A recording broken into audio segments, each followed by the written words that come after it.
What did Gannon like to do for fun? Oh, some of his favorite times, and all of his friends can attest to this, is just playing video games. I think he wanted to be a YouTube gamer. I think he actually was able to make one video and put it on YouTube, so it's out there. But playing Sonic and actually Mario was his favorite. So that was some of the favorite things I ever got to do with him. So Up on your witness stand, Mhm. You should also have a binder there. You see that? yes, sir. It's going to get a little crowded up there. Slot camera there. Stand in front of me. See there too.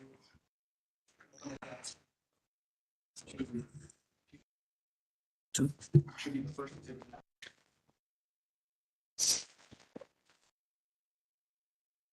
Yes. What is people's exhibit? Excuse me. That's a picture of Lena. Yes, sir. That would have been probably 2018 at our house in Myrtle Beach. Information of people's Defense. Exhibit number 2 will be admitted. All right. Oops. There you go. Where was that photo taken? Like I said, we owned a house in Myrtle Beach at that time, and I believe that would have been the fall of 2018. So how old was Lena? 2012, so 6.5. Yeah. Right. Thanks. Yeah, about 6.5 years old. Was she also born early? She was. She actually tried to come out a little earlier than Gannon. They were, always competitive with one another. But Gannon was born at 24 weeks. She tried to come out at 22.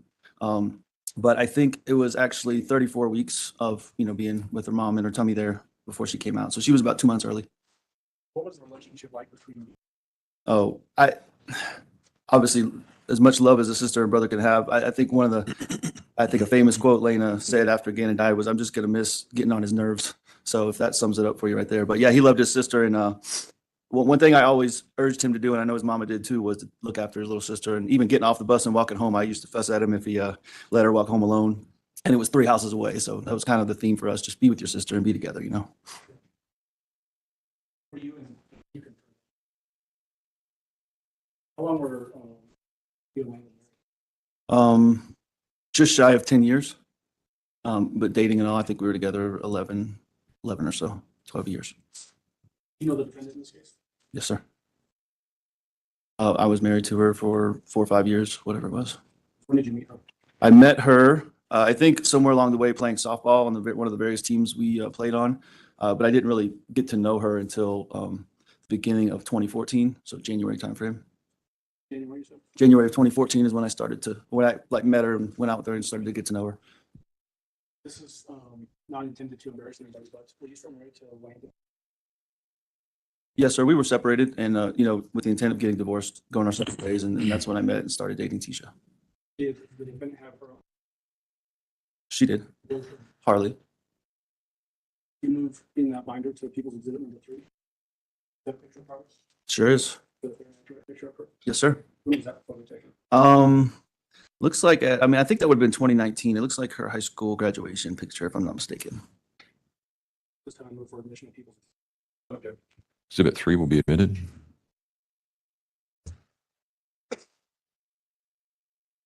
Yes, sir. Where was that photo? I believe it was in Columbia, South Carolina, where the graduation was. Somewhere in South Carolina, because she would go ahead. I'm sorry. I was gonna say she finished her high school at an online school that was based in South Carolina, so she went back for the graduation. When you began your relationship with the defendant, South Carolina? It was, yes, sir. Myrtle Beach.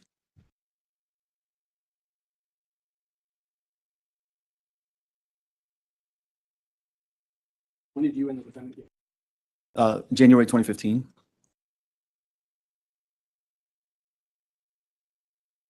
Yes, sir. You identify her and point to where she's sitting and describe what she's wearing? T-shirt right there with the kind of green jacket on, bluish green jacket. Black. All right, ask what the record reflects that. The record will so reflect. Go ahead. What do you do for work now? I'm an officer in the Colorado National Guard in a full-time status. So let's talk a little bit about National Guard is Typically, yeah, 1 weekend a month, and then a summer duty. you said that you're full. I am. So I am it's called AGR, and that's what I've been my whole career. Even starting in South Carolina, I was, it's active guard is what it is. Was there for rough 12 years or so as a recruiter and in other capacities. And then I took my commission as an officer and moved states. I didn't necessarily get transferred, but I moved states to Alaska as an officer, and then spent about 2 years there, and then been in Colorado since 2019 as an officer in the Colorado Guard. So my main duties are right now as a missile defense officer. So let's talk a little bit about the family history. You said you got married in January 2015. Sir. Was that in South Carolina? Yes, sir. Alaska, where did you I got hired and went there. I reported in June. I had to come through here for some schooling. We call it TDY en route, but I got hired, went to school here, and then drove up to Alaska to be permanently stationed. June 2017. did the family to Alaska? Somewhat. It was when I initially drove there. I had my two children with me, Lane and Gannon, and we made that trip, and one of the most memorable trips of my life. And then Tisha and Harley came along the way a little bit later, but they never really permanently moved there. They came for a couple weeks at a time, and then came and left and did whatever else. Just a little bit. When what was the custody status? Initially, well, I'll talk about during our separation. They both stayed. The kids stayed in the house, and me and Landon alternated time in the house so the kids could be as stable as possible during that tough time. Initially, the custody status, Landon had the majority time, but we were both in the same local area, so we did the best we could at sharing that time. But I think she moved in initially with her mom, and the kids stayed there with her, and that was the initial agreement. And when you said she, just so the record is clear, you're talking about Lane. Landon, I'm sorry. Yes, Landon specifically had the custody arrangement. At some point, custody. Yes, that would have been in March of 2018 while I was in Alaska. You mentioned just a moment ago, driving to, I think. Yes, sir. So did you have custody of them before you actually got transferred to Alaska? No, because that was 2017 when I took that trip initially, and then they were still with their mom, Landon, with the majority time custody time. What they did was they spent the summer with me in Alaska, and then I flew them back home or back to their mother for the start of the next school year. When did you move to Colorado? I moved me individually. I think I got boots on ground February 15th of 2019, I believe is the date I got here. And like I said, Tisha and the kids were here at the beginning of January, getting a house set and everything. Record is clear, you keep safety. The defendant. Yeah. You may.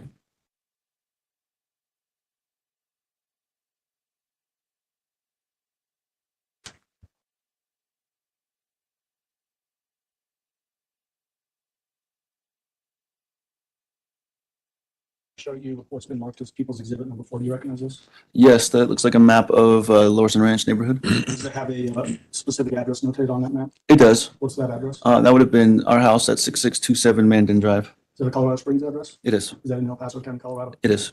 You're going to move for admission of people's exhibit number 4. Mr. Tellini, exhibit number 4 will be admitted. Go ahead. For a moment. Can you point out the label where the 6627 Mandan Drive address is? Right here. Is that where you lived when you moved to Colorado from Alaska? Yeah, I think just to be clear, initially, I think they had a little temporary housing on base, as you do when you PCS. And then Tisha, or the defendant, found that house for rent, and we moved in. And I think they were already in the house when I got here. When did you all move into that house? I don't remember this specific date. I know they were already in the house by the time I got here in the middle of February. So February 2019, when you came from Alaska to here, you went to that. I went directly to the house from the airport.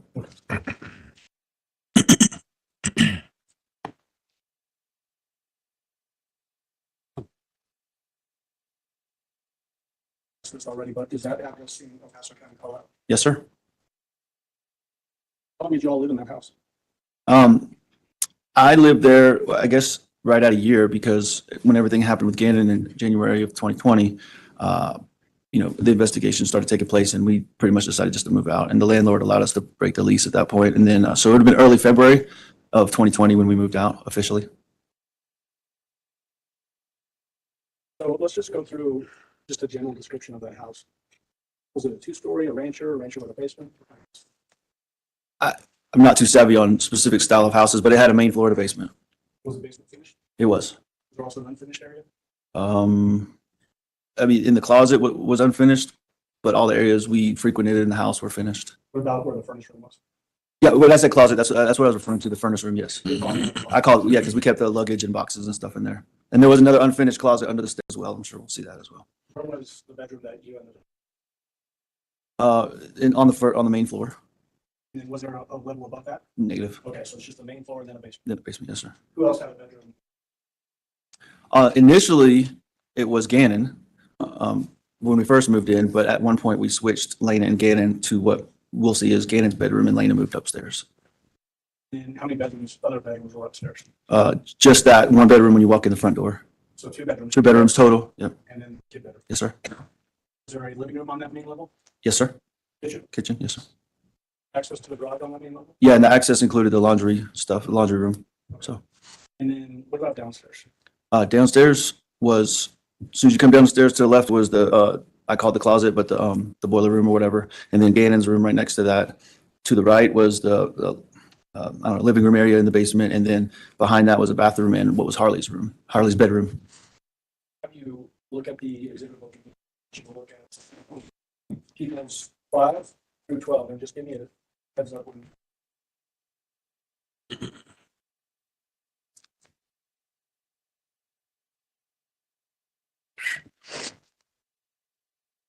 Okay, What are those photos of? just different viewpoints of the house you want me to go through specifically? Yes, I wanted the Okay. pictures of the 6627 Mandan Drive residence. Yes, starting with the outside and working through the house. So people's exhibit 5 is at the front of the house. Yeah, there would be a front view where you can see the garage and the front door, yes. People's exhibit 6, what is that? That's as soon as you come in the front door, there's the coat closet to the left and then a view of the living room. So, You're walking into the house farther, you can see the couch in the living room and the kitchen to the right, as well as the back sliding patio door. You can see what's behind the curtains, but that's what that is. and 8, Same thing, it's a closer up view of the kitchen. You can kind of see the dishwasher and everything, but yeah, that's the kitchen area. 9 is basically looks like it's standing at the back sliding glass door where you can see the living room, the stairs down, and then the garage entryway there. that would be the upstairs living room. Upstairs living room. That is a view of the master bedroom. As soon as you walk in. That is a view of the laundry area. And then the next door would be access to the garage. 12 is the garage. Are those all fair and accurate representations of those areas of the plan that you just described? Yes, sir. Remove omission, people's 5 through 12. Go, Dave. Exhibits 5 through 12 will be admitted. Go ahead. You may give me just a second, though. All right, go ahead. So it's the front, here's the garage door. It is. Moving on to people's 6. So point out, and there's actually an extended pointer on behind it. No. Other side. Yeah, it's right here. Other side. Other side? Oh, yes, okay. If you don't want to, you can just turn around and nothing is. Just make sure when you're pointing away from us that the furthest you're from, you can hear you looking. Okay. So what are we looking at here? So, like I said, this is walking into the front door. This is what I use as my closet, actually, but the front, what would be a coat closet. You can see the couch in the living room right there. As we walk forward, we'll see to the right is the kitchen, and this is a wall that covers the stairwell going down. But that's the living room area right in here on the main floor. So the front door, would that be basically to our back in this photo? Yes, as you walk in the front door is right behind us. Yes, sir. Okay. People's exhibit number 7. Tell the jury what they're looking at there. This is where I referenced the couch in the living room, kitchen area, and the back sliding patio doors behind the curtains there. There's a dog in the photo there as well. Yeah, that's Chance. And then it looks like there might be a person on the couch. Yep, and that would be Harley right there. Okay. People's exhibit number 8. Same thing, here's the kitchen. I said just a second ago, dishwasher and the back sliding doors once again. People's exhibit number 9. Yeah, so right behind us right now would be those back patio sliding doors. And here's the stairwell going down. This is the wall I referenced in the first picture. TV living room area. And this is the entryway into the laundry room. And this would be the master bedroom behind this wall. So sort of around the corner there. Yeah, you could have to go around the corner and into the master bedroom. And then people's exhibit number 10. What are we looking at there? So yeah, going around that corner, we've come into the master bedroom now. Master bedroom doors behind us. And this would have been a window into the backyard and master bed right here. And then sort of over to the left. What's to the left in that photo? So If you go sort of, if we don't have a picture of it yet, but where would that go? So if I'm standing looking at this back door and I turn my body to the left, there'll be the bathroom, the master bathroom, and then through that master bathroom would have been the defendant's closet. Okay. And then people's exhibit number 11. Once again, looking from that living room view, this is the garage entryway we discussed, and the laundry facilities right here, and then into that through that door would be into the garage, Okay. People's 12. and that is the garage. Whose car is parked there in that garage? That was the car that belonged to Harley. What kind of car is that? It's a Volkswagen Jetta. I think it was a 2018 Volkswagen Jetta. Looks like maybe somebody's a woodworker. Somebody. Who's that? I try. I don't know if I can claim to be an actual woodworker, but I give it my best shot. So So that woodworking material there, various pieces of wood and table and all that kind of thing, that's your stuff. yeah, pretty much this whole side of the garage was dedicated with parking bikes. But other than that, it was just to my supplies and my woodworking stuff. What kind of stuff would you build with wood? Well, this you see right here, actually, I'm about 90% done, is a table for mom, and I surprised her with it the other day. One of my favorite things to make is like cutting boards and like epoxy boards and stuff like that, but that's kind of what I do. So you mentioned making a table for, I think you said mom. Do you mean your mom? Yeah, my mom sitting right over there. Yeah, Okay. So you would make some furniture yeah, so for and then also cutting boards. cutting boards and stuff like that. Yeah. I want to have you take a look in that binder again. Okay. Should be the next exhibit, number 34. Do you see it there? I have 13 is next. So flip all the way to Flip to 34, okay. Yeah. Yes, sir. Is that a photo of a table that you built? Yes, sir.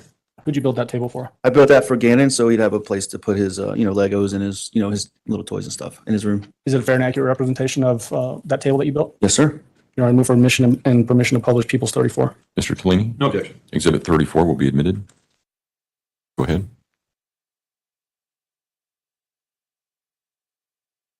So People's 34 is now displayed on the two screens here.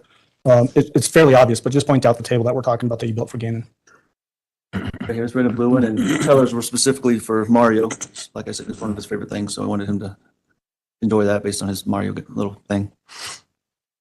And then there's some scrap wood in that photo just to the left there. Can you point that out? Yeah, so a little piece of like OSB board, and then my circular saw here. There's more of that same OSB up there. I used that to build those in the laundry room. You saw that little shoe container. It was gray. Built it out of that wood. So you used a term that I'm not familiar with. I'm not a woodworker. OSB. What does that mean? OSB it's like plywood, different types of plywood. It's Okay. a generic term Okay. for it. So. Particle board is another word that's used. Okay. And if you could pull that down the picture. And then I want to have you now flip back to People's 13 through 31. Okay. And then just flip through all of those and tell me when you're done. 13 through, 31. thank you.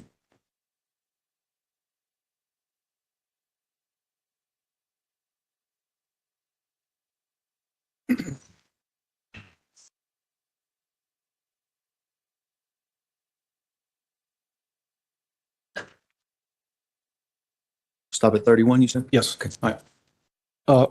Are those basically just more photos of the 6627 Mandan Drive address? Majority of them, yes, sir. Are they all fair and accurate representations of that house? Yes, sir. I move for admission of 13 through 31 and permission to publish. Mr. Tellini?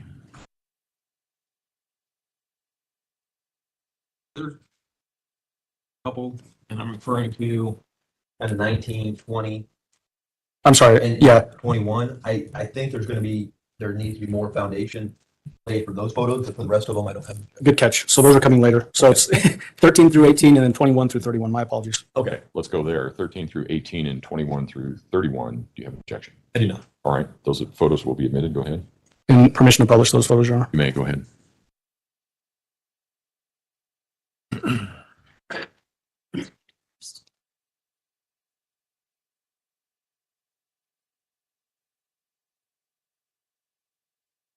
All right. So we've got 13 displayed on the screen there. Describe what we're looking at there. So if you can see over here, there's carpet. This is where we came in the front door, and I said there was the wall leading down the stairs, and this is the stairway to the basement. People's number 14. So I forgot to mention the stairs kind of do a wraparound. So we came down the stairs, and now we're looking down into the basement, and we had a little computer area here. But yeah, that's the basement entryway. And 15. So coming down the stairs to the right, this is what you would have seen, the little, I call it the downstairs living room. So TV, sofa, that kind of My thing. bike, and then the dog's kennel was over here. And then, mementos, you can see college degrees and pictures of the family and stuff. Was it typical that you all would spend time as a family in this room? Yeah, I mean, I watched a lot of movies with the kids down there, but we did upstairs as well. So, Would the kids spend time on their own down there? oh yeah, a lot, because again, You can see his Nintendo Switch right here, as that was his pride and joy. And we also had a PlayStation, and they would watch movies, and so all the gaming and stuff typically took place downstairs. Just to the right of that photo, was there a hallway that went back to that back bedroom? Yeah, It's you hard can- to see. You can kind of see a little crease right here. That's the corner, and it goes into Harley's room and then her bathroom area. And there's another closet right there. And then People's Exhibit 16. Yeah, so this would have been the couch we just saw in the other picture, and then this is just the back corner. I guess it would have been the northwest corner of the basement. I don't know, but yeah. And then you sort of started to point at it there, but there's a blackish square there in the center of that carpet. Yes, sir. Just backing up a little bit. In January of 2020, specifically January 25th and 26th, which would have been a Saturday and Sunday, were you at home on that weekend? No, I actually, it's kind of hard to explain my duty schedule, but every other week I work Friday, Saturday, Sunday. And that week I actually had to work day shift on a Friday and Saturday. And then I left town on Sunday. So I was at work all day Saturday, came home, the defendant and my mom was in town, and the defendant and I and my mom and the kids ate dinner. And then my mom was leaving that night. So I took her to the airport in Denver for her flight. And then I stayed in the airport. I slept across from the ticket counter on the floor there. And then because I had an early morning flight to go to Oklahoma for training for 2 weeks. So when did you actually drive up to Denver? And I'm assuming you mean DIA. Denver Airport, yeah, DIA. So, I mean, I get off, I don't think I got off early that evening. I usually get off at 1800 or at 6 p.m. And it was a 15-minute drive home or so. We ate dinner, and then no later than 8 o'clock, I would assume. I don't remember exactly what time mom's flight left DIA, but. So you drive mom up to the airport, and then you just stayed at the airport because you had a flight the next day? I had an early morning flight to through Dallas, I think, to Lawton, Oklahoma. But yeah, I did. I just slept on my duffel bag or whatever right there. There's a little seating area right across from the American Airlines ticket counter at DIA, and I just laid down on the floor right there. So when you left on Saturday evening, whatever time it was, who was left at the Mandan Drive residence? The defendant, and then Harley and Lena and Gannon. Any other adults there? Not that I know of. No. How old was Harley at that time? She would have been, let's see, 5102. And that was, so she was 17, How old was approaching Ga- 18, How old was Gannon 11. and Lena? Lena was, her birthday's in January. So, sorry, I'm doing math here. So 8, she had just turned 8. Okay. You're doing math better than I could if I was sitting on the stand, so thank you. So when you left the house on that Saturday evening to drive mom and yourself up to the DIA, was that carpet like that when you left? It was not, no, sir. Did you talk to the defendant about that? I believe she, Well, first, did you talk to her about it? I did talk to her. She said there was an accident and a candle spill. Okay. I don't know if it was, let me clarify, I don't remember if it was over a text or over a phone call, but there was a conversation about it at some Okay. point. Do you remember when you learned about a candle spill and a burn or whatever? Confident that it was that Sunday night, which would have been the 26th. Okay. Either that or the next morning in Okay. those text messages. And is that what we're looking at there is sort of a cutout area of that carpet as a result of whatever burn happened? Yeah, what I was told was, yeah, there was a spill here, but you can also see that she claimed the defendant claimed there's supposedly some candles spilled on the couch as well. You can see those little spots there. That's what she claimed that was. Did she ever say who cut that square out like that? When I got home, I think there was something over it. So I don't know if the defendant ever told me that she had cut anything out. I cannot remember specifically on that. Okay. Let's move on to People's Exhibit 17. What are we looking at here? So basically, you're kind of standing by the TV almost now, and then you're looking back to where we came down the stairs, and this would have been that entryway into Harley's area. Once again, the dog kennel, we referenced that in the little area, and this is when I call it a closet. I forget how you referenced it, but the boiler room or whatever. I call it a storage room, but Storage room, okay. unfinished area where furnace and that kind of thing? Yes, sir. Okay. And then where's Gannon's room in relation to that? So you'd have this, behind this wall, there's a small little hallway. As soon as you get here, you take a right, and it leads into his bedroom. Okay. People's Exhibit 18?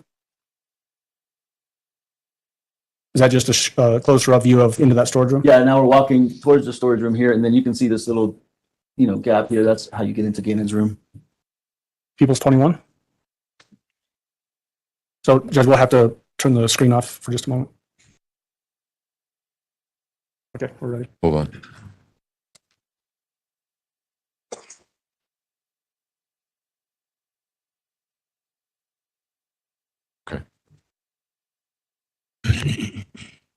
So 21 is on the screen behind you now. Okay. What are we looking at there? So we've taken probably 2 or 3 steps into Gannon's room now because we're kind of in the center. This was his bed, and As I mentioned before, you can see the remnants of when Lena lived here. Those are definitely not Gannon stickers, but his bed here, there's that table that I built for him for his toys. And then there would also be another bed over on this side of the room, as we're looking at it to the right. This was a storm well or whatever. I remember we're in the basement, and I believe there was a ladder in this one going up to the backyard.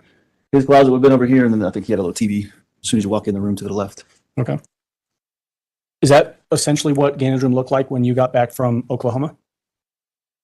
I don't remember if I walked down there immediately or not. I think I did, but I don't remember specifically, but that's about what it would have looked like. Okay. That was a common appearance of his room, so. Was his bed always sort of backed up into that corner?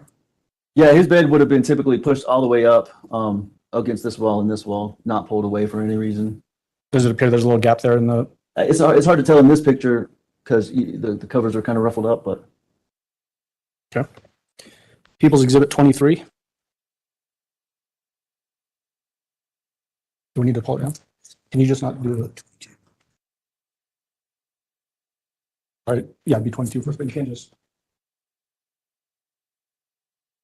So People's 22, what is that a picture of? So now we're back in the master on the first floor, on the main floor, and we've walked into the master bathroom. You can see the shower right here with the tile and the glass door, and this would have been the defendant's closet, master closet, if you will.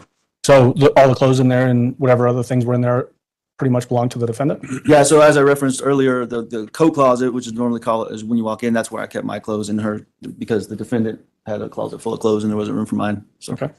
And then People's 23? yeah, this would have been just taking another step in where you can see, just her clothes, the defendant's clothes hanging up, shoes on the top rack there. People's 24? What are we looking at? That looks like that would have been the defendant's closet, I believe, because those were her book bags. And yeah, you can see some of the same clothes we saw in the previous picture hanging up here. So yeah, that's the defendant's closet as well. And her shoes there? Yeah, her shoes, another rack of shoes. And then People's 25? That would have been, as soon as you walk in the closet to the right, the same closet. So I want to ask you some questions before we jump on to the next couple photos. When did you learn about Gannon having something happen to him? You mentioned hearing something from the defendant about the burn downstairs. Was there a point in time when you learned that he was missing? Yes, I was in Oklahoma. We had our first day of class. Like I said, I was scheduled to be there 2 weeks. Just got out our first day of class. I went and ran a couple miles, whatever it was. And then I was already back in my hotel room preparing for the next day and whatever. And then we started the conversation back and forth about he's not home yet. We had specific times for them to be home. Typically it was the street lights. It's something I used to do as a kid. I had to be home with the street lights. So we just implemented that. And he hadn't come home in time. And it was abnormal, but it wasn't worrisome. So I don't know how much you want me to go into that. Yeah, so I'm going to ask you some follow-up questions Okay. about that. When you say that he hadn't come home yet, did you know that he hadn't come home, or is this what the defendant was telling you? Yeah, based on the conversation that me and the defendant were having, of course, I was in Oklahoma, so I had no clue. I'm just relying on trusting her that he hadn't come back from his friend's house yet, which is where she said he had been. And what day was that you heard this information? This would have been the Monday, so that I believe it was the 27th. 27th? Yeah. Do you know if he went to school on the 27th? According to her, he did not.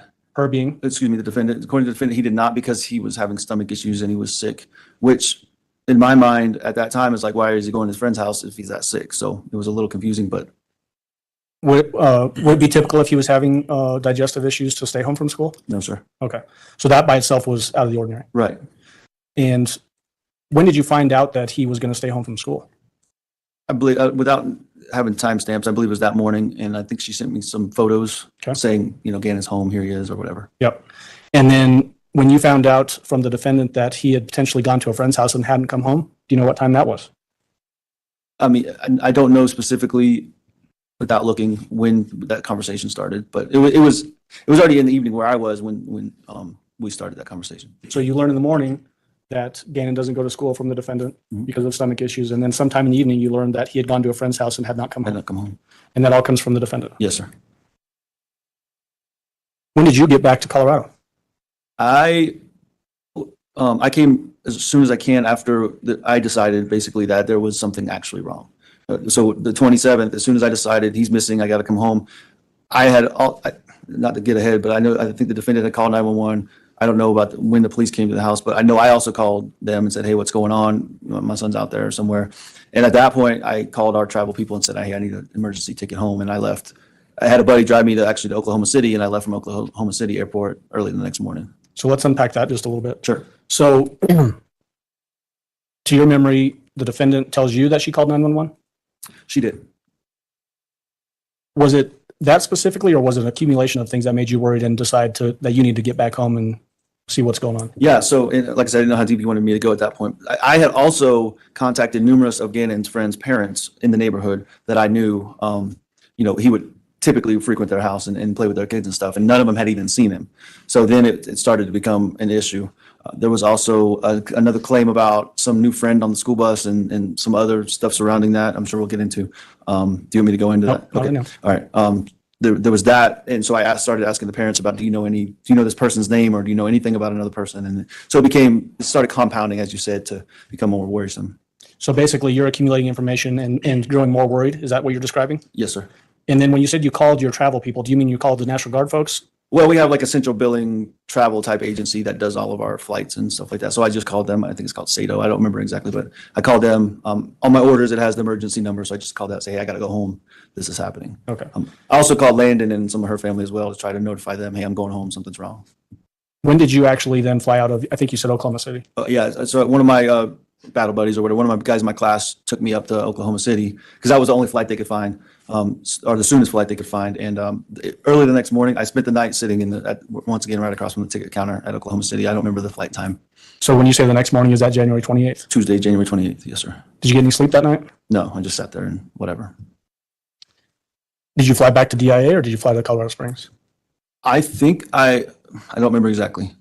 I knew I left Oklahoma City, but I'm pretty sure I got back to, I know I got back to Colorado Springs. All the different legs, I don't remember, to be honest, but I know I came into Colorado Springs. So do you remember being picked up from Colorado Springs Airport? Yes, sir. Who picked you up? The defendant. So let's talk about that just a little bit. Did she have her own vehicle at that time? I don't know what she drove to the airport based on my, Listen to the question. Did she have her own vehicle? we went and got a rental. Well, she went upstairs and got a rental car. Did she have her own vehicle that you all owned that she would typically drive? Bad questions on my part. Does she have a vehicle that she would typically drive Oh, does she have one? at that time? Yeah, she did. It was a Volkswagen T1, Okay. What color was it? black. Okay. What did she actually pick you up in at the airport? Like I said already, she went upstairs. I was down at the luggage carrier. She went upstairs to get a rental vehicle. Okay. Did that seem odd to you? Absolutely. At some point, were you in contact with Landon with this news of Gannon being missing? Absolutely. And once I decided there was an issue, and a legitimate issue, I think I called her first, can't get a hold of her, and then I started calling her daddy and other family members to try to get a hold of her. But I did talk to her Monday on the 27th that evening while still in at Fort Sill. And then I'm sure, I don't remember exactly along the way, but she said, I'll be there. And she started getting her travel arrangements set to get there. So Did she actually then come out to Colorado? she did. Where did she stay when she came to Colorado? Initially, I don't remember how many nights. I think she stayed at my house for a night or two. I don't remember specifics. Majority of the time, she got a hotel in town. It wasn't long that we all stayed in the house because we had to leave. So When she got to town, and I think you said, did she come straight to your house? I saw her for the first time at the sheriff's office, El Paso County Sheriff's Office downtown. Okay. Well, was she staying somewhere in Colorado? Did she go to your house? So she, from my recollection, she landed, came straight to the sheriff's office. I don't know if she did anything in between, but I saw her at the sheriff's office. We left there, I think, in my truck and went home to my residence, 6627 Main Okay. Drive. Did the fact that Landon was going to be staying in your house at 6627 cause tension between you and the defendant? From her perspective, I can't speak for her perspective. I didn't see their need for tension because there's a little boy missing, and we got to fight together at that point. Okay. So, but was there tension between the two of you over that decision to allow Landon to be at the house? I believe it created some tension in her mind. Okay. Yeah. I didn't have that tension. No, sir. I'm just gonna speak to Right. that. A disagreement though. Did she get mad at you for allowing Landon to be? Yeah, we disagreed on that note. Yes. Okay. At some point, then, did that cause the defendant to actually move out of the Mandan Drive house? And I'm not asking you for specific days, just a yes or no. I believe that's what she said caused her. The defendant caused her to move out. Yes. I'm going to object at this point. It's unclear if he's just speculating as to what was going on in the defendant's mind, or if this was actually verbalized to him. If it was verbalized to him, I think he can testify. If he's just speculating as to what she was thinking, I think it's inappropriate. I agree. I don't think that he can testify as to what she was thinking at the time. He can testify as to what she did. He can testify as to what she said. And that's what I'm trying to get across here. And I'm actually asking for a physical thing. Did she physically go to the house and take things out of the house and move out? She did, absolutely. Roughly when did that occur? Within the first week, Okay. I don't remember the exact dates. I'm sure we'll get to that. Okay. And so if we can put up People's Exhibit 26. 26 hasn't been admitted yet. I move for admission of 21 through Oh, you're right. 31. That's right. Yep, I'm sorry. Whoops. Go ahead. All right. What is depicted in People's 26? This would have been the defendant's closet in the master bedroom, bathroom area. Looks like it's been emptied out. Okay. So did you move anything out of that closet? No, sir, I did not. Who did? The defendant? There's still some things that were left behind, it looks like. Yes, sir, it appears so. Are those some of the defendant's items as well? It may be hard to tell, It's but hard to tell. I mean, that, you want me to be specific here? I mean, some of that stuff is my items, but so I'm asking more about the things hanging. It looks like there's a belt or something and then some sort of a jacket maybe. this belt looks like it would have been mine. Actually, I remember it because I had that little crease in it. And I cannot tell what jacket that is, to be specific about it. Okay. And then People's Exhibit 27. Is this another view of that same closet? Yes, so that would have been my sweater. I don't know whose sweatshirt that is. And those are linens from our bedroom. Linens from your bedroom? Yeah, up here in the top corner from our bed. Okay. And then, so looks like you said the defendant came in there and moved all those things out. Yes, sir. You didn't help her at all? No, sir, there were other people helping her. Okay. And then I want to jump now to People's Exhibit 28. What is this? So this was Harley's room, and the door to Harley's room would have been over in this area, and then that's a door into her closet. Okay. And then People's 29, And that's walking into her closet, it looks like. her being Harley. Harley, yes, I'm sorry. So the clothes and the shoes and whatnot, is that all Harley's? Those are belongings? Harley's shoes, yes, sir. And then when the defendant moved out the week of that 27th, did Harley also move out? Harley did, yes, sir. Let's move on to People's Exhibit 30. Is that Harley's clothes hanging in that closet? Yes, sir. And People's 31. Is that the way the closet looked after Harley and Letecia moved out later the week of the 27th? Yes, sir. You can take that down now, Judge. Thank you. I want to go through and have you describe for us how you all would communicate. Did each person basically in the family, and when I say each person, I mean you, the defendant, Harley, have cell phones All three of us did. Yes, sir. with separate phone numbers? Separate phone numbers, yes, sir. And then was there a fourth phone number that was assigned to Gannon and Lena? Yes, sir. It was like the kid's phone, yes, sir. What was your phone number back then? My phone number, 843-478-6714. Who was the provider for that phone number? I was. I'm sorry, the cell phone provider. Oh, AT&T. And then what about Gannon's or the kid's phone? 843, I remember it was 6724 because it was just one digit off of my end. I don't remember the middle three. Okay. So 843 area code. Mhm. You have to say yes or no? Yes, sorry. Okay. And then the last four, 6724. 6724. Okay. Who was the cell phone provider for that phone? AT&T. And then let's talk about Harley. Do you remember her phone number at that time? I don't remember off the top of my head. Okay. Do you know who the cell phone provider It was was? AT&T. AT&T. Also 843 area code for sure. What is 843 area code? That's coastal South Carolina at the time. And then what about the defendant? Did she also have a cell phone? She did. Who was the cell phone provider for that phone? AT&T. Do you know her phone number? Yeah, yes, sir. 843-655-7460. During the course of the investigation, did law enforcement ask you for access to the phone associated with the kids or Gannon's phone? Yes, sir.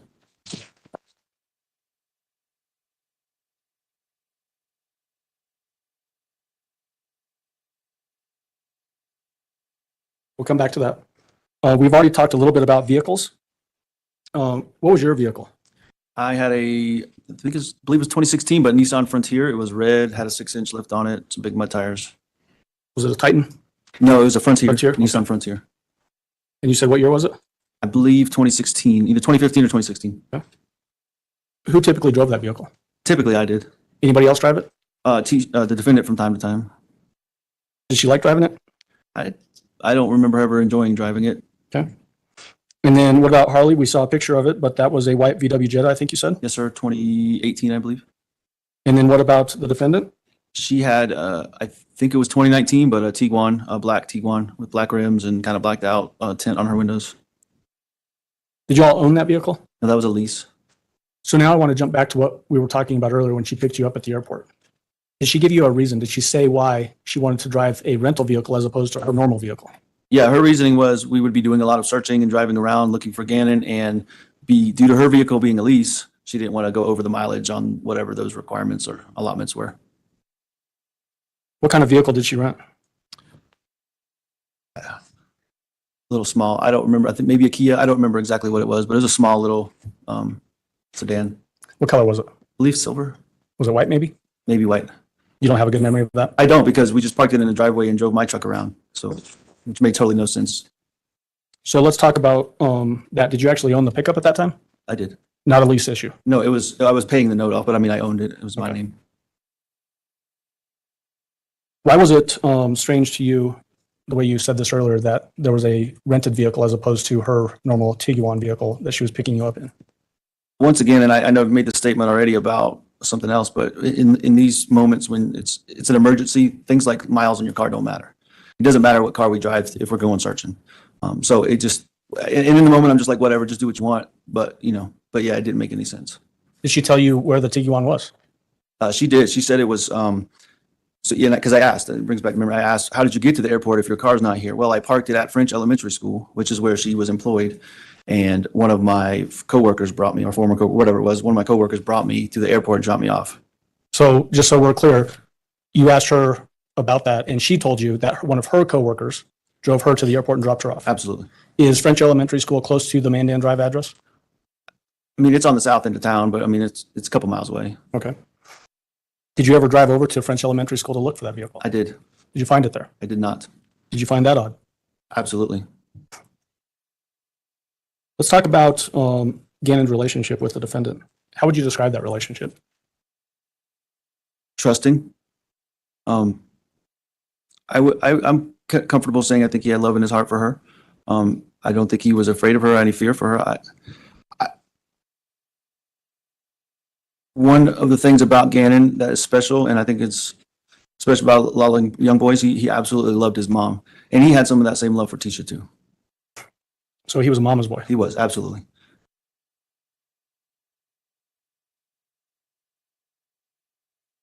How was, I guess, who would discipline the kids? And when I say the kids, I'm talking about the little ones. So Lena and Gannon. Both of us, both myself and the defendant.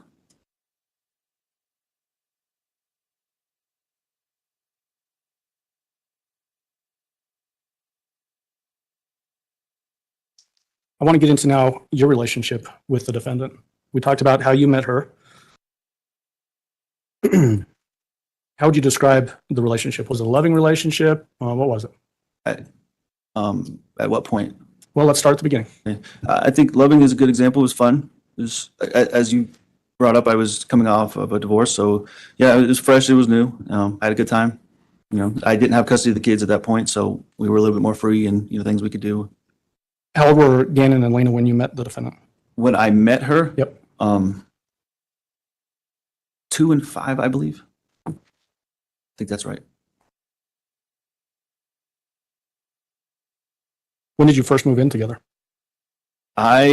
So my officer school took me through August. I had to go to a 2-week phase in Alabama. Landon and I sold the house, and it was either, I think I signed the papers and it sold while I was gone, but right in that same time frame, late July, early August, when I got back is when I might have moved my stuff into where we started renting a house, but I moved in late August. Of what Something year? like that, 2014.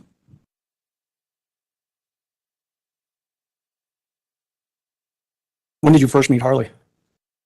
Earlier in 2014, maybe March. I remember.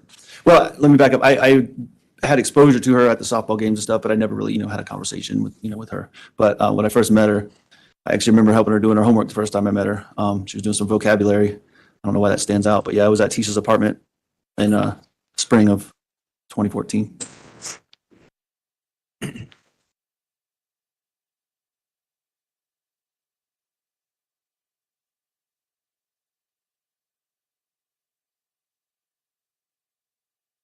When were you officially commissioned in the National Guard? I took my commission June 9th, 2016. Did you change your duty assignment roughly around that same time? Yeah, I was in National Guards, as you mentioned, is mostly reserve. So before I commissioned, I was enlisted, made it up to Sergeant First Class, E7. And in active guard status, I had to resign my full time in order to take my commission. And then I was in the reserve status for about 8 months, 9 months before I went to Alaska. Okay, so what I'm asking is, did you have to change where you were living and where you were assigned with the National Guard after you took your commission? Not immediately. Did you at some point move to Columbia, South Carolina? I didn't move there. I had, as soon as I commissioned, like I said, it's kind of hard to explain. National Guard's a little different. I resigned my full-time status, but you can get on temporary orders. And so I was on temporary orders in Columbia for a couple months. But I was close enough where I could commute, half the time or whatever. Okay. But I just stayed at the Armory in Columbia, South Carolina. So that's when you say you stayed there, that's where you were working. I worked there and then I got a cot and stayed in an extra room down the hall or whatever it was. And then the house that you mentioned earlier in Myrtle Beach, South Carolina, did you and the defendant buy that house? Right around that same time, yes, sir. Do you remember going to Oklahoma roughly around that same time as well? I did. I wasn't slated to go until January. And this trip to Oklahoma would have been for 6 months. And this was for my basic officer course, not to be confused with the 2 weeks in 2020. Right. So I went there. I was slated to go in January, but somebody dropped out. So I was able to go, I think, the end of July, and it took me through December. Just shy of 6 months. Did you take either Gannon and Lena with you to Oklahoma for this 6 month period? I did not. At that point, their mother still had majority custody, but they did come and visit. There was a few holidays or whatever, and I came home a couple of times to visit during that time period. What about the defendant? Did she ever come to Oklahoma to The visit? defendant did, as well as Harley. Did she ever move to Oklahoma during that 6 month period with you? She never moved. I don't remember her staying at maximum a week. I don't even think she stayed that long at any point. Was it that year, 2016, when you learned of the job up in Alaska? I did. While I was in Oklahoma, I learned of that. Was that something that interested you? Absolutely. Did you apply to that position? Absolutely. When you finished that training in Oklahoma in 2016, where did you go after finishing that training? I came home, I say home, but came to the house that the defendant and I owned in Myrtle Beach. Okay.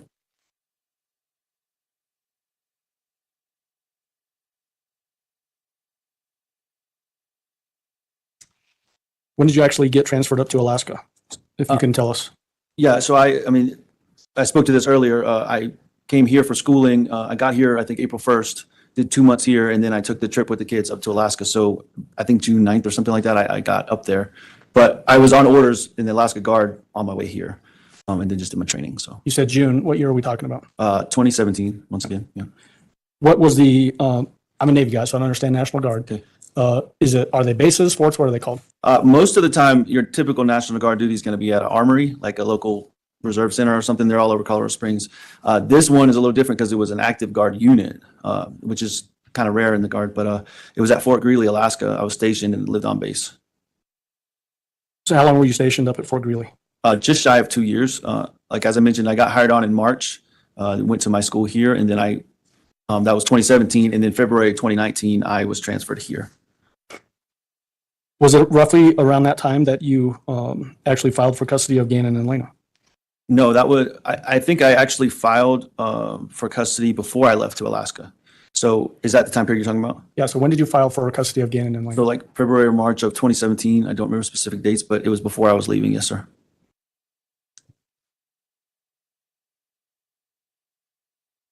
Do you remember a specific incident occurring prior to you leaving for training where you and the defendant got into an argument Yes, in sir. 2017? In 20.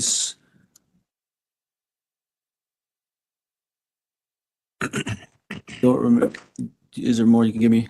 I can't ask you leading questions, so I got to ask an open-ended question. Yeah, I mean, yeah. So I think we did get into an argument, a verbal argument about me taking the job in Alaska. That was a point of tension for sure. Did she tell you whether she was supportive of you taking that job in Alaska or not? I don't remember specifically if she said supportive, but all indications were no. Was that the sort of the source of the fight? I would say yes. That was the source of many verbal disagreements and arguments in that time period. Were you all living together at that particular time? Yes, When this fight occurred? yes, sir. In the house in Myrtle Beach. Okay. Did the defendant take specific action regarding your belongings in the house? Yeah, yes, sir. The day I was supposed to leave to come to Colorado for training, which would have been late March. I don't remember the specific date. Yeah, she threw all my stuff in the front yard and whatever, just said I'm done with you kind of thing. Said that, so you said, she said, I'm done with you kind of thing? And I'm not quoting directly, but that's the theme of it. I'm done. Take your stuff and go and whatever. Obviously the relationship didn't end then, is that right? No, I think it was actually about a week or 8 or 9 days before we talked again. Not a lot of communication in those. I did talk to her the whole trip here, and then it was a couple days after I got here, I think. So yeah, it was tough times. You mentioned earlier that the defendant actually did come up to Alaska. Yes, sir. When did that occur? Various times. I don't know. I don't remember specifically when she first showed up. Had already been there for a while. But she did come and then stayed for a week or 2 or 3 weeks here, a month there. I mean, she never moved there. I never felt like she moved there, I should say. Well, and I'm probably just asking a bad question, but was there a period of time where it seemed as if there was a move where she actually brought Harley with her to Alaska? Yes, there was a period of time, and this would have been that first summer, because what she told me was that she was looking for a job at the school and that she had enrolled Harley at the school in Delta Junction is the town, but that she was enrolled there. And then, that's where we're at. Delta Junction, Alaska. Yeah, which is where Fort Greeley, the base, is located, is Delta Junction. So did the defendant and Harley actually come to Alaska during that time frame? They did. There would have been sometime June or July. I don't remember how long they stayed, like I said, but. Did the defendant ever tell you, did you say something, Judge? No. Okay, sorry. Did the defendant ever tell you whether she enjoyed being in Alaska? She actually told me the opposite quite a bit, that she hated it there, that we should give it back to Russia. So. Give Alaska back Yeah, to Russia? just give it to them because it's so bad up there.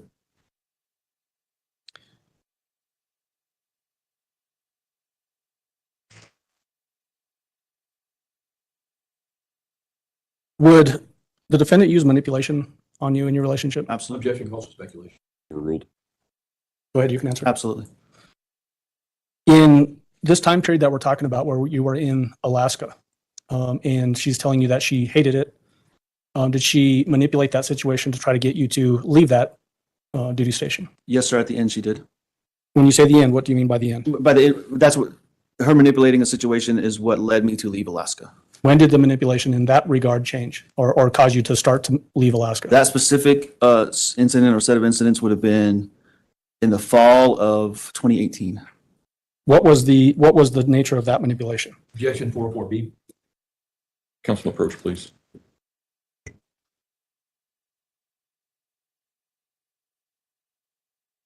Again, do not discuss the case among yourselves. Do not discuss the case with anyone else. Do not do your own investigation about any aspect of this case. And if we can have everyone back in the jury room ready to go at 10:40, we should be able to start on time at that point. All right, for the jury, please.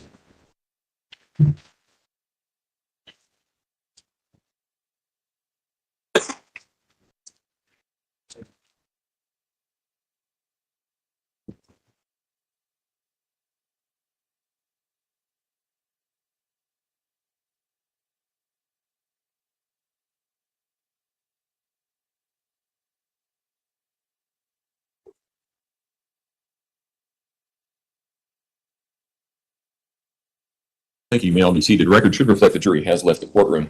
We were having a discussion at the bench regarding the permissible areas to go into. And it seems to me, Mr. Allen, that what you can do is, I think it's probably safer just to use some leading questions, talk with your witness as well. But I do think that he can talk, as I understand it, what the evidence is going to be, or the offered evidence is going to be, is that Ms. Stauch made a claim regarding sexual harassment. That's right. Against some other people in his unit that may have made it uncomfortable for Mr. Stauch to remain in that unit, and apparently that's why he decided to change duty station. We're not going to get into what the substance of those allegations were. Mr. Stauch, you would be prohibited from saying or testifying whether or not you believed those allegations, whether or not you thought she was making them up, those kinds of things. You can say that she made them, and you can say that you can testify about how that made you feel and why you wanted to move, but you cannot testify about whether or not you thought they were true unless she told you something different. Okay? All right. Well, Judge, I think it's as I was saying at the bench, it's a form of manipulation to get that to happen. And so I do think it would be proper for him to say whether it was an attempt by the defendant to manipulate him being assigned to that duty station, He can go ahead. leading to him then changing duty stations to Colorado. He can testify that he thought she was manipulating him, but he cannot testify that that's what she thought. There you go. Because in this case, I do think that there's some issue about whether or not the defendant may have manipulated certain events or whether or not the defendant may have manipulated certain conduct at some point in time. And so I do think that that is relevant. I think it's admissible. I think it goes to some of the heart of the issue of the evidence in this case. So I think that he can testify as to whether or not he thought he was being manipulated and leave it at that. I don't think you can go any further than that.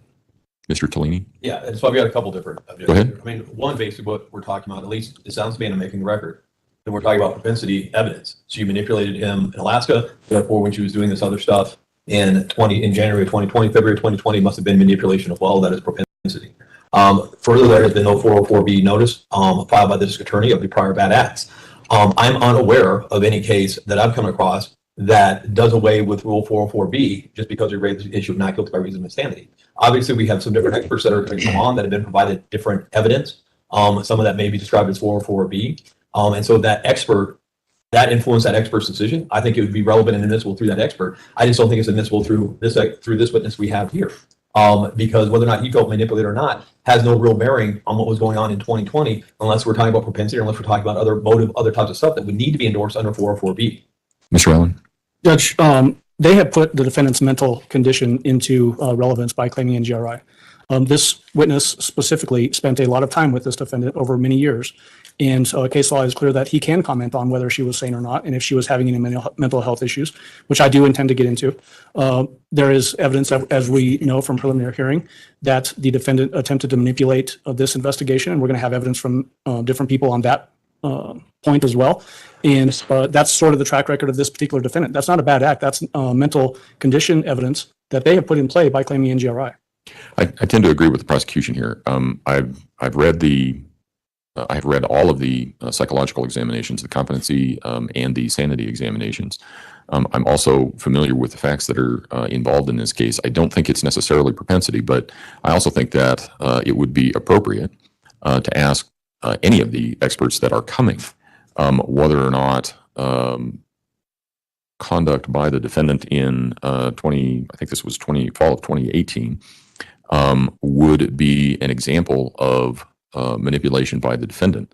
And if this testimony is not permitted at this point in time, or this evidence is not admitted at this point in time, there wouldn't be a basis by which to ask the expert that question when they take the stand. So I understand that you disagree, but I do think it's appropriate. I think it is more of intrinsic rather than extrinsic evidence. So I am going to allow it. But again, Mr. Stauch will not be permitted to say whether or not he believed that those allegations were false or not. And he can testify as to what happened, how he reacted to it. And we're dealing with the relationship between the people. It has a lot to do with his mental state, Mr. Stauch's mental state at the time that the investigation was going on based on his history with the defendant. It also has something to do with the way that the defendant may have acted at the time all of this happened based on her history with him. So I'm going to allow it, and you can do it through leading questions. All right. All right, with that, we will take our break. And so if Ms. Stauch needs a break. Whether the defendant manipulated your assignment to Alaska. Did she, well, let me ask you this. There was a point in time where she raised sexual harassment claims that caused tension for you and your command in Alaska, is that right? Yes, sir. Did that involve a Corporal Jenkins and a Lieutenant Colonel Ortega? Captain Jenkins, and yes, Lieutenant. Captain Jenkins, Yes. Okay. Again, I don't know these National Guard ranks. It's Army. Army, Yeah, okay. Army. Again, I don't know that either.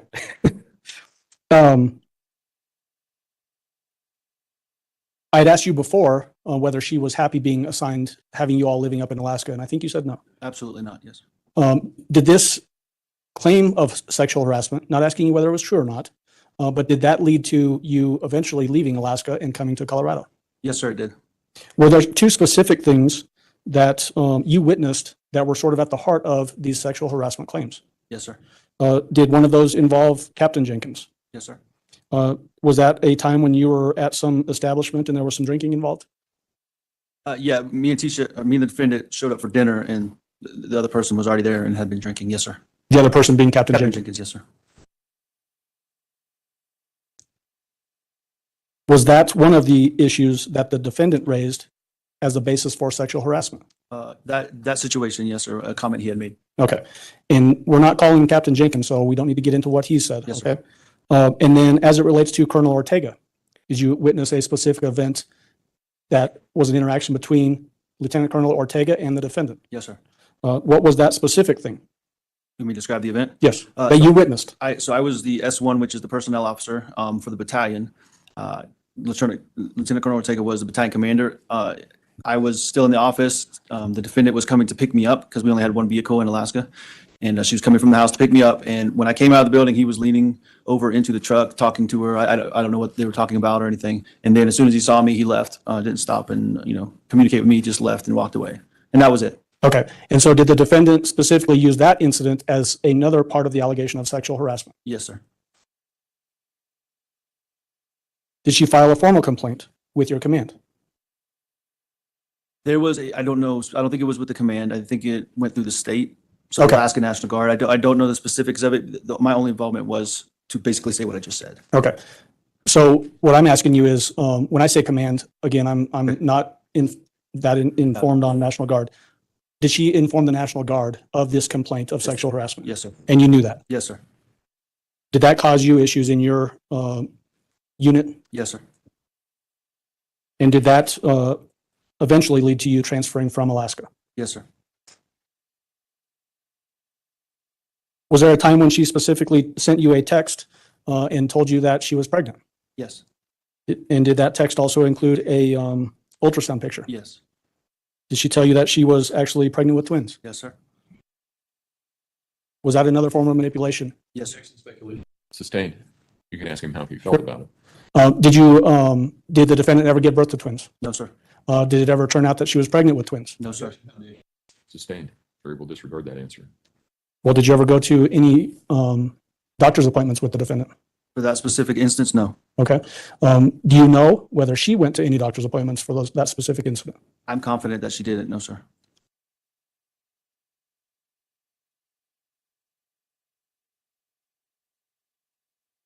So we talked about the sexual harassment claim and that causing tension in your unit, and that eventually leading to you transferring from Alaska, right? Yes, sir. When did that actual transfer occur? Like I said previously, when I say boots on ground, I arrived here February 15th, I believe, 2019. And I think you had previously said that the defendant preceded your move to Colorado. Yes, sir. When did she leave Alaska? So she wasn't in Alaska. She came to Alaska for a couple weeks or a month, I think in December of, that would have been 2018. She brought the kids with her, that being Gannon and Lena and Harley as well. And then we stayed there. Actually, we stayed in a house on one of the bases, like a temporary house. And then, like I told you, they came ahead of me about a month and a half or so. Okay. So you're saying that they being the defendant and the kids, Yeah, all the names I listed, the defendant, Harley, Gannon, and Lena. would that have been in January of 2019? I believe they came in January because we did Christmas in Alaska.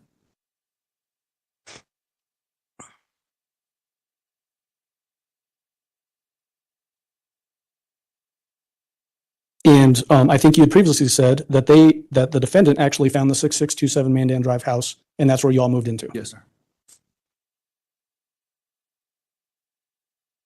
You remember the defendant filing burglary allegations in 2019? Yes, sir. How many different ones did she file? I believe it was 2, to my recollection.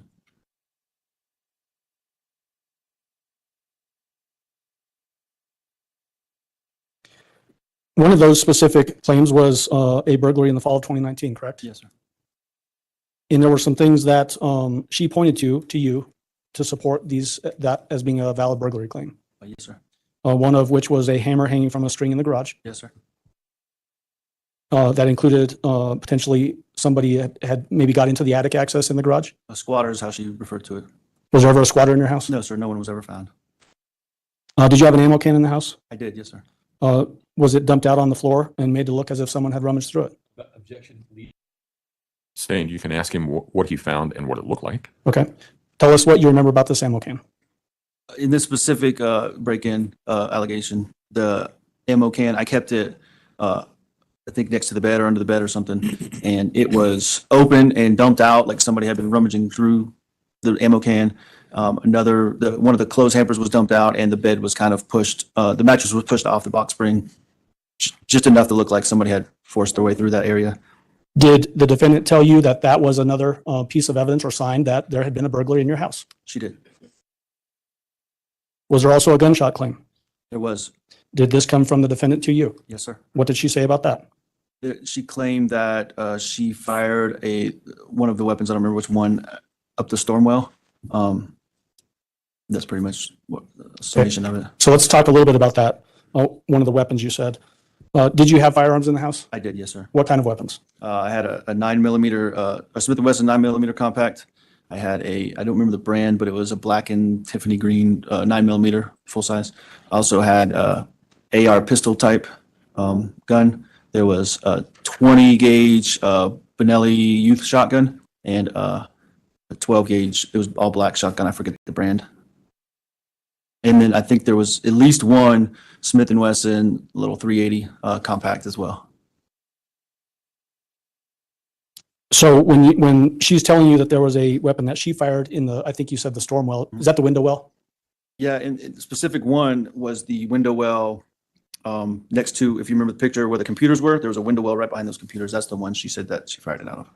Did you ever find a shell casing associated with that gunshot? No, sir. In that particular, those pistols that you're talking about, the Smith & Wesson 9mm, that what sounds like a Tiffany green or blue 9mm and that 380, are those semi-automatic handguns? Yes, sir. Are you familiar with semi-automatic handguns? Sir. Have you fired them? I don't know specifically the 380. So what I'm asking is generalized. Have you? Yeah, absolutely. Okay. Yes, sir. When you fire those weapons, does the slide automatically slide back and eject the shell casing? Ejects it and then loads the next round into the chamber. Did you ever see any evidence that that gun had been fired in that window well in the basement? No, sir. Did the defendant ever admit to you that she made up those burglary claims? Yes, sir. What did she say? I don't remember specifics, but I don't know how much you want me to elaborate, but I had to do some digging and eventually I found out that most of the stories she had told was just not accurate. And then she finally admitted to making up the claims of break-ins. I don't remember if she gave a reason why either. In your mind, was that another attempt or attempts at manipulating what was happening in your relationship? Absolutely.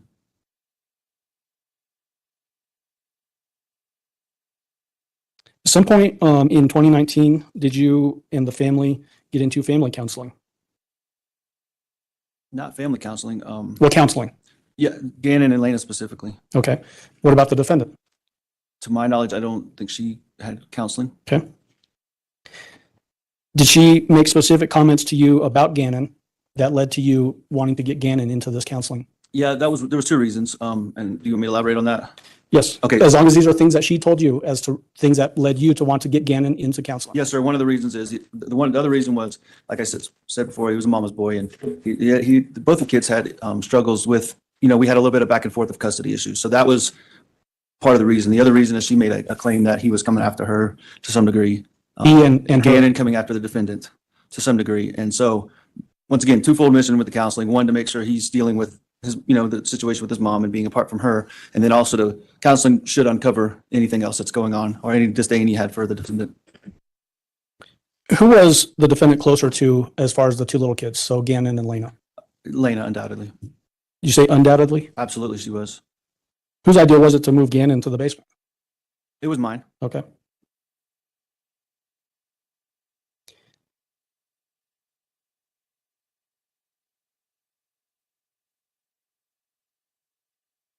Did you ever witness Gannon displaying any behavior that would support the claim that Gannon had it out for the defendant? Absolutely not, towards no one.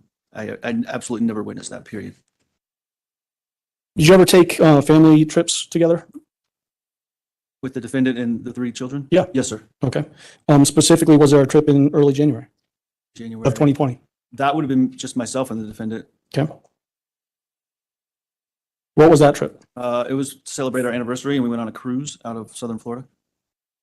Did you need a passport for that cruise? I don't believe so. No, sir. Did you ever take any trips with the defendant that required a passport? I don't remember specifically. We had one when we went through Canada just to get it stamped, just for, remembrance. I don't remember specifically. Well, we did. We went to Mexico. Yes, sir. Okay, Yep. Sorry, I forgot about that. that's okay. So that leads to this question. Did you have a passport? I did. Yes, sir. When you said you went to Canada to get it stamped? Mhm. You have to say yes or no. Yes, sir. When you went to Mexico, did you get your passport stamped? Yes, sir. Did the defendant? In Mexico, yes. Did she get that passport stamped in Mexico? I don't remember. I would assume it would have had to been, because we went to a resort in Mexico, so But you know for a fact that she did have a passport. she did, absolutely.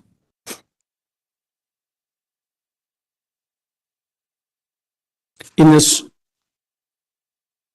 and I'm going to ask you to give me a more specific timeline, but in late 2019, early 2020, where was the defendant working at that time? Early 2020, I don't know, but late 2019, she was employed, I believe it's Whitefield School District 3 and French Elementary School, as I referenced earlier. She was attempting, is what she Well, told let me get to that. I'll get to that in just a second. So she was working in late 2019 at Whitefield School District. Mhm. Yes, sir. Yes, okay. sir. And again, that's for our court reporter. She'll get mad at me in a minute if we keep doing that. Was she enjoying her work there? She was not, Did she tell you that? absolutely. What did she tell you? She had a conflict based on her educational status. She had a conflict with a principal where she thought she was more educated and should have more of a leadership role. And then just other stuff surrounding that. I don't remember specifics, but So let's unpack that a little bit. When you said that she had a conflict because she felt like she was more educated, you mean the defendant felt like she was more educated than the principal? yes, the defendant, yes, sir. Did you ever go to French Elementary School? I did, yes, sir. How many times did you go visit her there? I don't remember exactly, but I would cook lunch and take her lunch for her and her coworkers. And you can elaborate on that a little bit? Just, you would go there and take lunch? Yeah, with her and sit and eat sometimes with her. Sometimes I would drop it off. Yes, Did sir. you see her interactions with people at the school? Yes, sir. Did you see any problems with anybody at the school? Not with her, the team that she was always with. That conflict that you described with her and the principal, did that lead to her manipulating, in your mind, getting out of that particular school?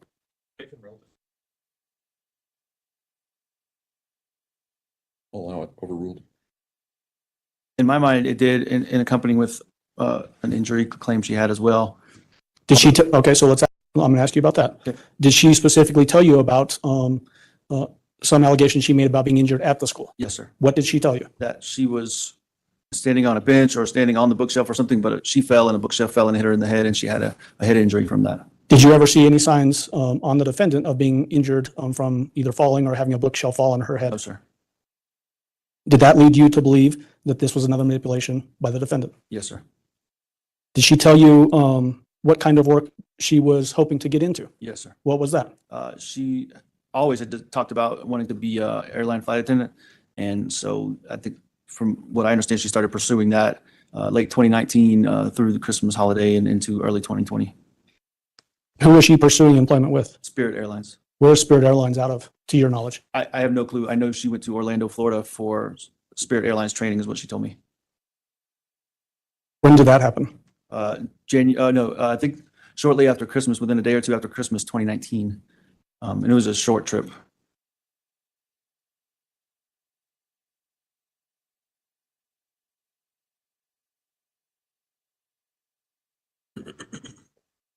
You mentioned earlier when we were first talking about the weekend of January 25th, Saturday, Sunday, January 26th, your mom being in town. Yes, sir. When did your mom get into town here in Colorado Springs? She was here for about a week, if I remember correctly. I don't remember a specific date, but she was there, I think, that whole week. Did she stay in a hotel or at the house? At the house. Where did she sleep? Oh, I don't remember that specific time where she slept. Okay.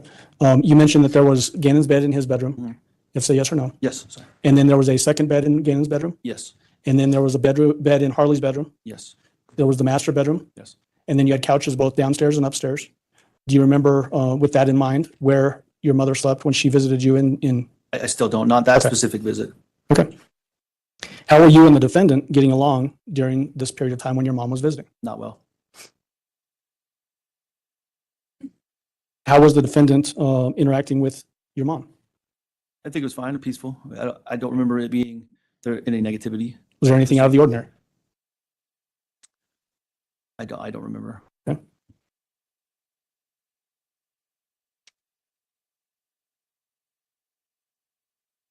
You mentioned going up to DIA on January 25th after having dinner and all that sort of stuff. Is that the last time you saw Gannon alive? Yes, sir. Did you say anything to him? Yeah, he was, we were at the top of the stairs And I was getting ready to leave with mom, and me and Gannon were at the top of the stairs, and I just gave him a hug, and I always used to rub my fingers through his hair and just told him I love you. And something I would always tell the kids when I had to leave or when they would go back to their mom's house was like, you know, you're always going to be in my heart, and I'm always going to be in your heart. And I'll see you when I get back. And he's like, okay, Daddy, love you, and I'm going to finish watching Pokemon. I remember it like it was yesterday. Yep.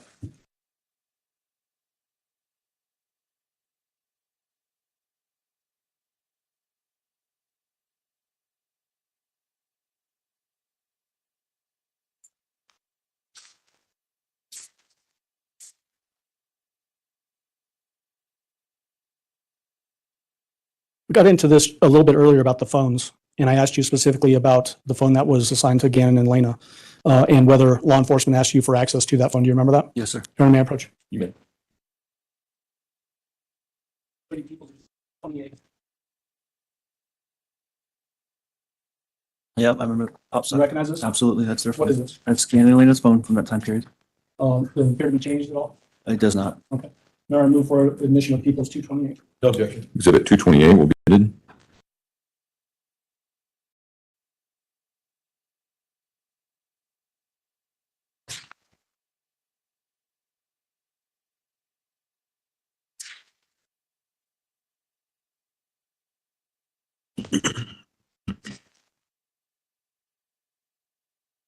I asked you earlier about when you would take trips together. Do you remember taking a trip to Hawaii? Yes, sir. When did that occur? You okay? Yes.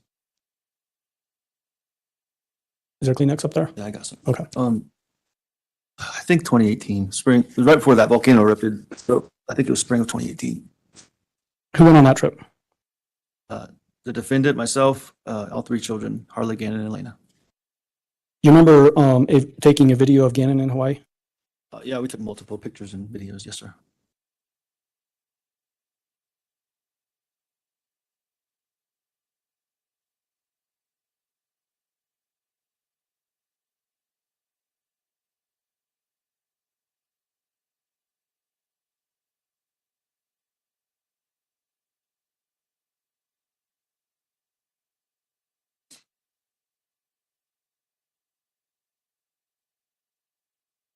May I approach? You may. People's exhibit number 15, if you need to take it out of the sleeve, you can do that. Excuse me. I recognize it. I recognize my initials right there. What is People's Exhibit 50? Now I also see the date of when I initialed it. It says Facebook video of Gannon Stauch. Is this a video of Gannon in Hawaii? I believe so. Yes, sir. And you saw the content I of did. this disc? Yes, sir. Is it a fair and accurate copy of that recording from Gannon in Hawaii? Yes, sir. Or I move for admission of People's 50. No objection. Moving. Yeah, Mr. Allen, you need to refer to the witness by Mr. Stauch. Okay.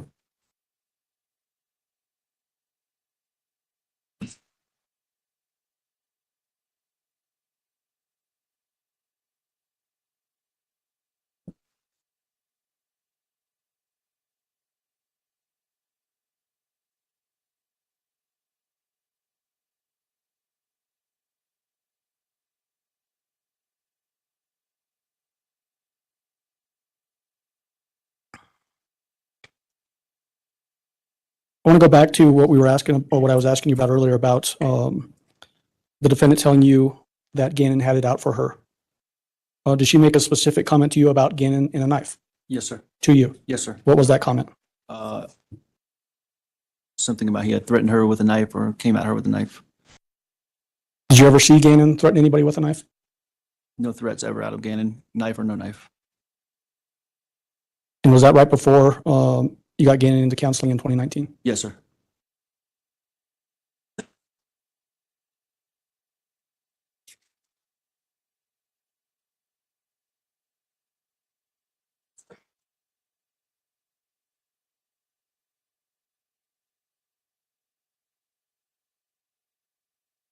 want to ask you about, specifically, I asked you earlier about trips that you would take together. Mhm. You also mentioned that the defendant was trying to get a job with Spirit Airlines. Yes, sir. Did she like to travel? She loved to travel. Yes, sir. Did she like to travel to Disney? Yes, sir. Did you ever go with her to Disney? Yes, sir. In various configurations of family, I should say. Did she ever take any other trips that you're aware of, either with you or without you? Yes, sir. Did you take cruises with her to the Caribbean? Yes, sir. Did she ever take any cruises to the Caribbean by herself that you knew about? I don't know about by herself. I know with just Harley, I know she took a few. Okay. What about to Australia? Never heard of a trip to Australia. No, sir. What about a trip to Bogota, Colombia? Never heard of a trip to Bogota, Colombia either, sir. What about Jamaica? Don't know about Jamaica. Like I said, she went on trips to the Caribbean, so I can't attest to that. You mentioned that cruise in Florida in, I think you said in January 2020 to celebrate your anniversary. Sir. That was just you and the defendant. Yes, sir. Did you take other cruises together? Yes, sir. Did you take a cruise in Southern California? We left out of Southern California, went to Ensenada. When was that roughly? Mexico. While I was in Alaska, I don't remember exactly. So between 2017 and 2018, somewhere.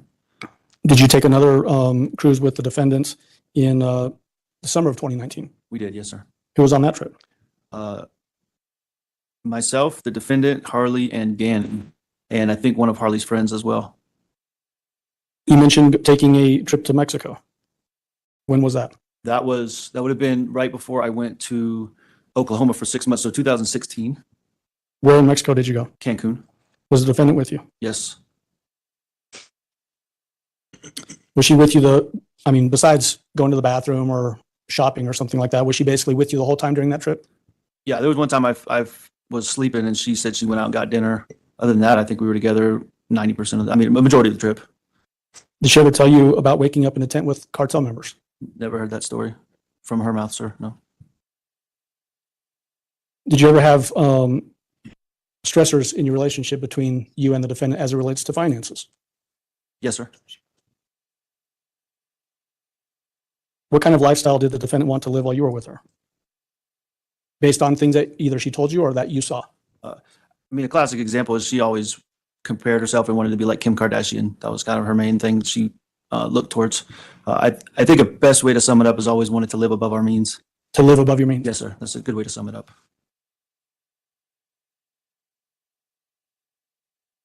Did you agree to being living above your means? There was examples where I gave and there was examples where I didn't. But was that ultimately a source of tension between you and the defendant? Yes, sir. Did she ever accuse you of infidelity or cheating? Yes, sir.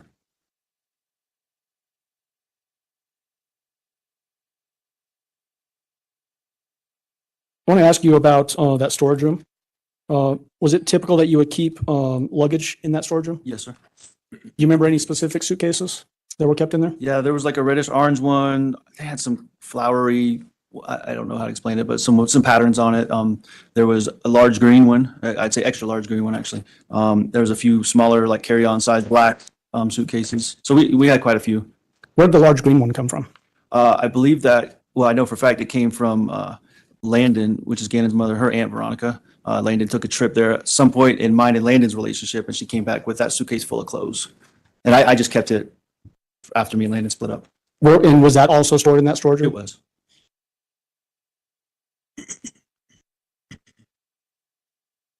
Did you ever use that large green suitcase on trips? I used it more so when I moved or PCS'd. I don't remember using it on a trip or vacation because it was just too big. Do you remember being shown a picture of a suitcase under a bridge in Florida? Yes, sir. Did you recognize that suitcase? Yes, sir. What did you recognize it as? That same extra large green suitcase from my house. I want to have you flip to People's Exhibit number 48 in that notebook.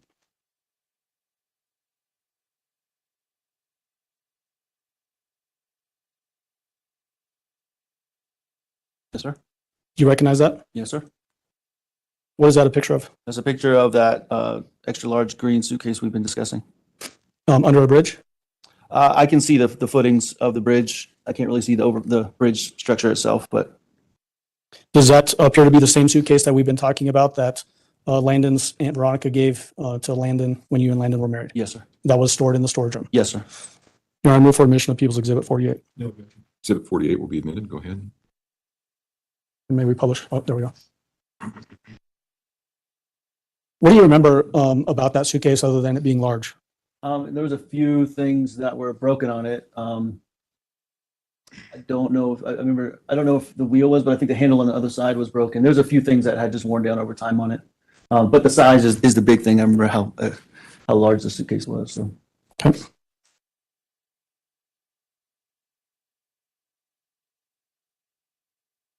All right. All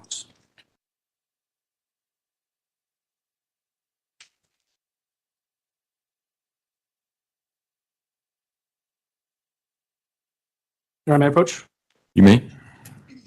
What's been marked as People's Exhibit number 33. Obviously a disc. Do you recognize this disc? I do, How do you recognize it? because I initialed and dated it 31 March. Did you watch the contents of this disc? I did. Is it a fair and accurate representation of a video that you have seen? Yes. Okay. I move for admission of People's Exhibit 33. Defense? Objection. Exhibit 33 will be admitted. Go ahead. In permission to publish, right? You may.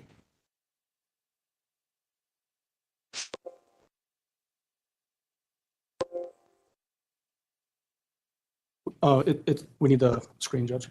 It's not, you're not feeding yet. I have a pre-screen up here so that I can see. Okay.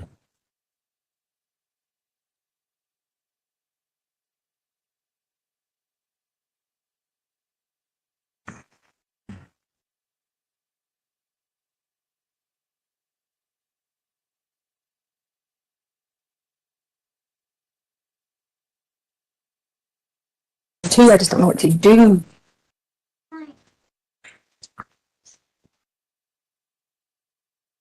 Well, devastating. Initially, Scott, I can't lie when the TMZ information. Gannon, I promise it's the last time I'm going to ask you. I'm just freaked out, okay? Are you sure you didn't do it on purpose? I did it. Okay, you promise. You promise. Pinky promise. Okay, all right. So listen. We're all right. We're gonna have to sell stuff to fix it. Okay. So we figure out what we got to sell. We can sell the sofa. We can sell whatever because we got to get it fixed. So, lady, don't be mad at us and kick us out of the house. Okay. You got it. You got it. I'm just worried about my Okay. Shh. Listen. So tomorrow. Tell us a couple of. Who is that? That's Lena, absolutely. And then the female voice that you hear on that recording, who is that? Tisha, excuse me, the defendant. And then the other voice that you hear towards the end, whose voice is that? Those are the last words I ever heard Gannon speak.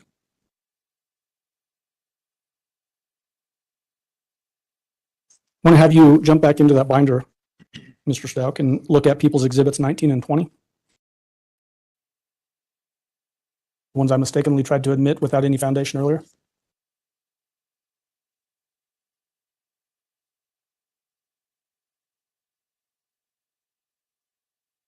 Okay. You recognize those? 19 and 20, yes, sir. Are those, well, what are they? Those are two different angles, pictures of Gannon in his bed.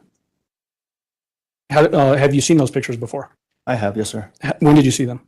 I don't want to mix it up. I know I've seen them in through various things, but one of these specifically, or at least one, if not both, the defendant sent to me that morning, which would have been Monday, the 27th. Okay, so we're talking about January 27th of 2020? Yes, sir. And then you received those specifically from the defendant? Yes, sir. What method did you receive them from? Text message. Text message. Are they fair and accurate copies of the photos that you received on January 27, 2020? Yes, sir. I move for admission and permission to publish 19 and 20. Mr. Tellini, exhibits 19 and 20 will be admitted. So I think we have People's Exhibit 19 up on the screen now. Tell the jury what we're looking at in People's 19. So once again, that's Gannon in his bed. I referenced a TV off to the left. You can see it here, a TV in his dresser. The table we discussed earlier, and then once again, there's Gannon in his bed. Is that typically the way Gannon would sleep in his bed with the blankets just piled on top like that? No, sir. There was a couple things I noticed that were different. There seemed to be a big, I don't know, pillow or bulge or something down here. I don't remember this red and green blanket actually being on his bed. Or we've discussed that. I don't remember that. Okay. I can't say 100% that it wasn't ever, but. And then People's 20? This basically just another depiction of that same scene? Yeah, it appears to be. I mean, I think it's different though, because Is it okay if I show Well, differences? let me ask you this. What, is there a difference between the two photos based on your observation? Yeah, absolutely. What are those If differences? you look at where his hand is here, and if you look, if we can go back to the other one, his hands are in a totally different position. See how his hands are crossed right here, like it's kind of pulled back a little bit.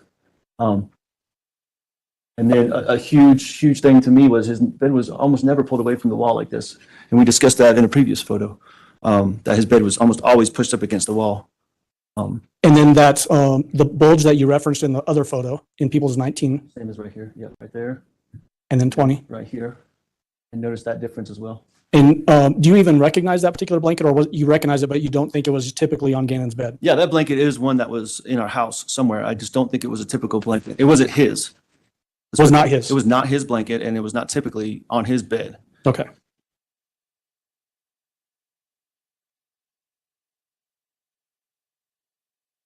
You can take that down for now.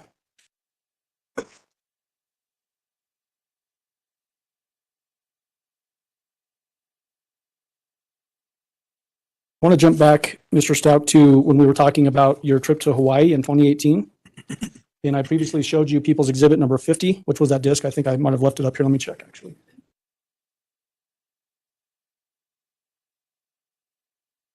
Yes, sir. Yes, sir. This time I move for admission of People's request permission to publish. Mr. Tellini, Subject to prior objection. objections? That was me. I hit the mic. Okay, all right. The objection's overruled. Exhibit 50 is admitted. And permission to publish. Your Honor. You may.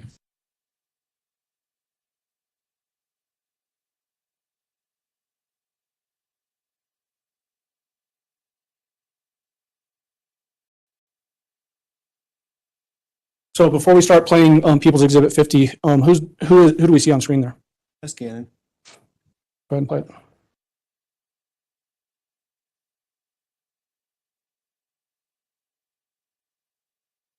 Guys, where are you at? In Hawaii, go.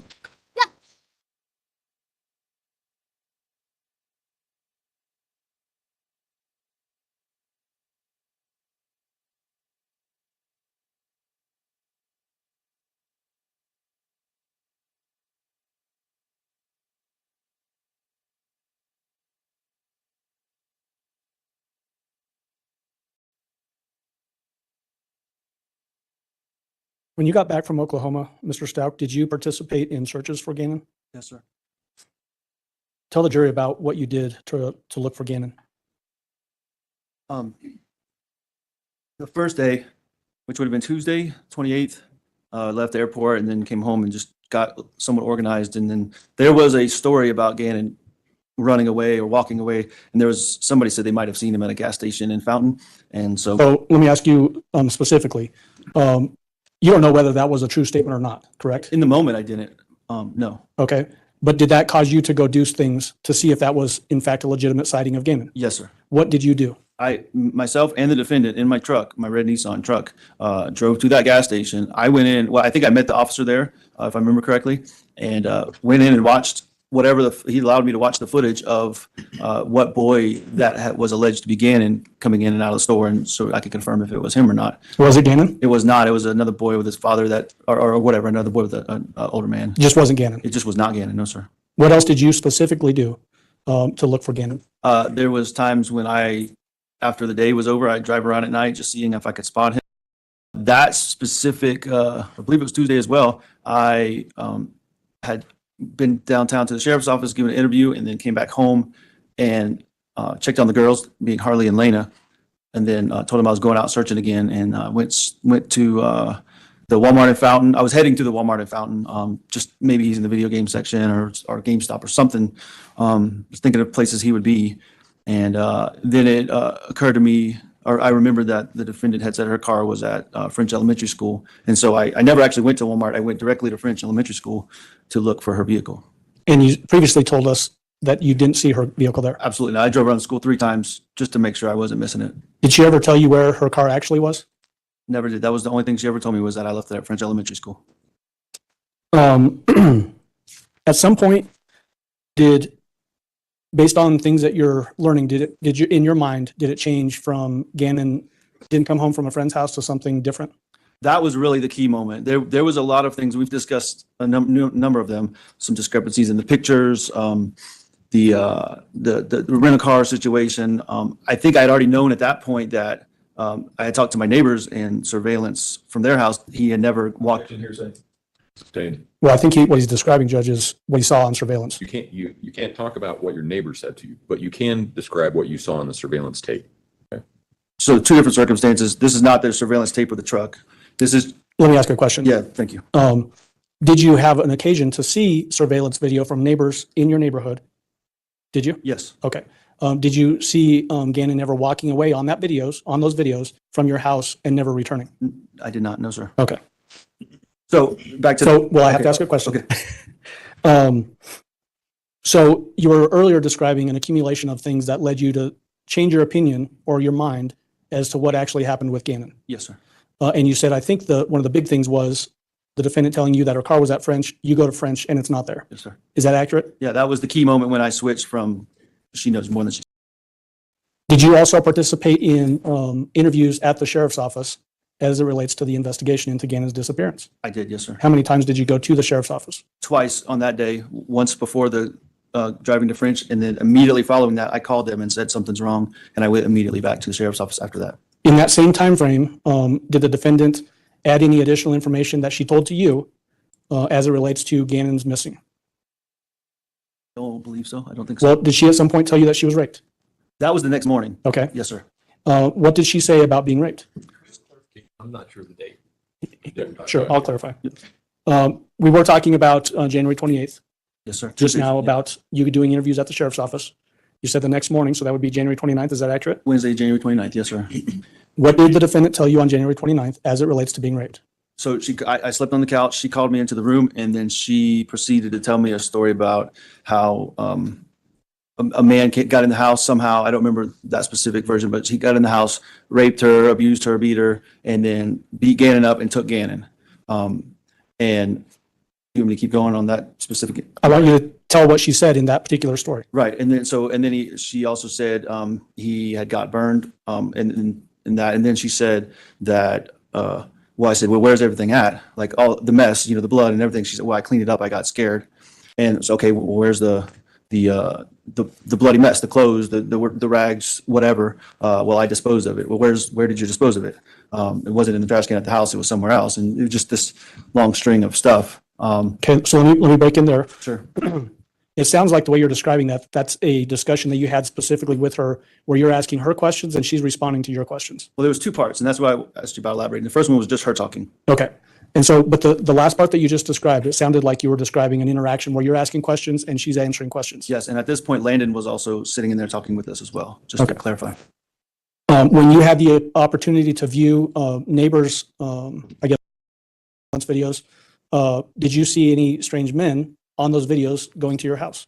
So to clarify, I did, and I was stopped because it was hearsay, but I never saw surveillance of him leaving or not leaving on foot. I'm sure we'll get to the other surveillance later, but I never saw that. That was just what the neighbors told me. So What I'm asking you right now, Al, or Mr. Stauch, I apologize, is did you see on any of the neighborhood video any strange men going into or out of your house? Sir. When I think he just said he'd never watched any videos. This was just what the neighbors had told him. that's not what he said. No, he overruled. Re-asked the question. Yep. Just so the record is very clear. Okay. Did you watch surveillance video from neighbors in your neighborhood to see anything as it relates to Gannon's disappearance? No, sir.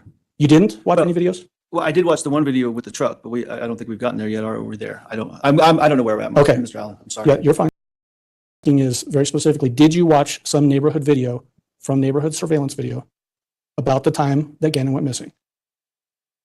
I watched one, and that was him leaving the truck and coming back home. That's Okay. the only one I watched. Okay, so you didn't watch any other videos to see, to either confirm or not confirm that a strange man had come into the. I've seen nothing Okay, else. all right, thank you for clarifying that.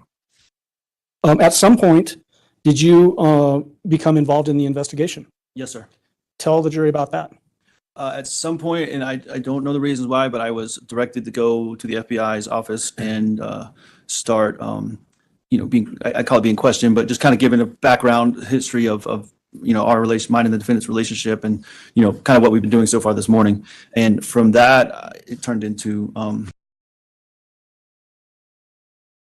pretext phone calls. Okay. What do you mean by pretext phone calls?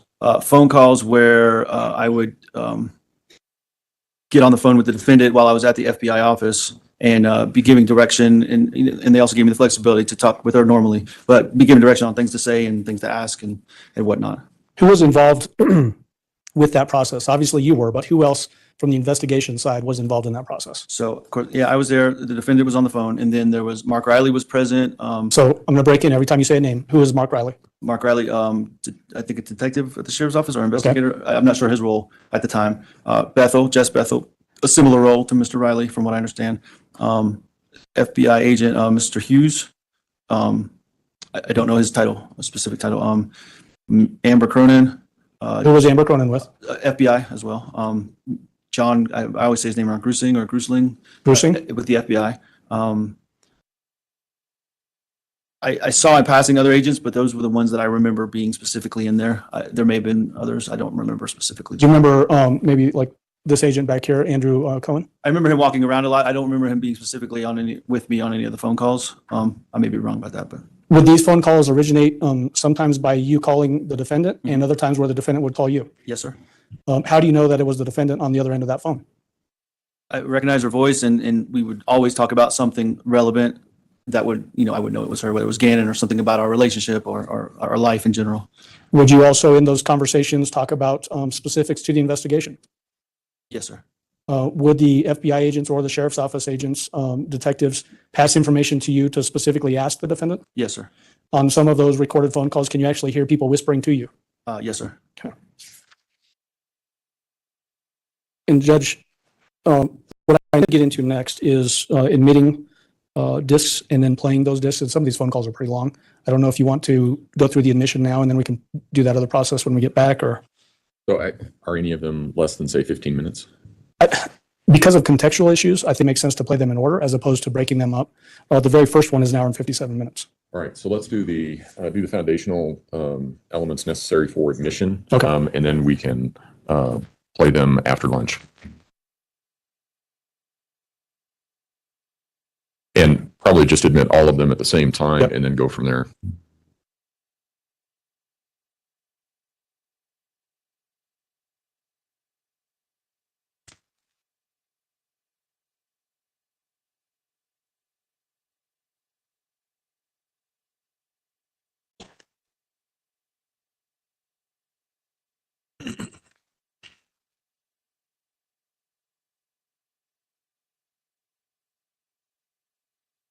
And so for the record, Judge, what I'll be showing him for admission is People's Exhibits 35, 36, 37, 38, 39, 40, 51, 52, 53, 54, 55, 56, 57, 58, and 59.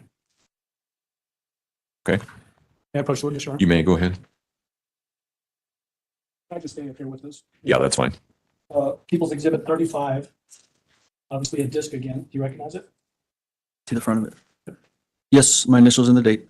Have you had a chance to listen to this recording that's on this disc? Yes. Is it a fair and accurate representation of that phone call? Yes, sir. People's Exhibit 36, do you have your initials and date on that one as well? Yes, sir. Did you listen to this recording? Yes, sir. Is it fair and accurate representation of that recording? Yes, sir. People's 37, are your initials and date on this? Yes, sir. Have you had a chance to listen to this item? Yes. Is it a fair and accurate representation of that recording? Yes. People's 38, do you have your initials and date? Yes, sir. Have you listened to the contents of this disc? Yes, sir. Is it a fair and accurate representation? Yes, sir. 39, do you have your initials and date? Yes. Have you had a chance to listen to the contents of this disc? Yes, sir. Is it fair and accurate? Yes, sir. 40, are your initials and date on this? Yes. Have you listened to the contents of this disc? Yes, sir. Is it fair and accurate? Yes.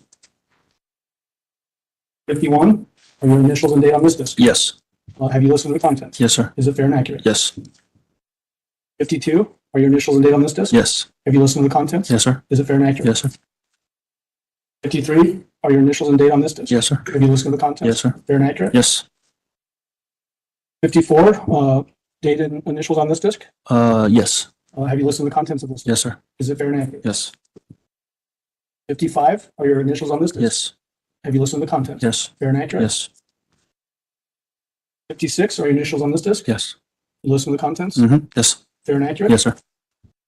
57, are your initials and date on this disc? Yes. Did you listen to the contents? Yes, sir. Fair and accurate? Yes, sir. Tedious, isn't it? Yeah, sure.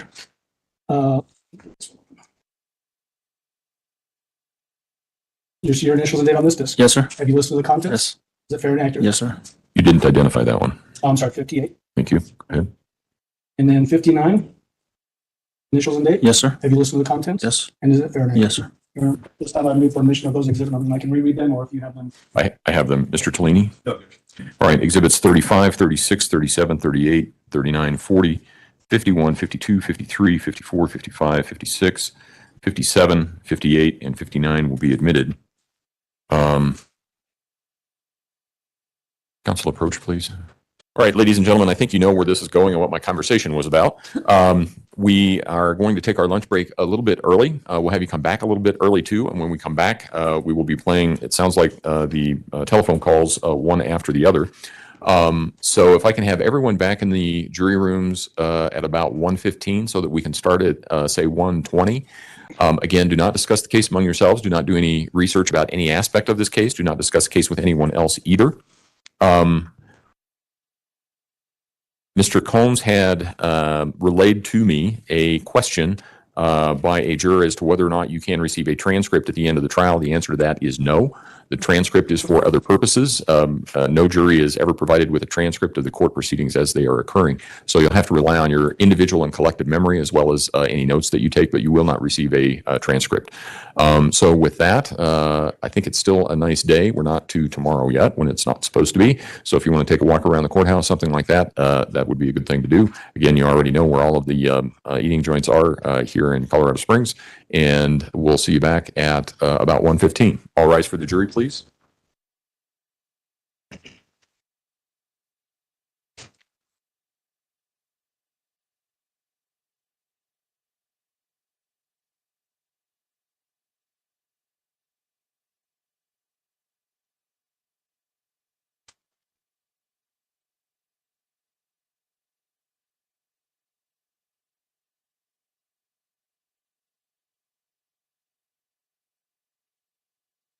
Thank you. You may all be seated. Mr. Stauch, you can go ahead and step down from the stand now. And I don't see any reason to have Mr. Stauch sitting on the witness stand while we play these are just phone calls. It's all audio, right? They're all audio. There may be some times where I want to pause it and ask him a specific question, especially at the beginning when we hear voices, who Okay. that voice is, that kind of thing. But I think once we get started into the meat of them, I think we can let him down if it's okay with you. It's fine by me.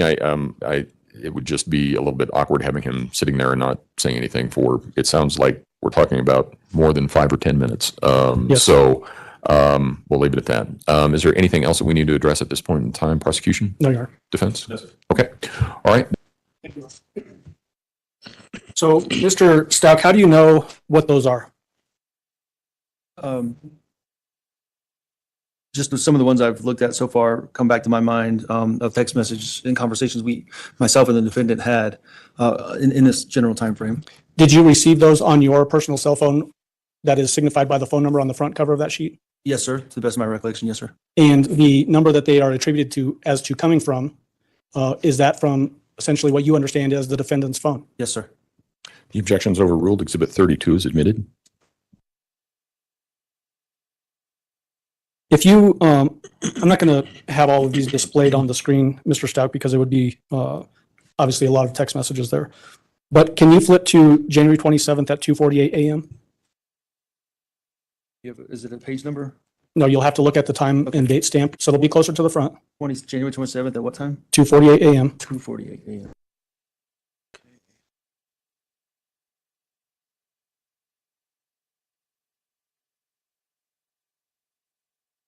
Yes. Do you see a text message from the defendant's phone at 2:48 a.m. on January 27th? Yes, sir. What does that text message say that was sent to you? It says he is in the bathroom again and blood coming out butthole and he is crying about going to school tomorrow like this. and he is still upset about the candle accident. I told him it's fine and that as long as he was okay, not to worry about something minor we can fix, and let's worry about his stomach hurting. So when the text message in your mind says he is, who is the he is in that text message? Gannon. How do you know that? Because I don't know if it's in these text message thread, but we had discussed his that specific stomach incident previously already in this general time frame. Okay. So based on context, you were able to determine that at least from the defendant's phone is a text saying that Gannon is bleeding out of his butt. Yes. Had that ever occurred before? If there was any, so he, and I mentioned this previously, he did have a stomach issue where he gets severely constipated and would have, that'd be too graphic, but have, some large pieces of stool that was hard to pass. And he may have a little bit of blood in the stool or but he would never bleed, like a gush or drip or anything like that. It would just be a drop or something associated with that. So nothing serious like this. Okay. Can you find a text at 8:10 a.m. that has a reference to lighting a candle, Gannon lighting a candle? What date, Mr. Allen? Same day. Same day. If I change the day, I'll tell you, but 8:10 a.m. Thank you. 8:10 a.m.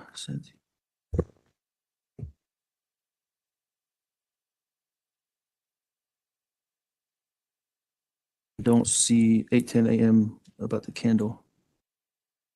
Well, do you generally remember getting a text from the defendant's phone referencing that Gannon lit a candle because because of the smell from poop?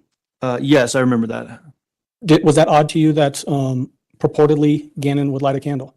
Yeah, I don't remember him ever playing or lighting candles on his own accord. Okay. If he was directed to, maybe, but never, going in and doing that on his own.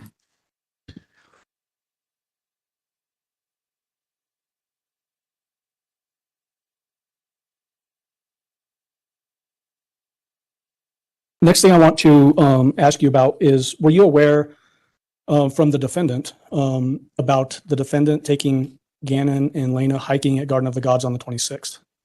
Sir. What did the defendant tell you about that hiking trip? I believe there was some talk about him pooping in his pants or having an accident during that hiking, somewhere in that afternoon that they went hiking. Did the defendant express any frustration with that incident? I don't remember, I don't know if frustration is right word. I don't remember what the feeling was that she displayed, but there was a conversation about it. Well, how would you characterize the way that she was expressing that story to you? I mean, I can speak more generally. I just know that it was always a frustrating or she didn't like to have to clean it up or deal with that part of Gannon. Having to clean up after? Yeah, when he had an accident. Okay. And then we already had previously talked about, you got a text message on the 28th in the morning, 2 text messages actually with those pictures of Gannon in bed. From the bedroom, yes, sir. Do you remember that? Absolutely. Okay. When you got back to Colorado from Oklahoma, did you meet with detectives at a Starbucks? Yes, the Starbucks in Fountain, yes, sir. Was that on January 28th, 2020? So Tuesday, yes, sir. It was Tuesday the 28th, yes, sir. Okay. Who was with you when you went to that Starbucks? Myself and the defendant. I mean, and then whatever detectives were there. I don't remember specifically. I think there was 2 or 3, but Okay. As far as our side goes, it was myself and the defendant. The phone that we admitted earlier, Gannon's phone, is that when you gave that phone to the detectives so that they could use it for investigative purposes? I believe so, but I don't remember specifically when I turned it over to them. Okay. What did you tell the detectives at that time? And I'm asking you in the general sense. Obviously, you probably don't remember word for word. Yeah, I know we're working through he's missing and what we had done so far, I think, and what I knew about what I had done as far as like calling his friend's parents and, calling his mom and stuff like that. I remember that being a part of it, I think. Also, we had his Nintendo Switch box because he was. So let me stop you there and we'll get to some of that. Okay. When you said what you had done as a result of he being missing, you're talking about Gannon. Yes, sir. Just for the record again. Were you sitting at the same table as the defendant during that time? We were sitting side by side. Yes, sir. Were you able to hear what she was telling to the detectives? Yes, sir. What did she tell the detectives about Gannon's disappearance? I don't remember specifically, but it was all centered around him being missing or running away, not coming home. That the storyline up to that point. Well, okay, so what we talked about earlier was that he had gone to a friend's house and had not come home. Right. Yes, sir. Same thing. Yes, sir. She was telling the same story at that time. Yes, sir. And then we talked earlier about you going to the sheriff's office to give an interview. Do you remember that? Yes, sir. And then you had a follow-up interview at the sheriff's office as well. Yes, sir. Did those both occur on January 28th? Yes, sir. When you went the first time, where was the defendant at that time? I do not know. I went because, So, okay, yep. So you don't know where the defendant was? I do not. Did she go with you to the sheriff's office? No, sir. Okay. What did you tell the sheriff's office detectives during that interview? I don't remember all the specifics. I have heard the interview, but I don't remember all the specifics. I know I was more vague with what I was telling them about mine and the defendant's relationship, because I didn't, this was before I went to search for the black car, or before I went to search for the defendant's car. So I didn't really suspect anything for you. Like I mentioned previously, that black car was really, or the search for that black car was really what changed my mind about what was going on. So I was just trying to find my son at that point. I didn't think anything else really was going on. I thought he was just missing. So once again, I don't remember all the specifics. I just remember I was more vague about whatever was going on in my life. So again, just to make sure that we're all clear, the defendant didn't go with you to the sheriff's office? No, sir. Did you reiterate basically the same story that Gannon was missing and hadn't come home? I believe I did. Yes, sir. And it sounds like what you're describing is that you were telling this in a more general sense because of all of the things that you were talking about. Yes, sir. Okay.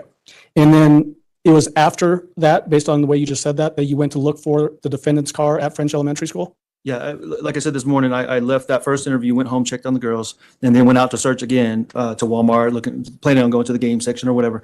And then it hit me to go look for the car at French Elementary School. Wasn't there, and I didn't get too far out of the parking lot of French before I called. I think I got a hold of Bethel, is who it was, and said, "Hey, something's wrong." And I was actually freaking out pretty hard. And they're like, "Calm down, just come back downtown." And that's when I did the second interview. So what was it about you not finding the car at French Elementary School that caused you to, as you just now described it, to freak out? Well, two things. It was a flat out lie in my estimation. That's my perspective. Because she told me the car was there and never told me she had moved the car. And a few other things, and once again, I don't want to get into hearsay, but things I didn't see that people had told me. I was putting all these pieces together, and then that was the first lie I in my mind I confirmed. So yeah. Oh, come on. Let's just stay. I'm trying. So there's a lot here. Yeah. And obviously we're talking about your son and Yes. understand that this is a stressful moment for you, having to recollect this from 3 years ago. Really listen to what the question is and just answer that question, okay? When you went to look for the defendant's car at French Elementary School, did you find it? No.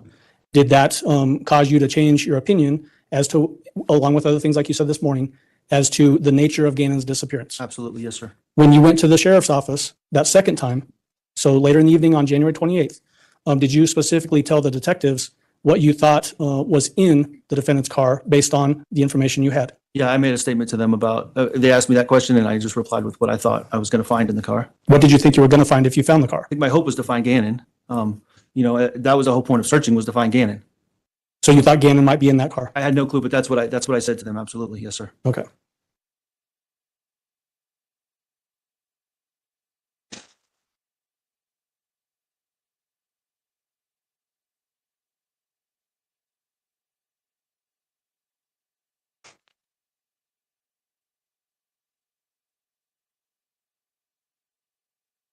And then if you can flip in those text messages to January 29th at 7:19 a.m.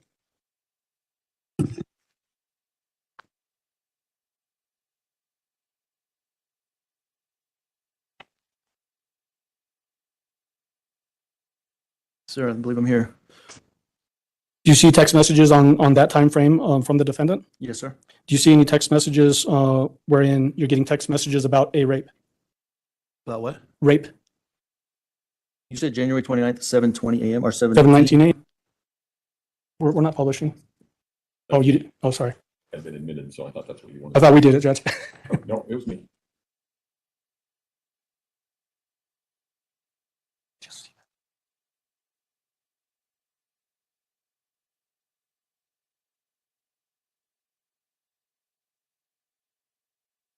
I don't.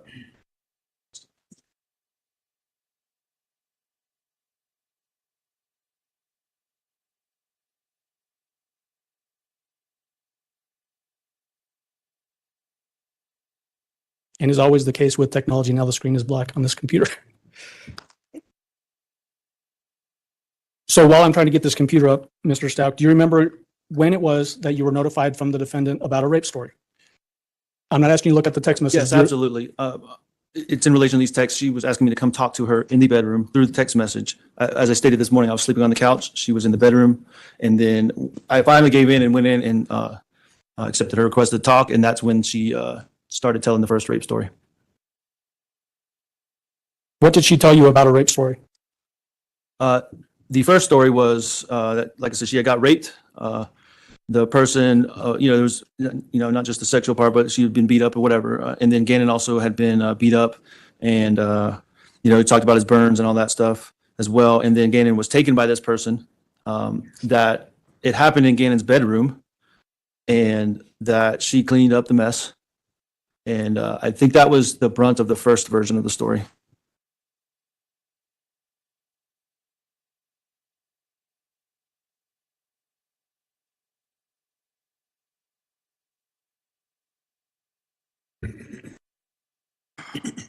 Did she tell you where that rape had occurred? Yes, sir. I think you were messing with computers, but Yeah. it happened in. I was. Yeah, absolutely. She said it specifically happened in Gannon's bedroom.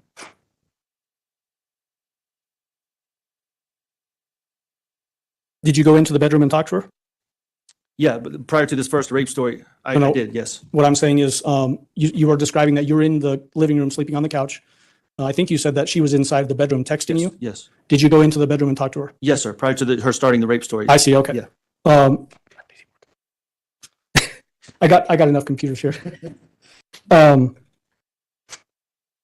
was her demeanor like when you went into the bedroom?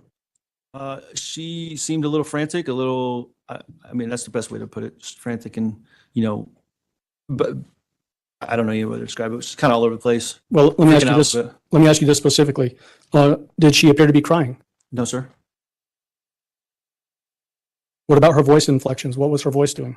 I mean, it seemed normal, not normal, but it seemed, I mean, she was frantic, like I said, and freaking out. So it was kind of rushed, and, she was telling me about how she got raped, allegedly, so.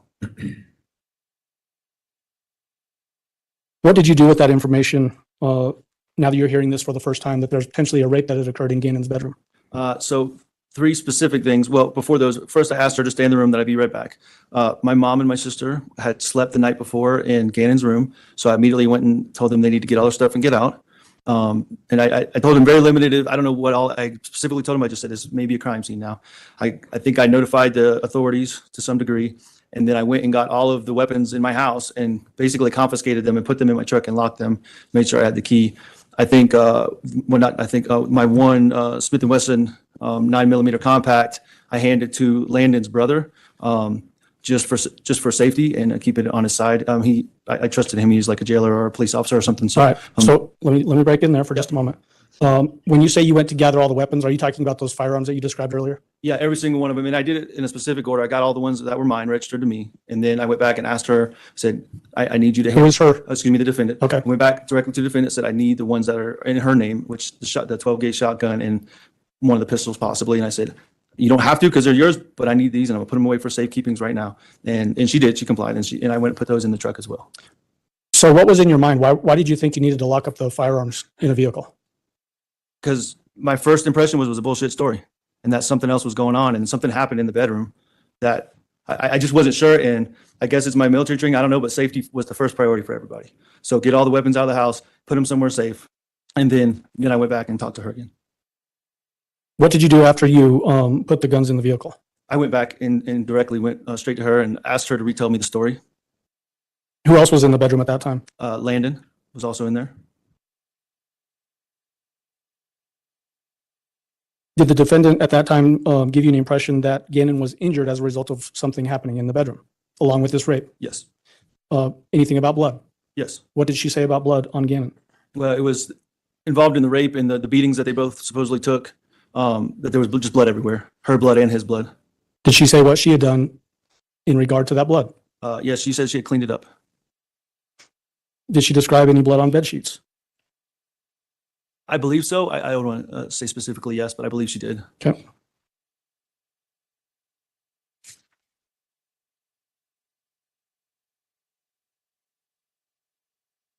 I want to jump ahead to January 31st. You remember sharing some text messages with the defendant about her coming back to the house, so this would be after she'd moved out, to collect things from the house, or phone calls.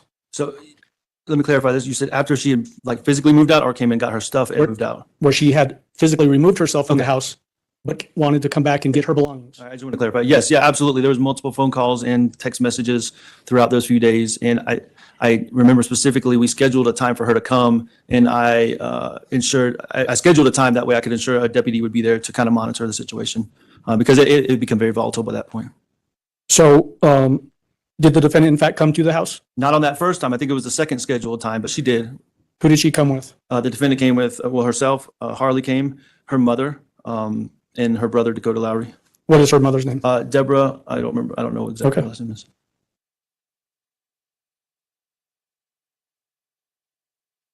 And I'm not asking you to tell us anything that Harley said, but how was Harley acting during this time? Very reserved, I think is the best way to put it.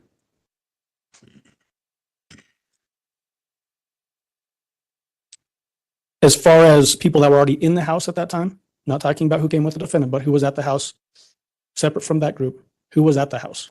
My brother Les Stauch.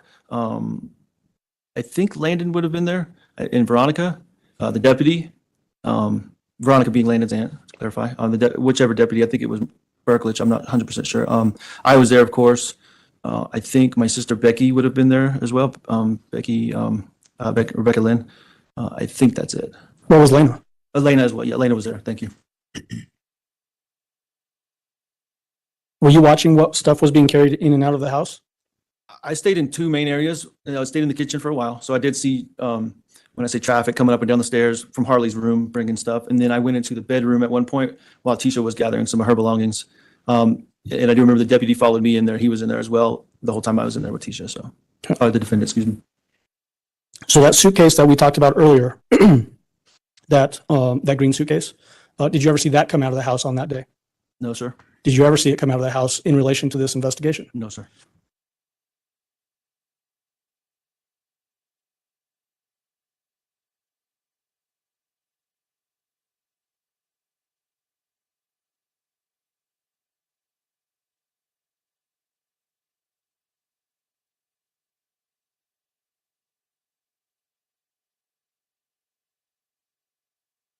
Once she moved her belongings out of the house on January 31st, how would you communicate with the defendant after that?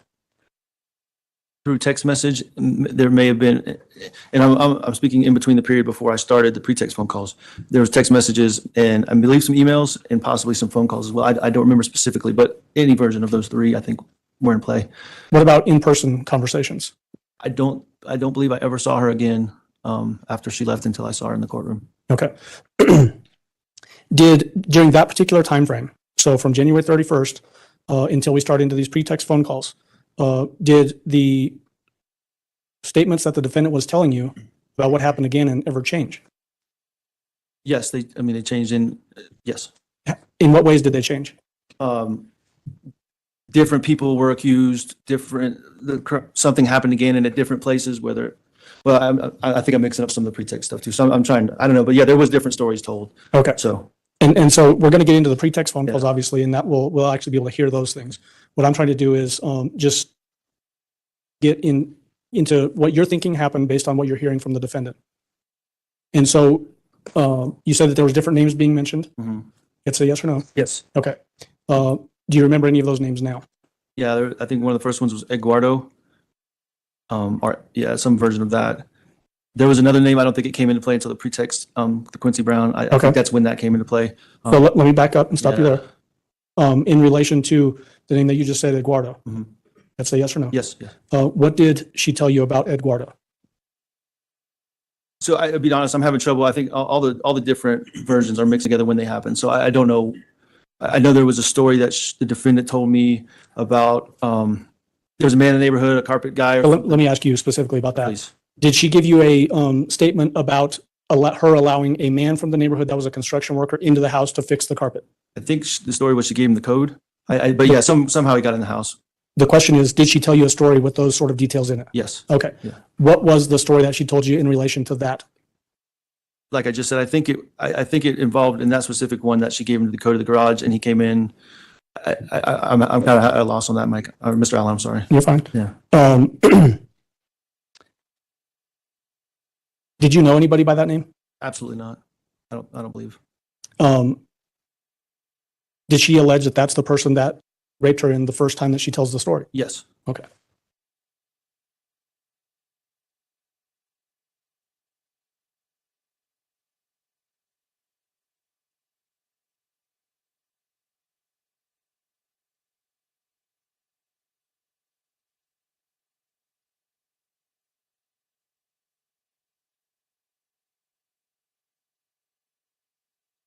Now I want to jump into these phone calls and we're going to have to reconnect our computer. So just a moment. That first pretext phone call, which is People's Exhibit number 35, previously admitted.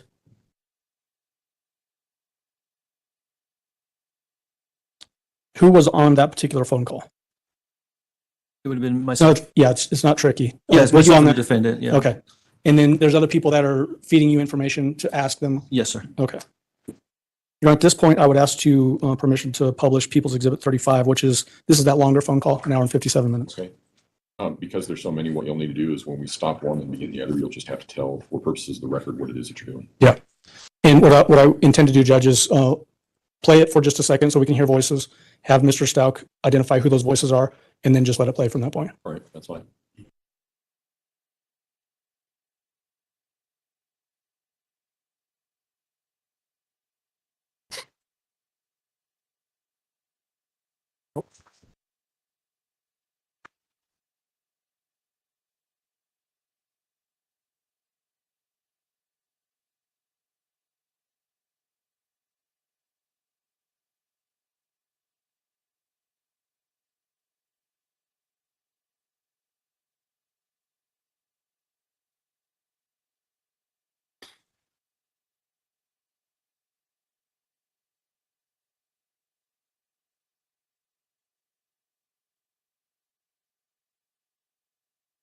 Judge, you would think after COVID, we'd be more adept at our computer skills. It's my fault. All right. We'll have our technological issues. But what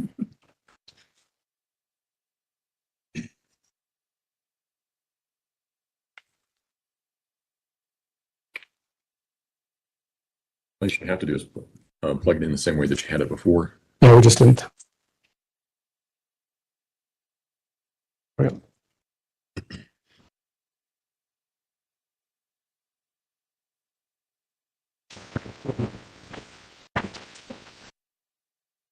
Hello. Whose voice was that? That was my voice. Okay, go ahead. Keisha.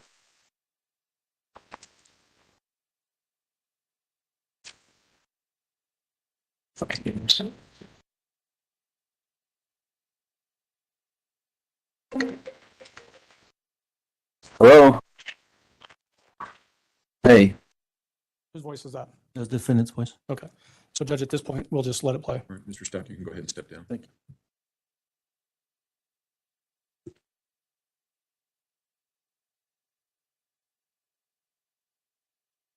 Why didn't you say anything?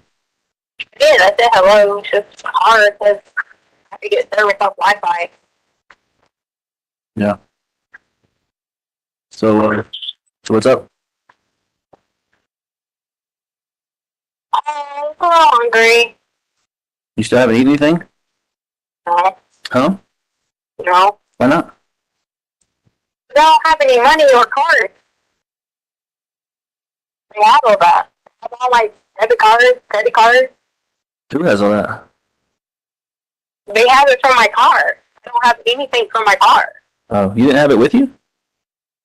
I did. I had my purse with me, but they took my purse and they took my Apple Watch and all that. It took everything I had possession on.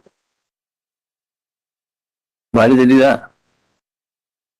I guess the same reason they took everything that was in my book bag and Ollie's car. I mean, they even took the dog paperwork and took the security card and my birth certificate. My passport, which is why I can't be at the airline because I have to have a passport. You're not working at the school anymore? I thought you had the early college thing going on. Right. They took my laptop and they took my car. So I called them and said, hey, I don't have a way to get to work right now. I'm going to work on it. I should have a car back in a day or two. So I'm still waiting. and I don't have a way to get to work. Sure, I got my place out in Denver, and I don't have a passport because I have to have my passport and my crew badge to get on DIA. So you still Need to help me getting me of it.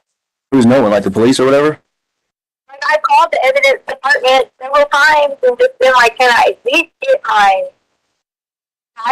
can I at least get anything that deals with my everyday life of operating, like my cards, my passport.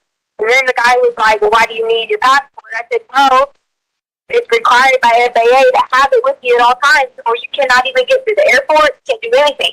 Yeah, you told me that. I forgot. I'm sorry. So I just want to get my contents like that because how am I supposed to work if I don't have any of it? Yeah, I know. Place on hold. Please wait for your contact to return. Hello? Oh, weird.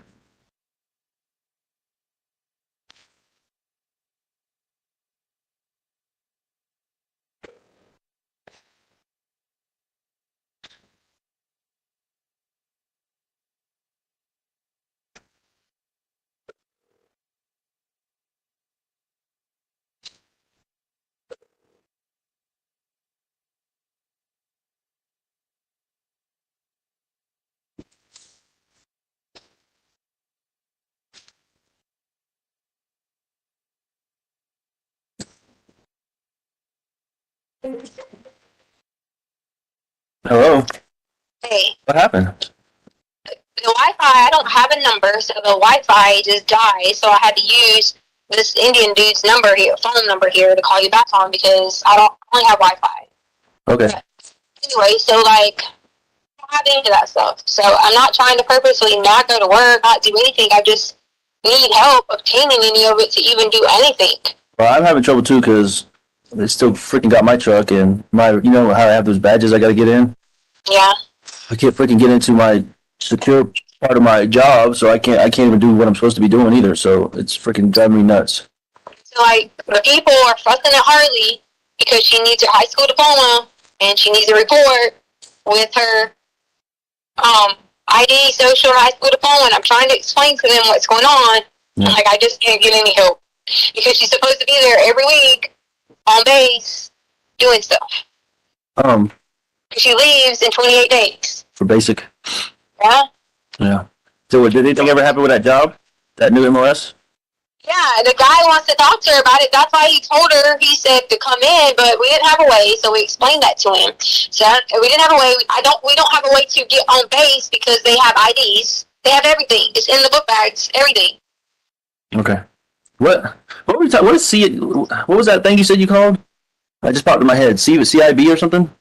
Yeah, you guys, I'm trying to talk to you about like help, and I'm not downing or talking about anyone, but they don't need to be the lead agency if they're not going to lead. So the Colorado Bureau of Investigations can even look at it from a different approach.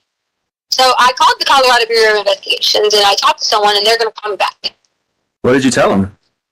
I didn't say anything bad about anyone. I just said there's a lot of key things that they're choosing to leave out. And I said it's becoming a witch hunt after one person.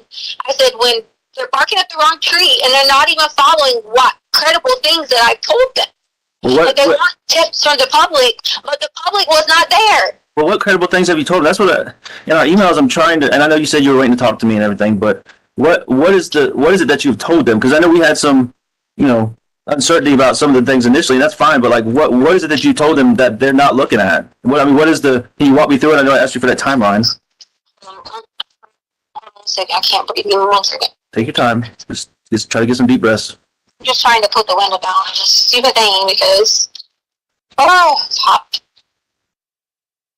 And like I'm having to run into people I don't even freaking know. They could be mad killers and shit to be like, hey, can I use your phone? Hey, can I sit in your car for a minute? Hey, do you think I can drive your car to the store?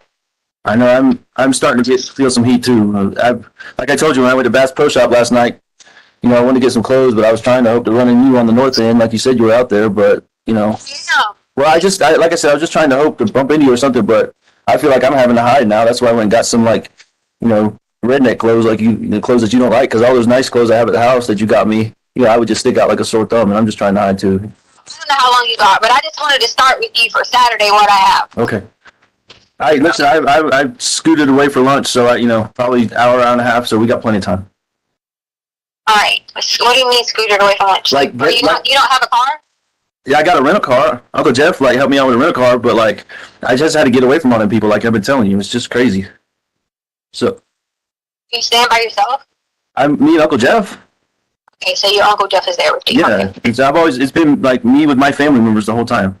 So how long can your Uncle Jeff stay? I have no clue. It's people been kind of jumping in and out, but I just didn't want you to be by yourself because I've been trying to be with you because I don't think that you should be by yourself with them because it's a bunch of vultures. That's all. yeah, I'm not. I'm starting to slowly see that. So, but yeah, let's just timeline because I want to hear your timeline so I can try to make sense of it. Saturday, okay? You said you wouldn't question, you would just listen. Saturday. Hold on, Teacher. Saturday, what do you mean Saturday? Like right before me and Mama left. Saturday. After you left. Okay, gotcha. Okay. I had to get it notarized because that's what that guy said to do. Right after whoever found us and took all his car, that's where we had left from was the attorney. But anyway. All right. So I'm gonna just go through certain things. I'm not gonna read it verbatim how he did it because it would be more like in law terms. But key one, Albert is not left for Denver. We put DN in there. Around the house, cleaned up. G helped with stuff. Helped me get stuff out of his car. Gannon's always barefooted because that was something that he asked me. Even taking the trash out, things like that. He took the trash out. He stepped on something in the garage. So my car parked. You had those boards that were underneath my car, right? Yeah. Gannon was going to go help because he was saying that there was some kind of piece out there that was going to help me. You know the little zip ties that you have on things and it's hard to get off? Yeah. So he knew where something was at to go pop this off. So he was going to go get it because I had bought them some things from the clearance store. All right, so Gannon cut his foot on those boards. We flipped the boards over because we were freaking out because I was like, oh my God, your daddy said don't get oil or anything from your car leaked on those boards. You know what boards I'm talking about? The one, the 2x4s that I have, that you drive over to park in the garage or whatever? Yeah. So I let Gannon sit down in the back of the car. You know how funny I am about my car. But also, we just bandaged it up, whatever. All we did was stick a bandage on it, whatever. And I said something to him about, Gannon, you gotta quit coming out here barefooted, which I do the same thing. I take dogs out barefooted anyway. Yeah. Hey, let me ask you this. Hold on, wait a second. I'm just thinking here, and I'm going to listen to everything. Just something that popped in my head. He always goes out the front door to do the trash. That's so weird. He was helping me unload. Like, I had bought them a bunch of stuff in the clearance store. If you look in the garage. I got you. Okay, I thought you said take out the trash. I'm sorry. Let me explain this to you. There's 2 bags that was put in the garage because I have put a bunch of stuff in there. I would have bought them a bunch of cop that went on sale from the clearance store because they were changing over to warm weather stuff. But obviously in Colorado, you can still wear the cold weather stuff. I saw Lena online wearing, so therefore I knew it was in the house. But anyway, so my point was, he was really, helping me out, whatever, just talking to me about something. Who knows what he's talking about? He tells me about video games. I listen, but I don't understand them. Anyway, so he was bleeding on his foot. And we turned the boards over because I was like, oh my God, I was going to freak out, because these are the boards. He said, don't you get oil on my car, don't drip on my car, whatever. All right. So during this time frame, Gannon was supposed to be taking the trash out. I said, you might as well take out recycle, whatever. But Gannon kept going to the gate with nothing. And I kept saying, why are you going to the gate? He was like, I'm going to make sure the gate is locked. Well, okay, this is the first I'd known. I knew we were talking about locking the gate, but I didn't know Gannon had the key. I thought maybe you just had the key yourself. Whatever. I didn't know Gannon had the key. Babe, he didn't, but hold on. The key was in our room and on top of the dresser the whole time. Remember, he kept. Yeah, I didn't pay attention or remember. All right. So he kept going out there with the key and saying that he was checking to make sure the gate was locked. Okay, benefit of doubt, maybe he was, because we had talked about making sure that gate was locked, or talking to somebody. I don't know. I'm not speculating. I know I got on him about doing this. Yeah. So underneath there was a rug. That rug that we stepped out on, it was a rug. There was blood on it. I had walked on it, and I was like, we probably should just throw this away and find a new rug to put out here. So what rug are you talking about again? So the one in the garage? Right. Yeah. When you step down, there was a rug. I said, we probably should just throw this away. I said, because we can always just get another piece or another rug, or I'll go to Dollar Tree and get a rug, whatever. I got you. Okay, so that was that. Okay, so then on the next section, it says, I replaced rug, blah, blah, blah. Okay, yep, bam. All right. And then it says, he came in the house, and he immediately ran downstairs to the room. So then I kept going down there, because his door was locked. He said he was keeping Lena out, which, again, I didn't question, because they always get where 1 minute they want to play with each other, next minute they're like, get out. Okay? So then I sat on the sofa to put on the Peloton shoes because I was going to ride the bike again because my friends had said they were going to redo a later time that we could do the bike. Gannon kept coming in there saying, "Are you going to stay here? Are you going to stay down here? Are you going to stay down here?" So I took it as if he was like excited I was going to stay down there and, you know, just be able to run around and do whatever. But then I had to go upstairs and help Lena, yada, yada, yada. So I got on my statement, it says I was back and forth, but came back when I heard a loud noise. So there was a loud noise that happened downstairs. So of course, I run back downstairs and realized, or so I thought, was a box or something fell over in the storage room. Sounded like something was really loud in the storage room, but I assumed that it was a box. Gannon had his door locked, so I knocked on the door. Of course, I'm like, hello, because I hear a lot of noise. And so he opened and said I couldn't come in. And I was laughing. I'm like, why? And he told me he was doing something. I don't remember what he told me he was building. I'm sure it was something about the toy cons or Joy-Cons or whatever. I didn't think anything of it. Just, okay, he's building something, whatever. But there was a loud noise, and he was in his room. So then, he said his stomach started hurting a little bit or whatever, so I told him to come upstairs. I had some special ice cream. I had his Pedialyte pops. I had already went and bought them because I thought, you know, this time of year, this is when I got the cold last year, I'll take them. So I let him take the Pedia pops or whatever, and he took some Miralax. So that was a normal day for Saturday. Like, you were already, you know, going on. You probably already got the plane. We all laid down, yada, yada, yada, right? Right. We're about Saturday. Yeah. Christopher. Sunday, all right? Sunday, we talked to you in the morning. Remember I told you, I sent you a few messages, and I was like, hey, we might go on a hike, whatever. Everyone's going to get dressed, you know. And then suddenly we saw the news about Kobe Bryant. So then, of course, that delayed it because I'm sitting on the sofa crying, trying to figure out, like, oh my gosh, Kobe died. Is this true? Remember I messaged you. We talked back and forth about it, whatever. Yeah, I had just gotten to the airport at Lawton when you told me that. Right. So Gannon hadn't talked at all. I mean, Gannon didn't know who Kobe was. Or maybe he knew from, like, hearing it, but didn't really know who Kobe was. He just noticed that I was sitting there, like, crying, like, oh my God, you know, like, upset. And we were sitting there talking about it. So I was telling him that, hey, you know, Kobe has a lot of daughters. He only has sisters. You know, Gannon went over the whole, like, I don't want you to think any of this is irrelevant because I want you to think of anything that I say that might have triggered something. Yeah, right. I'm listening very closely. So then we were talking about the daughters, and I was like, yeah, he always wanted a boy, but he never could have a boy. He had daughters, blah, blah. So then I let him in on a little secret, which I already told you over email what it was. Okay, I don't need to say it again. You already know. So me and him were talking about that. He was kind of like, really? And I told him, I said, yeah, you know, like I lost a lot of babies. I said, it was kind of hard. I said, you want one thing and it don't ever happen. You know, I felt like I was in a situation to talk again about this because we're over here upset crying about Kobe. And so I was like, I'm telling you because I know that you'll be able to pray and keep a secret. And we were like, you know, kind of being silly about, oh, this is a secret we have to each other. We'll tell daddy, you know, yada, yada, yada. So we sat there and talked about that for a little bit. So then Holly got called into work. So I was like, crap, we had everything packed, ready to go on a hike, had the Yeti, had everything. We were going to plan on staying for a while and then go get dinner. Well, she got caught on a hike, so we decided to take 2 hikes. So this is where all this confusion comes with hike, Carly went, hike, Carly not went. So we took the dogs on a hike through the trails in Lorson Ranch. So if you leave out of our neighborhood, go out to the side, go up to the little whatever, you could take the dogs on a trail, come back, yada, yada. So that's what we did first. Came back. Gannon had his water pack. I'm sure you saw the pictures online from Garnered that some other creeper people took. He had his water pack on his back or whatever, so we got ready for round 2. So hike 2 was Garden of the Gods. So then it says, Garden of the Gods was our hike 2. So we went about 2 miles in, lots of talking about things. G asked me, did I know any of his mommy's friends from Coastal? It was a random thought process. So I just figured he was trying to be curious about it. I said, and did I remember Brian? And we laughed about some new friend named Mike too. So we were just having this conversation about whoever these people were. I was like, I don't know anybody named Brian, and I don't know anybody named Mike too. I guess a new Mike or whatever. All right, so Gannon's stomach hurt, and he was, Gannon's stomach hurt. And most of the night he had a stomach ache, and he tried to lay down and poop and stuff like that. So during this time, I'm messaging you, which you're probably tired, jet lag, whatever. I was like, hey, Gannon's stomach's hurting, yada, yada, yada. Right.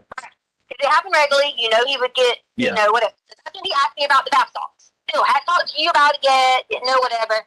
He took a bath, and then I gave him a bath salt, because I thought, maybe this ought to be clean.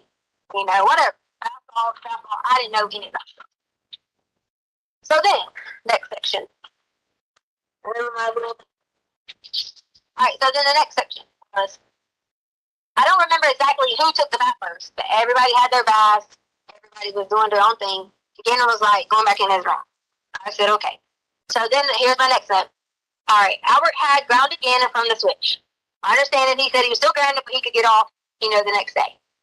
He'd been in his room most of the night. I knocked on the door. He said he was playing with Grayson. I ain't never heard of fucking Grayson before in my life. So again, Grayson? He said Grayson? he said Grayson. Okay. So in my mind, I thought, who the hell's Grayson? But I didn't see anybody in the room. Obviously, I weren't like looking under beds or anything like that. Honestly, I thought, those kids in 11 still have imaginary friends? Or are they talking, is he talking to somebody online? Because he's not supposed to have, like technology. Yeah, right. Even if, I said right, yeah. Even the benefit of the doubt, I didn't say anything else. I just said, oh yeah, okay, cool. So Grace and I said hi. I laughed it off, went off about business, didn't see anything. So later on, I don't know the exact approximate time, but I saw he was on the sofa. And I was like talking to him, I was like, oh, you want to sleep out here tonight? Or Oh, what, downstairs sofa? yeah. Yeah, I got you. Okay. I'm like talking to him about tonight, whatever. He told me that his Uncle Matt was going to visit. Okay, so I don't know who the hell Uncle Matt is.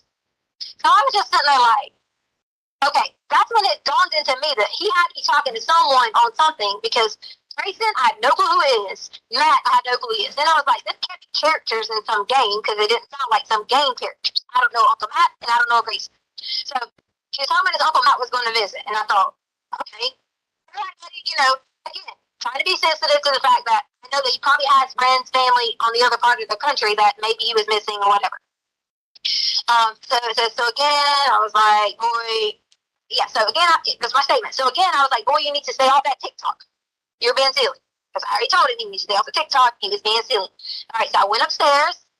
He was on the sofa to watch TV. I told him I'd come back later with him because he wanted to watch something on the show, but I had to get Lena ready, and I promised him I would let him stay up 30 minutes later.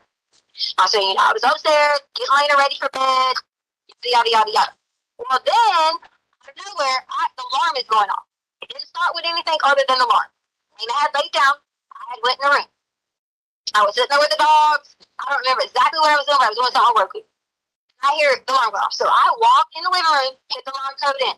And I'm just like, alarm code. And it stopped. So I thought, who in the world, was on the alarm code? Then it beeped again. It kept going. And then it started fire. It was yelling loud, fire, fire, fire, fire. And I'm just like, fire. And I look around, don't see any flipping fire anywhere. So as this goes on, I'm like, okay, put the foot in again, it stops. So I'm like, okay, I might get on the phone with ADT because something's wrong with this thing. Remember when we were out of town, the neighbor said she smelled gas and her thing was going off, but then they didn't find anything? Yeah, right. So I was thinking maybe it's something to do with this. So that was how my whole process was.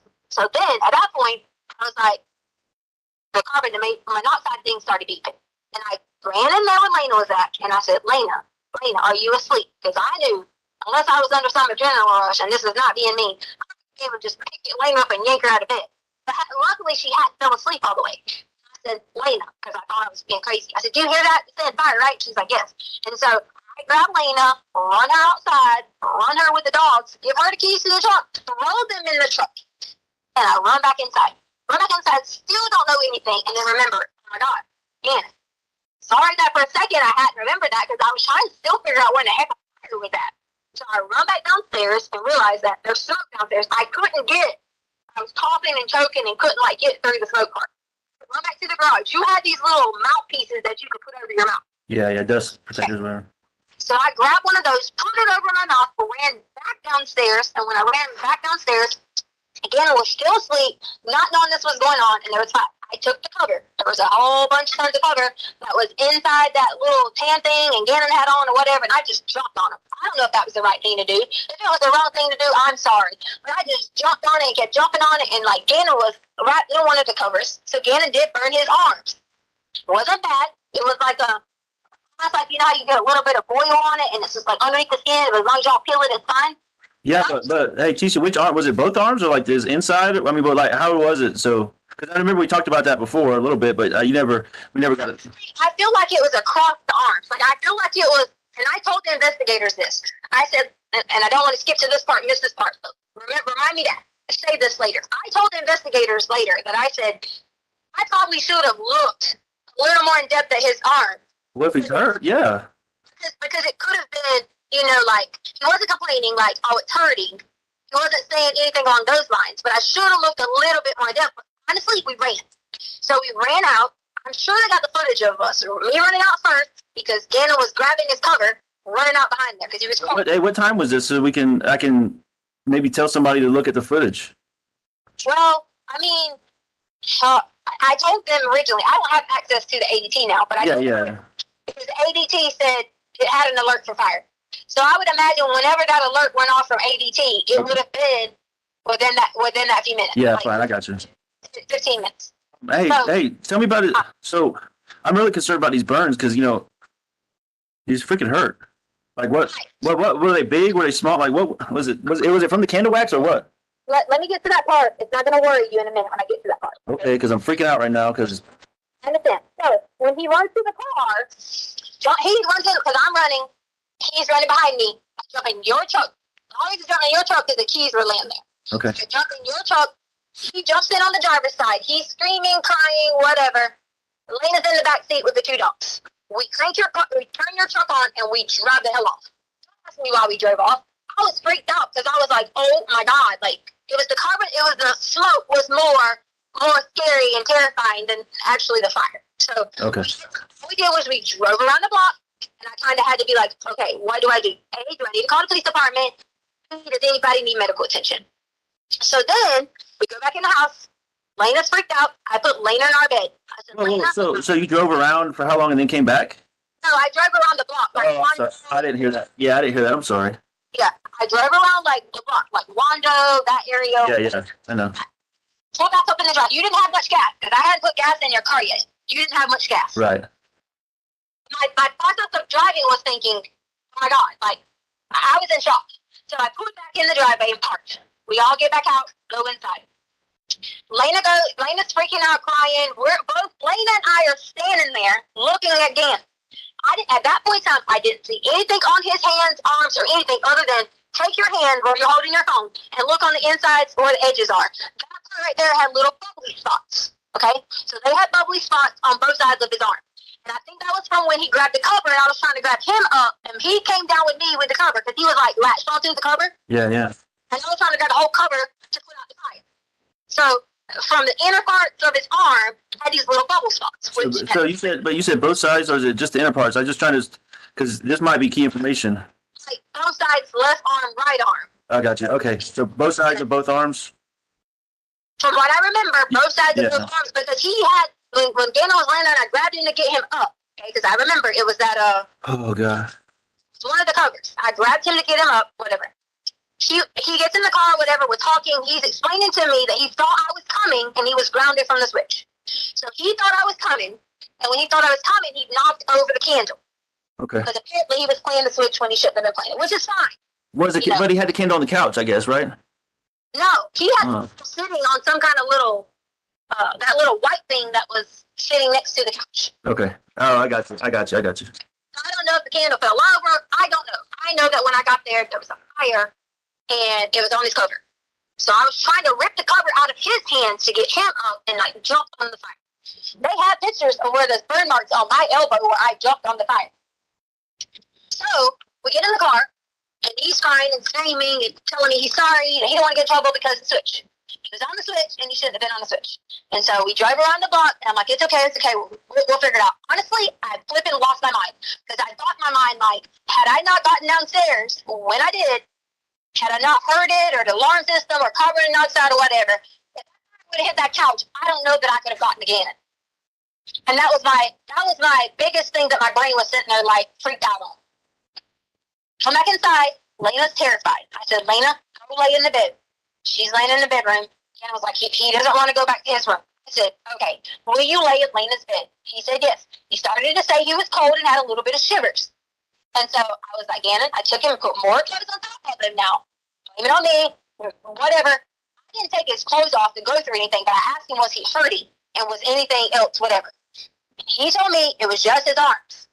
So I didn't see anything that would have thrown a flag that I had to be like, oh my God, emergency or anything like that. I didn't see anything like that. But if his arms was bubbling, that's not an emergency? Well, it hadn't broke skin. Like, it was just like underneath. It hadn't broke skin or whatever. Okay. All right. In my mind, I'm like, okay, let's evaluate the situation, tomorrow and see or whatever. It wasn't burn marks like carpet burn or like, anything like that. It was bubbly. And I told them from that, I said, I honestly probably could have, got him in the car and said, hey, can you just check this out to make sure? Because the in my mind, in his arms, I didn't see it as a bad thing. I just knew he was like, it's not hurting. We put aloe on it, and I assumed, okay. So then we put on the long sleeve shirt on him because he said it was kind of cold or whatever it was. He lays down in Lena's bed. Lena sleeps in my bed, our bed. Charlie comes home. I go in, and I'm telling, like, I already prepped Charlie for what was going on. I was like, hey, don't panic when you get here. I was like, there's smoke, the house is smoky, Gannon, this happened, yada, yada, yada, yada. I know it's scared to go to sleep, so we both went in there and checked on Gannon. We went in there, we gave him water in Lena's bed. We gave him water, we set him up, we were like, are you okay? He was more scared of anything. And so I panicked. Of course, I was like, whoops, someone said something because I said sell the couch. I wasn't talking about sell the couch to fix the daggone carpet. I was talking about, like, I would get rid of that couch and get a new couch. Don't panic. Like, my point was, honestly, I wasn't even going to tell you because I was like, Gannon was scared of being grounded a year. And I was like, I'll buy a new couch. We'll fix the couch. We'll replace everything in here. Don't worry about it. And that was my whole point. I said, as long as you promise me you didn't do it on purpose, you don't purposely do this to hurt yourself or hurt somebody, we will fix it. And that's how we ended on Sunday. So Gannon was still like, upset. He was not only emotional about the situation, his stomach was hurting. So that's where we were at with Sunday. Okay. You give me 1 second to pee. Yeah.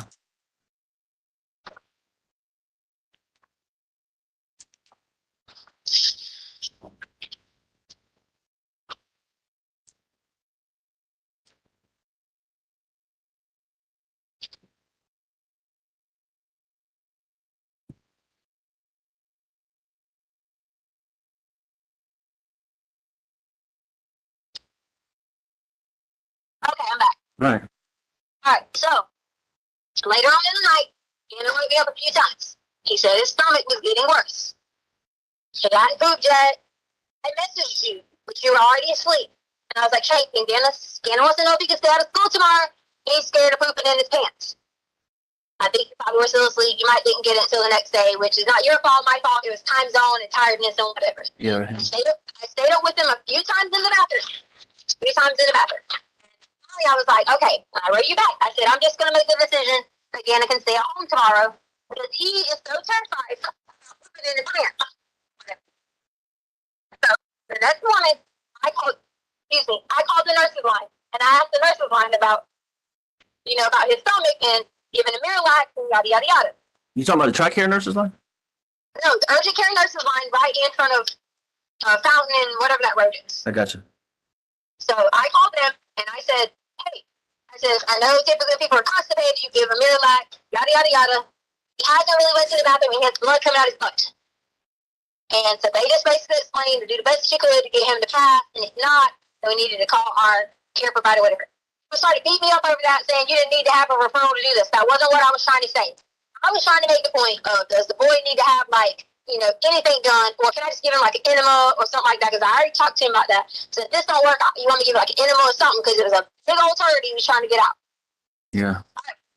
So then, that morning, we were like, I said, Gannon, I'm going to stay at home with you today because I don't want you to stay by yourself. Now remember, we've let Gannon stay by himself. He's been responsible, whatever. But in this state, as in his state that he was in, not feeling well, stomach hurting, bubbling a little bit here and there, being embarrassed, I made a decision that it was not okay for him to stay there by himself if he was sick. If he's on normal terms, taking care of his sister, playing his Switch, doing his thing, then that's fine. But I said, Gannon, you're going to need to go with me. I said, there's a few things I need to handle today. He asked me what, and I was going to look at a bike for you. This guy that was on Craigslist because he had this bike, like a touring bike, and I said, Yeah. "You need to look at this touring bike or whatever." And that was Monday? Yes. Hey, so did you give him Miralax or the enema or anything like that? What else did you give him? I have in this notes what day I gave him Miralax. All right. Trying to poop regularly took, that was the bath salts day, to Saturday. He had Miralax on Saturday. Yeah, here it is. I gave him ice cream and said it had special stuff. Because I was telling him it was really those Pedialyte ice cream. Yeah, right. Yeah. And took Miralax. That was on Saturday. So hold on, I'm trying to just because obviously I'm worried to death about his little arms. Did you rub any cream on it or give him anything for the pain or did pain medicine or anything like that to help him? I didn't pain medicine because I didn't have any pain medicine gift. What I gave him was the aloe that was in our bathroom, that green aloe. We even made a little silly joke about it because he wasn't hurting. Remember how I was wrapping Sadie up with the little thing? Yeah. I wrapped it around his arms too. And Oh yeah, yeah, the little bandages or whatever.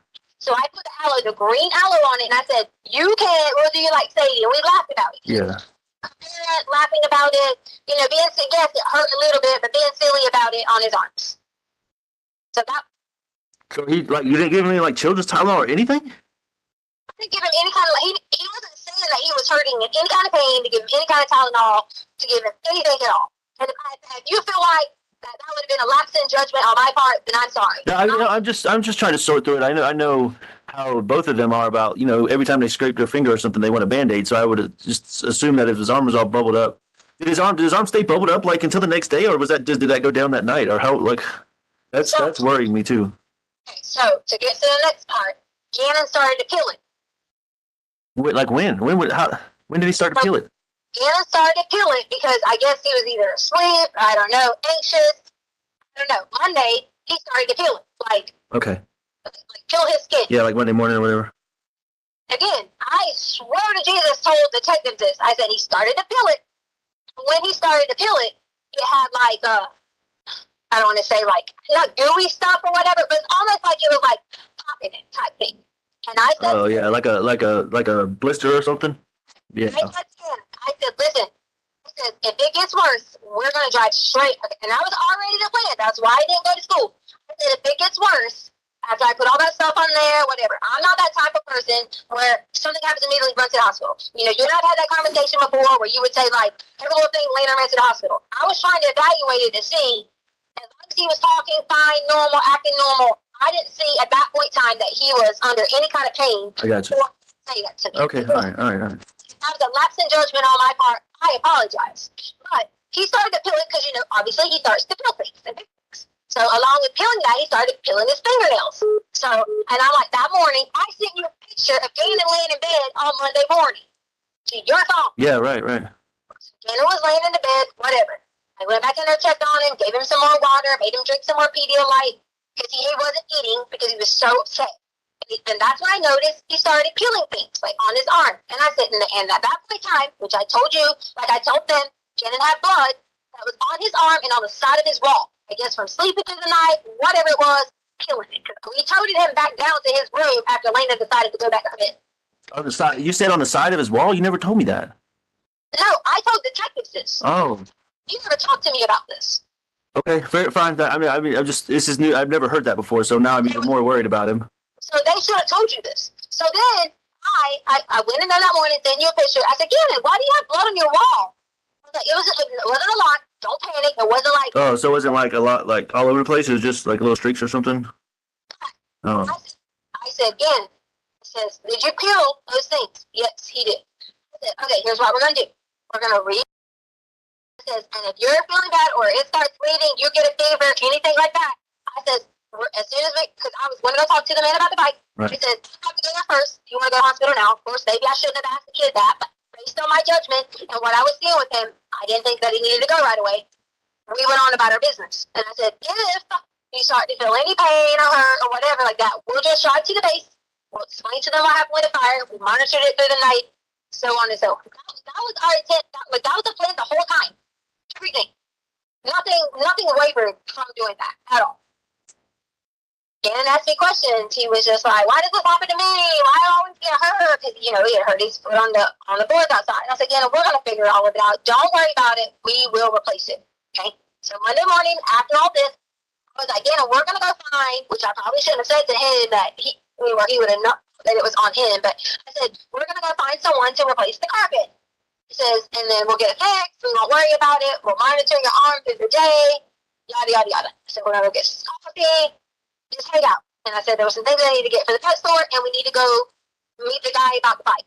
The plan was, that's the reason we drove the truck, because if I end up blocking the bike, I was going to put the bike on the back of the truck. Yeah, I gotcha. And all they know is that when we left, we took my softball bag, Charlie's softball bag with that, stuff like that in it, helmet, because I was asking him, did he want to stop by to look at those hockey skates? So we took any of that old equipment that I had, and we loaded it in the back of the truck, which was the long Easton bag I have. Yeah. So you took Harley's bag? Harley's bag, because she don't use that bag. The little book bag, the softball bag that's like a book bag. Right. Oh. So we were going to take it to a sports place and see if they did like trades, whatever. Yeah, yeah. We were going to surprise Lena when she got home if I could got him 2 new things of skates or hockey skates or whatever. Because You talking about Play It Again Sports over there Right. that we went to? that's why we were so far across town. I gotcha. All right, so that was our plan for Monday. Go to Play It Again Sports, get some coffee. We need to get gas, and we were going to monitor his arm along the way. Go check on the thing about the bike. Right. So we go to, drive around. I think we went to Dunkin' Donuts first, and then the gas store, or it might have been by its first. Like over by our house, Dunkin' Donuts. Went to Dunkin' Donuts by our house. The Dunkin' Donuts Sharon lady already released the video of us going there. You can see my arm reach out the window. I can grab. Sorry, I didn't mean to say F, and I'm just over all this. Grab the coffee out the car. Then I turned around because I was about to get Gannon a Frappuccino, but he said he didn't want any. So then we drive off from the Dunkin' Donuts. So then we drive off from the Dunkin' Donuts, and we go up. I turned 87 somehow, but meant to turn on 25. Needless to say, I went up the bottom. 80? You mean 85? Yeah, 85, 87. Yeah. Oh, okay, all right. And I went up towards Nevada, which is where, like, Holly gets her eyelashes done, that type of area. Well, like wait, you talking about past Walmart and all that? Like not towards Fountain, the other way, right?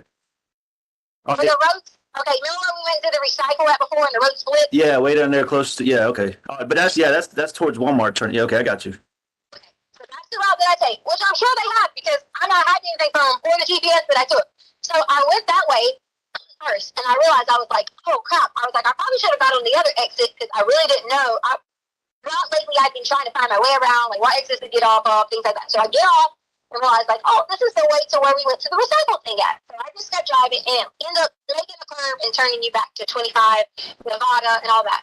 And I was like, oh, there's the Petco. I was going to go to PetSmart, but we ended up Petco, so whatever, same thing. Petco. You went to Petco like way over there?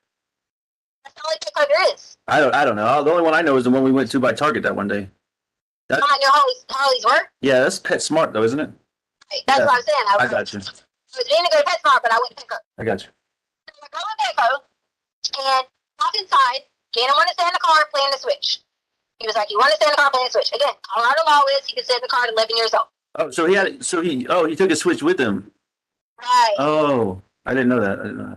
Yes. He had his Switch, playing his Switch in the back of the car. You talking about a truck, right? Yeah, I'm sorry, in the back of the truck. Okay. So he was playing his Switch in the back of the truck. Well, I went in the first time, and yada, yada, yada. I was going in because Sadie has been having, like, I don't even know what it is. She needs to get her paperwork so I can get her checked. I didn't know girl dogs had, like, periods or, like, stuff come out. I didn't know this. So I walked in and found these little pads that they had. And I'm, like, looking at them, whatever. And I set the phone down because I'm, like, my mind is so blown that dogs have this. So I'm, like, looking at it, freaking out, thinking, okay, should I get these? Or should I just call the pet, the vet? Maybe it's just something weird coming out of her body parts or something like that. Whatever it may be. So then, go back up to the front, look around. I look out the door several times. And these people I know have said, she was suspicious looking out the door. I was looking out the front door just to make sure nobody was at the truck because Gannon was in it. That's all. It was just, he was in the truck. And what if he needed to get out pee or, whatever. That was the only reason I kept walking out the door just to make sure he was fine. He was in the truck. So then I get 3 outfits. God forbid I got 3 outfits and only had 2 dogs. Because, of course, this is what these people talked about. I got 3 outfits, checked out, walked out, got in the car. From there, we were going to go to the Play Again Sports. But wait a minute, why were you so? I'm kind of confused because like you said you were worried about him getting out, but like we've gone to the gas station and like he's never tried to get out of the car. So what was I don't know. Maybe that's nothing. But what made you freak out that day? Parked on the front row. I was parked a little bit off, so like if he needed to get out and use the bathroom or he was looking for me or whatever. Okay, yeah. I was just that kind of was weird because like he's usually he does what we tell him, stays in the car. But anyways, go ahead. Hey, but not Albert. Exactly, he does. Just like I told you, he could have stayed at home on a normal basis, but he wasn't feeling well. Yeah, so I was fine. I got you. What if you had to poo? Whatever. Yeah. I was just trying to be a good parent. That's it. It wasn't no. I know. Looking in the car. I got you. It just was weird that you said that, but it's okay. I'll just go ahead. So I went on, got the things checked out, left. I don't remember if we stopped at another store in between there or what. We were headed to go to the Play It Again Sports, and we were headed to go talk to the dude about the bike. Well, they had my phone, so they can see that the guy wrote back about the bike with the pictures, and I was asking about prices and yada, yada, yada, yada, yada. And I was like, I didn't want to go to the man's house with the bike without like I wanted it to be legit, I got me in the car and not only had me in the car, I got Gannon in the car. So I thought I need to, understand, like, I need to make sure this is legit. So I'm like, send me a picture of the bike. Can you call? Can you whatever? And like, he wasn't acting like he was wanting to like give me information that he could meet me at a safe spot to go look at the bike. So you weren't going to go to his house or something? He was just going to meet you in general? I told him messages that I didn't want to just go to some random person's house, and that's probably why they're looking at this whole Douglas County thing, because he lived almost at Douglas County. Yeah, that does sound sketchy. That was probably a good decision. So. Yeah, so again, in an open book with them, they took my GPS and everything. We got to Douglas County, and me and Gannon was talking about it, and he was like, "Do you know this guy?" And I was like, "So hey, I missed the part. You said so you went to Petco, but you said you were going to play it again. Did you never go to play it again? I forgot." We didn't never make it to play it again. That was on our agenda, but we were trying to go for the bike first. Oh, okay. Sorry, I got confused. I'm sorry. Okay, it was a priority first. Okay, so I was gonna go out to meet the guy with the bike, and somehow they have my email. They subpoenaed all that. They can see the information coming from the Craigslist. Okay. Oh, it was Craigslist. So someone had something on Craigslist. Oh man, that's sketchy, isn't it? Yeah, I don't trust that shit. You there? You went and bought wood and stuff on Craigslist. Yeah, I mean for you to do it, and Craigslist, I never trust that shit because they always have those sketchy people doing, I don't know, stupid stuff like meet and greets and stuff. You always told me about that, remember? Yeah, but like this was just a bike for sale. Okay, I'm just saying, I'm worried about you and my son's safety. That's what that's my point. That's why I realized. I said, well, we rode through. Okay, so when you go up Palmer Lake heading to Douglas County or whatever, we went that way. It was supposed to be that the guy had a warehouse somewhere between the Palmer Lake area, whatever. What, warehouse of bikes or something? She said he had a couple bikes that he used to do riding and touring and stuff like that. Like those bikes I was looking at doing those rides, like through Alaska or whatever? Right. Okay. So, get out on this road. So, if you're on, I want to say it's exit 165 or 163. I think that's what I want to say the exit was. On 25? Right. Okay. Yeah. So, you know how you're going to, before you get to Castle, it's where we went to take the, remember how traffic is backed up? You can take that back road. Oh yeah, before you get to like 182 where the outlets are or whatever. You can take that back road. Yeah. The Castle Rock. Yeah, I got you. Okay, so it was off that, but to the right side, not to the bougie side where like the boonies and stuff was at. It was off that way to the right side. So I originally got off, and again, they can see this on my GPS. I got off, I went left, and went down that little hill where the little people were at, and I thought, this can't be the right way, because he was saying something about signs and all this. Turned around at the little, woods or whatever, came back up, went across the street, realized it was on that right side. I think it's called like Palmer Lake or something like that. Supposed to be looking for this place, still didn't see it, and then it ended up being like all mountainy and dark. I say dark, it wasn't dark in the day, but like, Yeah, like woods and stuff, yeah. We turned around, left out of there, and I was like, well, this doesn't even look too great. Again, let them go search that area all they want to. They're barking up the fucking wrong tree, because all we did was went through there looking around and trying to figure out where this warehouse was supposedly at. So you were in the truck or out of the truck? We're in the truck. Oh, you had me worried. I'm like, you're out of the truck in the woods looking for a warehouse? No, it was just driving through there. It was like down, around, up, around. Colorado has all these mountains and shit like that. So I came back out, got back on 25, and was like, crap. I was like, I don't even like think that was a good place. Me and Gannon was like, why can't we just go buy it at the store? Don't they have them at Walmart? And so we were like talking. I was like, yeah, I'll just figure out another place to get a bike. Because the whole thing was I was going to buy you the bike and surprise you for Valentine's Day for it. That was like the whole shebang. Yeah, I would love that for sure. At this point, we never got to play it against sports because it was approaching the time that we needed to be headed back. Okay. So I said, Gannon, I'll just come back and do, go to play it against sports again later. Don't worry about it. Your daddy and I have been talking about getting hockey sticks. So we come back up, heading back towards the house because, we had to get back to Lena. Oh, I forgot to tell you a point that we left that day because I put my notebook down. Let me go back to this. On Monday. Okay, on Monday. If you would want to take afternoon recess now, we've still got a long ways to go on this particular phone call. It's 3 o'clock. Do you want How much longer do we have to go? That had crossed my mind, so. So we got about another hour to go. Oh, yeah, no, we'll take a break now. So ladies and gentlemen, we'll take a break until about 3:20. If I can have everyone back in the jury room at that point in time. We should be able to start playing the, sorry, before we resume playing the audio that we were playing just a few minutes ago. I know that there is perhaps a weather change that is on the way, and I wanted to let all of you know the best way to find out whether or not there's something that's going on with the courthouse, 520 snow. And it will have on there if there is, if the courthouse is closed or if it's delayed, and I don't anticipate that. I'm just telling you, so that if it becomes an issue, that's the fastest way to find out.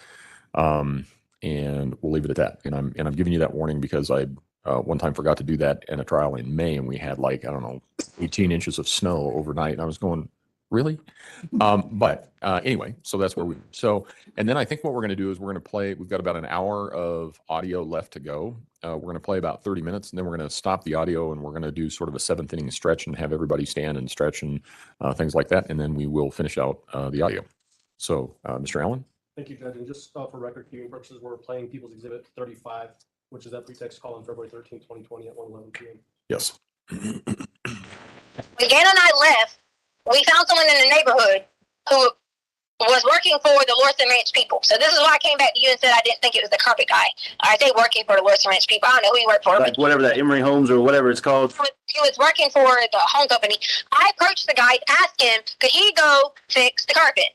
You know, that was before we even hit the road. So that was before Dunkin' Donuts and all that? Yes. Oh. Yeah, I meant to tell you this. So it was before Dunkin' Donuts and all that. So I gave him the garage code because he apparently worked for the company or whatever. I gave him the garage code and told him I had money sitting on the counter because Charlie was gonna. I remember I've been playing those lottery ticket things. I was get tens because I was like, well, he can just have those tens and I'll get more money from it. That's why I had one on the lottery. Well, that's why I thought that the carpet person, you know, had access to the house, whatever. Come to find out later on, he didn't even make it there. But I'll get to that point when we get there. Why would you give him access to the house? Well, because he was contract like part of the people, and Gannon was with me. Okay, all right. So I didn't think anything was a threat if the children were with me. Yeah, I got you. Someone was going to come in or whatever. But that, you know how I am about that stuff too, right? I mean, that's. Anyways, I don't want to stop you. Just that kind of worries me there. But go ahead. You there? I didn't give him the code to be any kind of whatever. No. I was trying to get the carpet fixed so the boy could not be so upset. I got it. I just don't like, you know how I am. I don't like have people having access to our house and stuff. But whatever. Just go on because I don't think that's a big deal. So. Anyway, so back to what I was saying. Sorry. I wanted to make sure I didn't leave out that point. Okay. So, fast forwarding on, you know, we have to hurry up. We have to get back because I knew that Lena would be coming home at some point. The original plan was we were going to go pick Lena up. That was the original plan. But like, hey, we're going to go eat sushi tonight. Because everybody been talking about eating sushi. Yeah.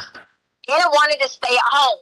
And I was like, no, Gannon, you probably shouldn't stay at home. You still aren't feeling the best, whatever. You should not stay at home.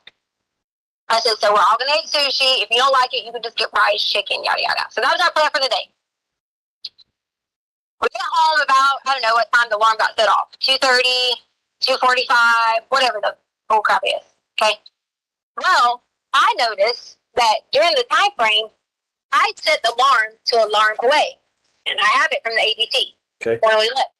Somehow, during some point, the alarm changed from alarm away to alarm stay. What point? I had all this, and which was on my phone that they took. Oh, okay. All right.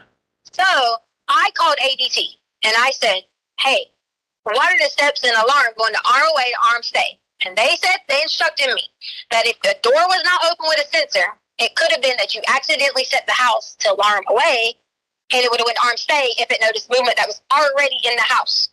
Oh, I got you. Right. But there's a sensor on the garage door. Right. Okay. So keep this in mind prior There's a to sensor on the garage door? I know, on the door coming in from the garage, there's no sensor. No, you said there was. So there's not. I didn't think there was. Yeah, I was saying there's no sensor. I might have said it so fast. I was saying there's no sensor. Okay, sorry. I misunderstood you. I'm sorry. So either you can come in, you can set the alarm to arm away, and you can walk in through the garage, and it will immediately go to arm stay. Or you can set it to arm away, and when the dogs move, and it will go to arm stay. As long as that back glass door wasn't triggered, and that front door wasn't triggered, it will not change. Okay. So all right. keep that in mind, okay? So this whole thing about your neighbor, he got paid $5,000 to release this video. It's a proven fact. Okay. It's already been looked at by tens of thousands of people, and it's been investigated. Gannon Stauch got out the other side of the vehicle. Okay. All right. Shadows, movements, infrared, whatever you want to call it. Gannon got out the other side of the vehicle. Okay. So okay. All right. So he's Go ahead, he's home with you now, is what you're saying. At this point in the timeline. Yeah, so it's like maybe 2:45 or 2:30. I'm not sure exactly, but in that time frame before Lena got home, I'm getting out, going in the house, or whatever. Gannon goes in, and Gannon goes straight to his room. I go upstairs because I was like, had wanted to try to get on that Peloton the other night. Didn't get a chance to. Put my headphones on, yada, yada, yada. So I'm in there. Gannon had asked me, that you said that he could go with a friend. You then text me, I don't know exactly what time, but at some point in time, you had told me, don't let Gannon go with a friend or something. Yeah, right. Gannon came back and said that you said he could go with a friend and come back later tonight.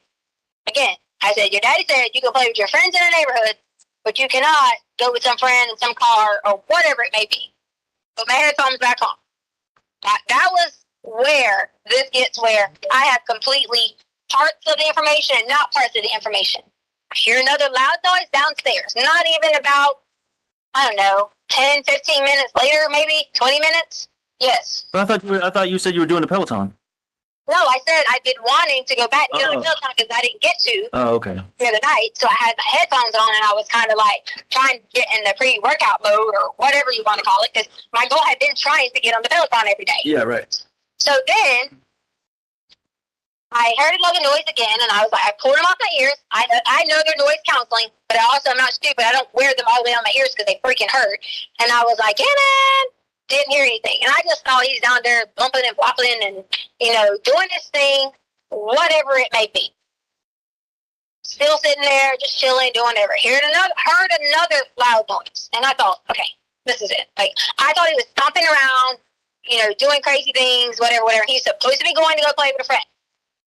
When I walked downstairs at that original point in time, I thought that guy was the carpet guy. Similarities?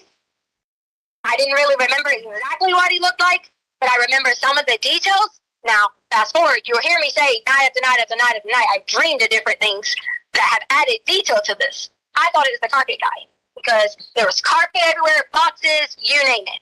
That was the loud noises that I heard. The next thing I know, I'm out, blacked out. And which I told you this. Yeah. So, but what I'm concerned about with that is, did he take all those boxes and carpet with him when he left? The carpet was already in the house. Oh, but what about I just don't remember seeing any of that stuff when we got there. Did you clean? Is that part of what you cleaned up or whatever? No, the carpet was. I saw it there when it fell out. Okay, but you also mentioned he had a bunch of boxes and stuff. But I mean, it's not a big deal. I was just wondering. Boxes like laid out everywhere. Right. I just told the detectives I thought we were getting robbed. Okay, I got you. I thought that was the whole point of boxes was to get robbed. Okay, all right. On Gannon's table, which I'm sure it had to been if it was swiped correctly, I hit my head on the back of Gannon's table. Like hard. On the back of Gannon's table. What table? The one I made him? Yes. Like the back of it up against the wall? No, as in the back of my head, and there was a table right there. Oh, okay. I thought you said the back of the table. I'm sorry. No, the back of my head, his table. Okay. So from there, a lot of it was a blur because I hit my head. I got you. I just remember certain pieces here and there. I remember Gannon running and like jumping on the guy who I thought at the time was the carpet guy, and I thought we were about to get robbed. I just remember bits and pieces like that, trying to push him off, and all I remember now that I sit back and remember, like, play it in my head again, play it in my head again, play it in my head again. It was a very calm conversation with Gannon and this person. I just remember him asking questions, the same questions he asked me, they were talking about. And who do you have me on speakerphone with? Because I know you do. What are you talking about, Tisha? Who's listening to my conversation? Me and you. I'm trying to figure out, like I told you the whole time, the So- truth. I just want the truth. Okay, so during that time, I heard that same thing that Gannon asked me about knowing his mommy. Why do you think I've been adamant about you saying to you, oh my God, there's a piece that we're not putting together, that we're not missing. There's something different. I don't know how to put it all together. But Gannon knew something about something. And all I kept hearing him say was, do you know where Uncle Matt is at? I don't even know who Uncle Matt is. Yeah, I never heard. The only Matt I know of is what's her name? Your sister.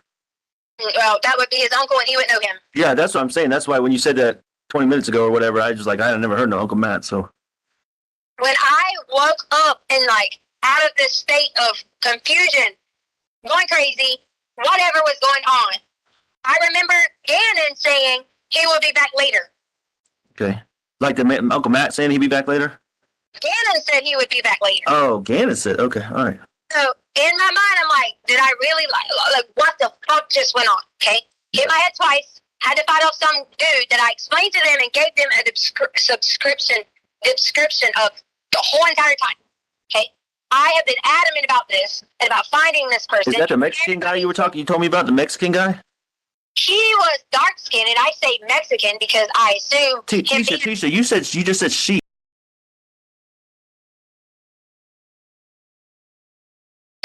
description of the whole entire time. Okay, I have been adamant about this and about finding this person. Is that the Mexican guy you were talking? You told me about the Mexican guy. He was dark skinned, and I say Mexican because I assume Tisha, you just said she. You mean he was dark skinned? I never said she. I said he. Okay, all right. I'm sorry. It sounded like you said she. I'm hearing things again. I'm sorry. Mexican guy. Okay, I gave him the description of that, but to me, dark skinned. I mean, their own stepfather could look Mexican. Are you talking about Mike? Right, and Yeah. at that time, it wasn't Mike, obviously, but in that time frame, I'm trying to figure out first, is this real life? Because I was totally, completely in shock what was going on. I thought we were going to get robbed. I thought they were about to take everything. I thought someone was trying to hurt Gannon. I hit the head. I didn't really know back and forth what to do. I was a little bit out of it. I'm not even going to lie. My body system was already weak because you know how it is in the first 4 to 5 weeks of being pregnant. That's my mind was completely fucking gone. And my mind jumped up after everything. And I said, okay, Gannon's going to be back. Gannon's going to be back. I paced up and down the stairs. During that So, time, babe, hold on. Why did you tell me you got raped, and now you're not telling me you got raped? you think I want to tell you what a man done to me? I mean, but like that first day, I told you I would do everything within my power to protect you and get you the help you need for that. But that's a key part of the story. I'm just trying to make sure I'm getting it straight. And I went for that. And that's not something that I want to be like. You think I want that blasted on El Paso News? Okay, but this is me. I'm just trying to help you in this situation. Make sure you got what you need from that. But if I don't want to get you worked up. So go ahead. It hasn't been hard to know that like somebody was there trying to hurt me and Gannon, and I'm getting knocked out of it. I Trying understand. to fight for my body, trying to fight for someone not doing something to my body. That's why I'm just trying to make sure I know everything that happened. Remember, this is about the truth. This is not about anything but me and you and the truth. So And I can't tell people that because then they're going to say nothing to me and call me names, and then you won't even want me. why would I not want you? I don't understand what you mean by that. I tried. I didn't know what was going on. All of it was a blur in and out, trying to figure out. I got up at one point and ran to the door and sent Lena away. Sure, anybody in a logical state of mind could have said, why didn't you give Lena a note to run to the neighbors? He knew everything. He knew everything about us. He knew our names. He knew where we worked. He knew where Hardy worked. He knew where we drove. So back up a second too. So just because I want to know about Gannon's well-being too. We already covered what happened to you, but you're saying that initially you told me Gannon got beat up and he took him away, but you didn't say that this time. So please tell me. Gannon jumped on his back. Like when he was trying to hurt me, Gannon jumped on his back. And that's clearly what I told the detective. Okay, so what happened to Gannon in that instance? Because I got to know that. I don't know. I just remember Gannon was on the other side. I was on where the door was at. Okay. Gannon was behind me on the floor and was crying. And Was he bleeding or anything? Was it like? Know that if he was bleeding or anything. Okay. All I right. just remember all I could barely see what was going on. Was there any blood on the floor after you got? Do you remember anything like that? When I woke up, there was no blood anywhere. I probably after the second time. So when I ran back upstairs, they sent Lena away, and I said, Lena, please go get the milk. Harley pulls up. I says, Harley, please take Lena to Dollar Tree. And they're like, okay. I said, please take them now and get these items. exactly So what I did. did Harley notice that you were distraught or anything? Harley was, yeah, she was just looking at me like, what in the world? I said, please just go get the items. And Harley was like, what are they? I was like, carpet spray for the dog smell and the carpet powder for the dog smell. And Lena and Harley left. Okay. All right. Because I didn't want Lena and Harley to come in. And there you got two more people involved in this. He's downstairs with Gannon. I don't know what in the hell is going on. I'm freaked out like if I'm in some Lifetime movie, and no matter who I called or said anything to, they're going to do me just like they're doing me now. Came back downstairs.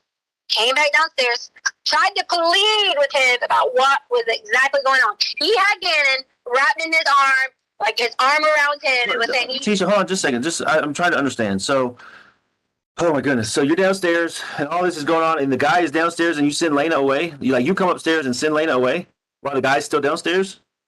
right, or did you want Lena to come in and be there too? No, I'm just trying, babe, I'm just trying to understand everything because some of this is new information for me that you didn't tell me initially. So I'm just trying to process. You wouldn't let me. You wouldn't let me sit there and talk to you. Okay. You treated me like a criminal. Okay. I'm just trying to understand it. So I'm just trying to sort through all this. So keep going. Thank you for clarifying though.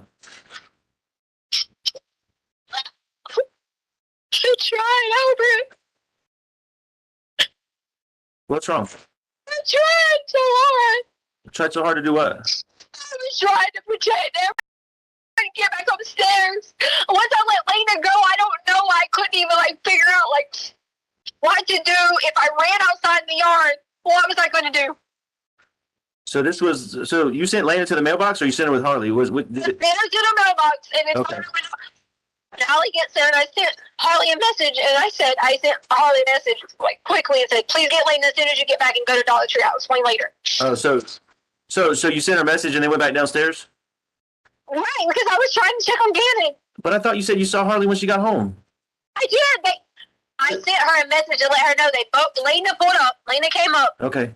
I sent Lena to the mailbox. Harley pulled right up. Look at the camera. Since your neighbor has every fucking camera footage, he should be able to see that they came up, and I freaking sent them right away. Well, I'll probably have to pay him another $5,000 to get him to do that, so I don't think that's going to happen. It's bullshit, ain't it? So I went back down. It's not funny because he did get paid. No, I'm not. It's bullshit. So he went back downstairs. I went back downstairs, and I'm trying to figure out, and he's just telling him that he had a new family and all kinds of things, and I'm sitting there trying to grab Gannon, and next thing I'm on the ground again. And you can't overpower someone when they put their fingers on your mouth. And this was in Gannon's room again? Yes. Okay, all right. No one tried to help. No one cared. People treated me like a criminal. When I came through, I woke up. Whatever I could say and look around and think, I thought I was in a dream. And I woke up. And Gannon was gone. And that was the second time you went downstairs and he hurt you. Second time he hurt me, and once I woke up from that, Gannon was gone. Okay, so you blacked out again is what you're saying. Yes, because I had several times, because I was trying, what I was trying to do, I was trying inside the closet, our closet door in there. I was trying to get in there, because I was like, man, there has to be something in there that I can just swing, whatever. I didn't know how to use the freaking big gun, so if I'd have left out from sending Harley and Lena away, I didn't know how to use your big gun, like the assault rifle. And my gun wasn't in the spot that it always was, because you know why? My gun was already in my cart. But babe, I'm just trying to understand here. You told me initially that the gun was in the house and that he grabbed it or Black gun. He had your black gun. Yours. He had my little pistol, right? The black one, yes. Okay, all right. Because I thought maybe I'm wrong, but I thought initially you said your gun. That's why I was confused. No, my gun was outside. In the car. Okay. Your black gun. That's why I was terrified. He knew everything about us. He was threatening us. Every single thing. He knew what kind of car that your mom had drove there and stayed there the whole time in a rental car. Hey, when did you bring your gun back in after all this happened? You told me to go get all the guns together. No, that was when I was collecting them. You said your gun was in the car. No, Albert. On the phone call with me, you said go check and see and be accountable for all the guns. When I told Yeah, because you had stored them downstairs in those. My gun was in the. I don't know about yours, but my gun was in one of the totes. Remember, you had put it there. Because the lady was babysitting. Okay, so the guy had the gun and he put it back in the tote? No, he didn't put the gun back in the tote. The gun was left there. So you put it back in the tote? The gun was left there. Gannon was gone. It was like I thought he was hiding. I legit thought I was in complete shock and thought Gannon was hiding. Okay. I even mentioned to the girls, I go, because I was shocked, culture shock, thinking, what the fuck happened? Oh my God, like, I don't know how I'm going to handle this. I didn't get the time to even go through any of the emotions of it all to think what happened, because all I could immediately do was go into like the defense mode of being like, oh my God, okay, get the girls out of here. Okay, Gannon's going to be back by the time he's supposed to be back. Because in the end, when Gannon was leaving, I remember him asking him, was he going to take him to Uncle Matt's house? I remember that being blacked out. So Gannon freely went with him. I don't know Uncle Matt. I'm not fucking crazy. So he left with Uncle Matt in a car or something, or in a van, or you don't know? That's why he left in. I just know that the whole thing started to add up. About 30 minutes, Judge. Okay. Well, in that case, let's everybody stand and stretch for a moment.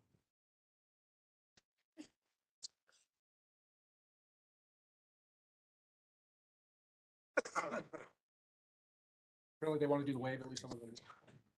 I know those chairs are not the most comfortable. Right.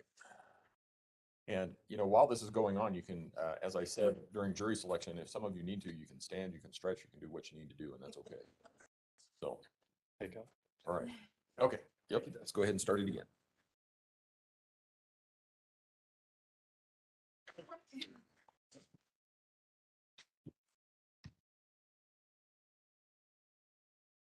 Gannon kept going outside with some gate. Gannon had to be talking to somebody outside of that gate. I begged the fucking El Paso County police officers to find anything on that side of the house where Gannon might have went out at night talking to whoever it was. Any cars that was parked on that side of the house. Nobody helps me. Okay, so I'm trying to this is what's bothering me about this part, and I want to be real with you because we're trying to work together on this. But I went and asked all the neighbors myself, like cameras in front of our house, to the side of our house, everything, to look and see if Gannon left the house anywhere from like 2 to 4, 4:30, anything like that, and no cameras have him leaving. So I mean, I don't. What kind of cameras? Are they like Rogers that run 24/7? Yes, they're like 3, 4, 5 of the neighbors have those 24/7 cameras, and then some are like ours, which are motion censored. Okay, which ones? Because we need to know which direction that their cameras are pointed in order for that to happen. Okay, well that's something we can look into. Okay, that's something we need to look into. So either they went out the front, I'm assuming, right? Not the front door. So what the garage? I would say the garage or either out the back door, because Gannon had the gate code, like the key. And he kept going out there with his key or trying to unlock it or keep it unlocked with his key. Okay, hold on. So I understand. So now Gannon, with all this going on, Gannon tells the guy there's a key to the gate, and then they can bring the key back to the house? No. Did you listen to my... Yeah. The other night, Gannon kept going outside with the gate. I'm thinking that the gate was automatically left unlocked. Oh, okay. Did you lock it back before I got home? No, I didn't lock anything. Okay, all right. I didn't do anything unless they locked it or the police locked it, because Harley said the police put cameras in it and locking it. Okay, locking everything up. We can find that out. Maybe the police locked it back up. So fair enough. So that just all that kind of is blowing my mind. He wasn't seen leaving. The key to the gate was in the house. The gun was where it's supposed to be. I'm just trying to figure it all out, Tisha. The gun wasn't where it was supposed to be, because I put the gun back in when you told me to collect them. Okay. Well, hopefully, I think upstairs. they got my gun now, so hopefully they can get this Mexican guy's fingerprints. So Yeah, would be perfect to me. It's nothing but from day one. I know, and that's what I'm trying to get. So get all them this information. I think the FBI's in on it now. So we're trying to get them all this information. Look for a fingerprint on the gun. Maybe they haven't looked there. Looking for a fingerprint on the lock of the gate. Stuff like that, as the little things that they may have missed. During this process. Why would they not have done that? And maybe I'm just upset by this, because I feel like they barked up the wrong tree for 2 fucking weeks, Albert. It's been 3 weeks almost, Tisha. Yes, I agree. I agree with you. I'm as frustrated as anybody because I don't know anything. And do you think I did this? Teacher Stauch, I don't know. I'm trying to help you, okay? I'm trying to help you get the truth out there. But you've got to tell me the truth, okay?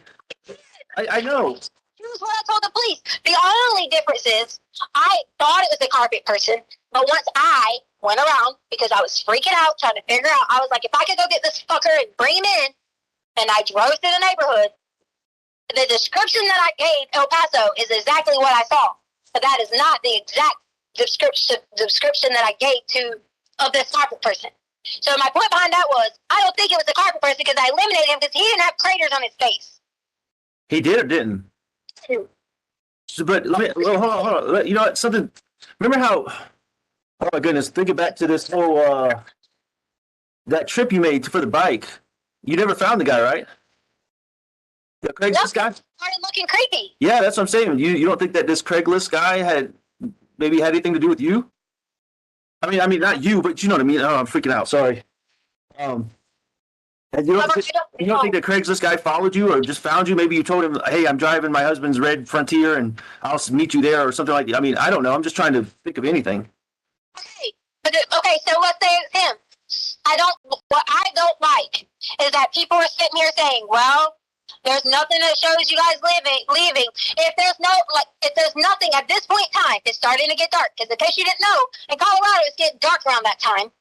Okay, there has to be something that points to that direction that shows any shadows, movement, anything. And if it didn't, it was because the ring sensitivity didn't pick it up.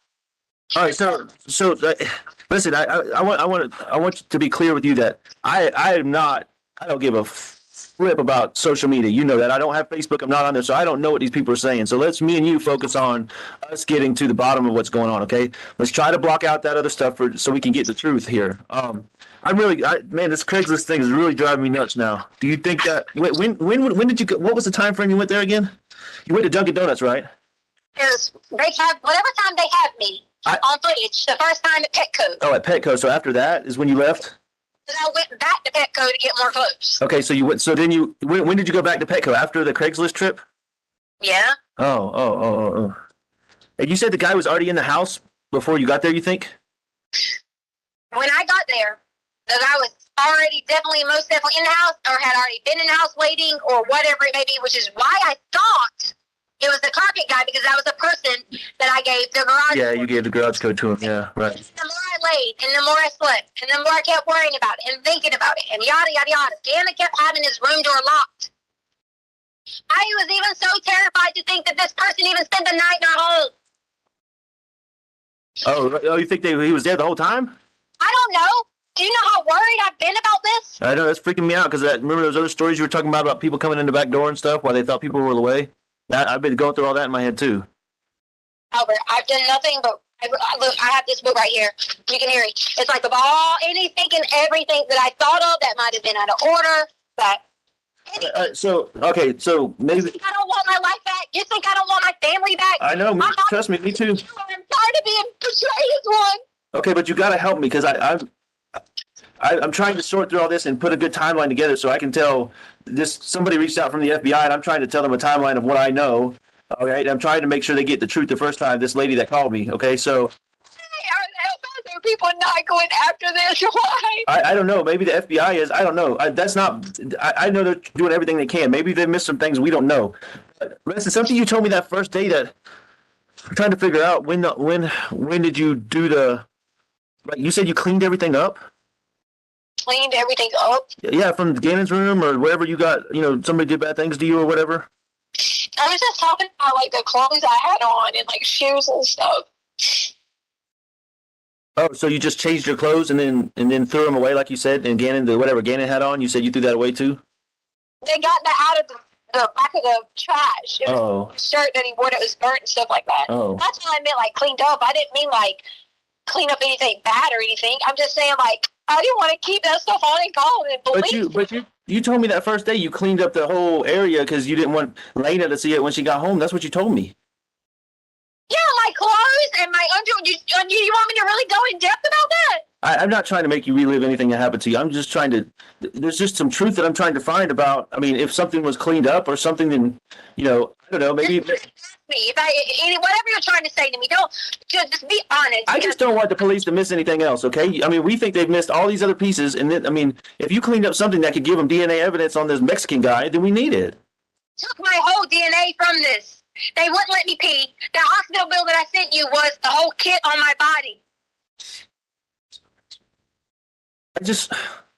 But tell me, why did you tell me? I just don't understand why you told me you cleaned up an area, and then now you're telling me you just changed your clothes. That's When you're talking about cleaning up the area, I'm talking about from Gannon. Like, Gannon had, from his burn marks, there was blood on the wall and on the light switch. So you cleaned up whatever Gannon's stuff, what blood or whatever was, right? Prior. Oh, where was that at?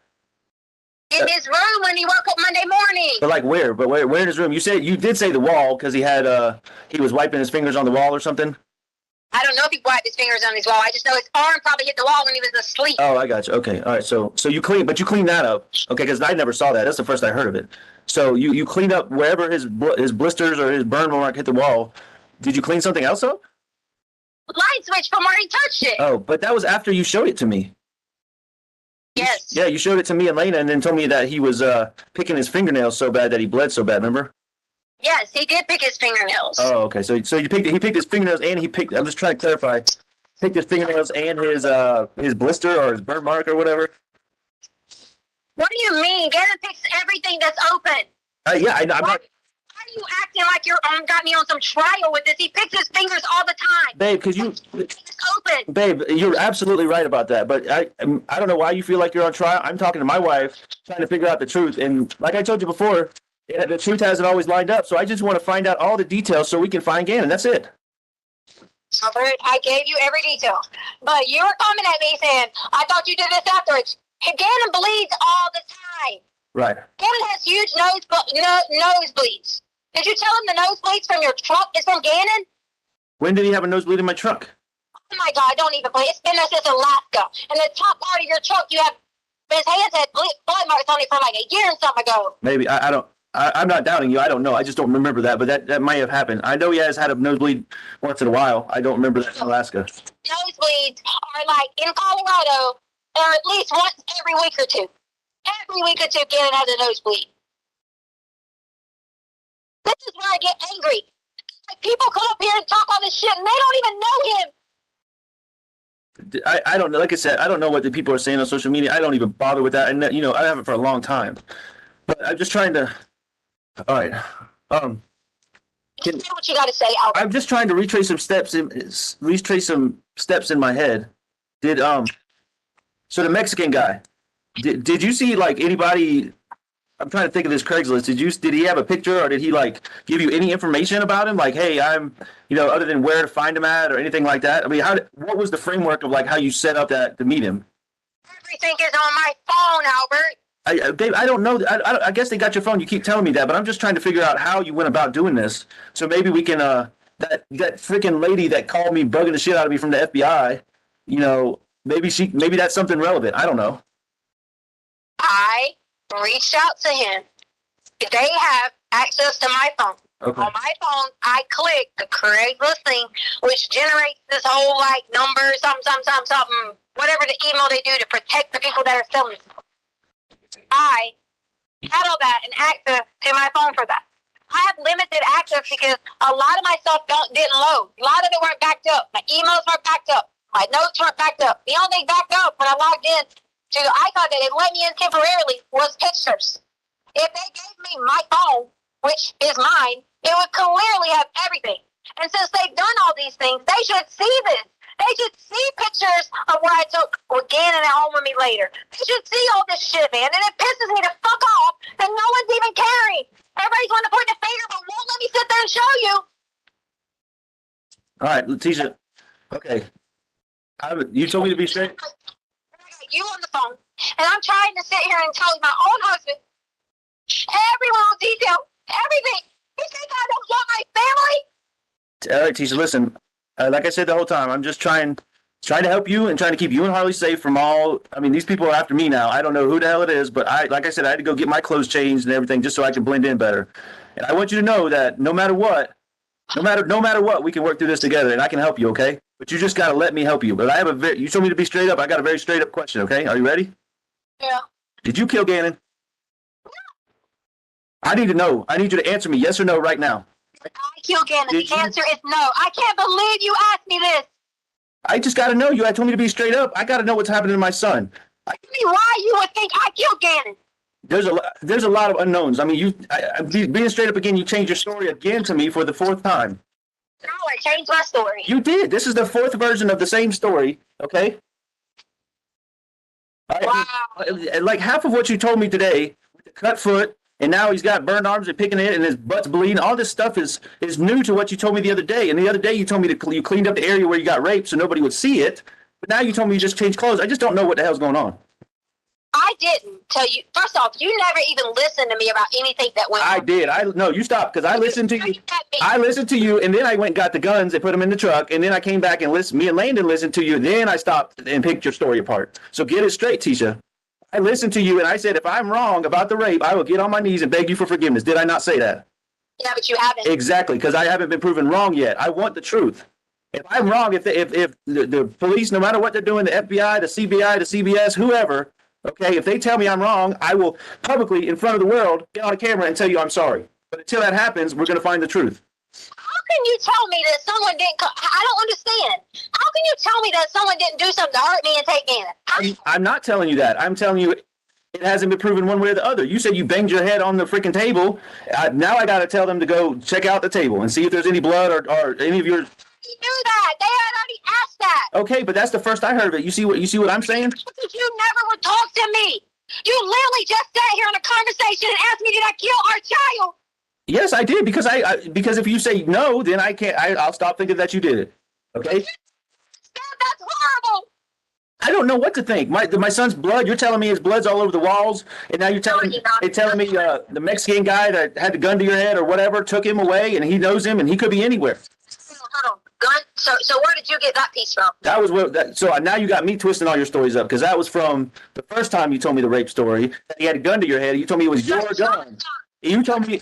But you told me it was your gun, so that's fine. I'm not debating the points here. But I said the black one.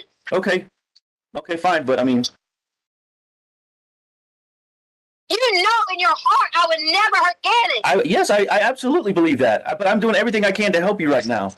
And but Tisha, listen. The thing is, if you don't, but it's not just. I asked you if you killed him. You said no, and I'm sorry. That was a hard question. But if you know anything, or you did anything, or just upset about it, we can work together, and I can help you. But I can't help you if you don't tell me anything. It's just there's so many unknowns, Tisha. Oh my God. I mean, did anything happen that was an accident that you're scared about? Really? I'm just trying to, Tisha. You know, with my Army training, I'm trained to ask all these questions to get us in a safe place, right? And that's why I took the guns out from the get-go. That's just my training kicking in. Oh my God, I really thought, I thought out of this conversation, I really thought you were going to be supportive of me. I thought you were going to bring your family back together. And I thought that we were going to talk about everything every single day of nothing but Gannon. That's what I'm trying to do. For a second, you asked me, did I kill Gannon? I can't believe that. Well, I'm glad you said no. That gives me a lot of hope and peace. Told him about how maybe you might have a brother. Maybe. We talked about, we cried about Kobe. We did a lot together. What? What hurt Okay. Okay, Tisha, let me ask you this way then. I don't believe you killed him. But did something bad happen to him and he maybe he is dead or not? You just panicked and didn't know what to do? I mean, is there anything like that? Just any information is what I need.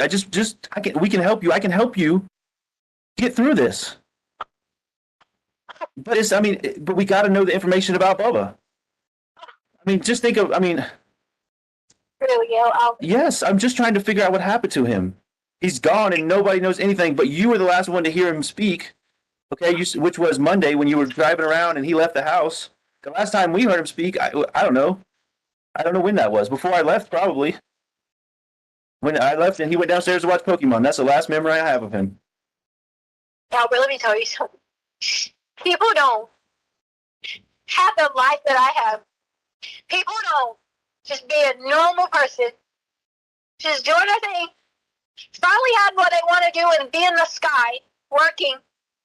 Oh, they don't do that. People premeditate things in life. There's no sign or indications of anything that I would have ever hurt those children. I fought for you. I fought for them. Yes, you did. You fought for all of us. You're right. I'm not questioning any of that, Tisha. I just did an accident happen? I mean, other than the candle or the burn? I don't know. I'm just trying to ask all the questions. I've worked with children long enough, Albert. If an accident happened, I'm smart enough. I know what to do. I've had plenty of friends who've been in situations where they've been in the classroom. They accidentally dropped the kid. The kid might have broke their leg. You go to the people, you tell them it's an accident, and you work through it.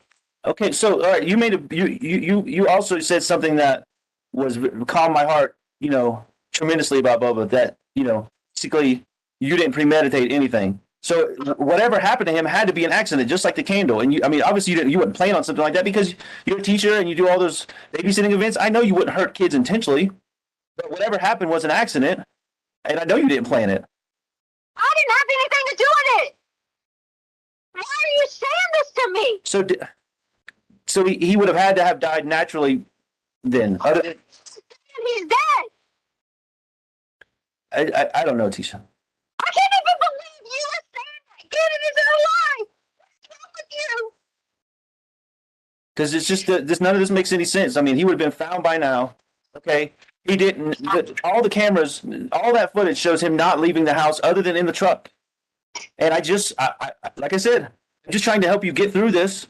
Help me. Yes, help you because Help me get through this. because I am trying to help you. I want to know what happened to Gannon and try to help you and keep Harley safe and everything that I've said the whole time because that's who I am and you know that. See what y'all think. This is what y'all think. Y'all think somebody's gonna come in here and say something just to appease everyone. Well, a true person who is completely innocent, you can keep beating me down in the ground all you want to because I didn't do it. I'm not beating you down. You think you don't want me anymore? Fine. You don't want that family anymore? Fine. You took my car. You took everything. I didn't take anything. They got all my shit too, Tisha. I got 2 cars now because Harley's not going to pay for it. I got 2 cars I got to pay for that I can't even see or touch. I'm begging you. No, she hasn't. I know. So Every day, Albert, why are you not with your wife? Because you want to be so honest and ask questions. Why are you not with your wife and daughter? because okay, I'm going to tell you the truth right now because of this conversation, Tisha. I don't know, and I've told you that the whole time. I'm confused. I'm all over the place. I can't get the truth from you or the police or nobody. And now it's just even worse now because I got another story I've got to try to make a theory from. Another story. You have never talked to me. But you just told me. You told me a few minutes ago we went over it. You told me the first story. No, first you told me he ran away. Then it was the rape story. Then it was the second rape story. Now it's the third rape story. I can't believe you just said the rape story. I'm just. What do you want me to call it? The story of Gannon disappearing. Okay, you told me the first version of that, the second version, and now the third version. You a second or third person. Yes. You sit down and talk to me. No, that day that I got home. No, the day I got home. That next morning, after my mom and sister and Landon and everybody was at the house, you told me you were texting Bethel and you told her the story. I don't know what you told her, and I kind of don't. Yes, you do. I don't even care. No. I told her. How does where? My God, I can't believe you're lying to me right now. About what? I'm not lying to you about anything, Tisha. Albert, they had y'all at the police department when I was there. Oh, you mean when Landon showed up and then they brought, I was already there or whatever? Is that what you're talking about? Because that's the only time I know. I don't even know when you're there. I just assumed you had finally come in that night. Or was it the next day you came in? I don't even know, Tisha. You were there because she was talking to you there. Who was? Bethel? She was talking to me at the police station? Yes. Honestly, most of my talking was with Mark, the other guy that was at Starbucks. So I don't know what you mean she was talking to me.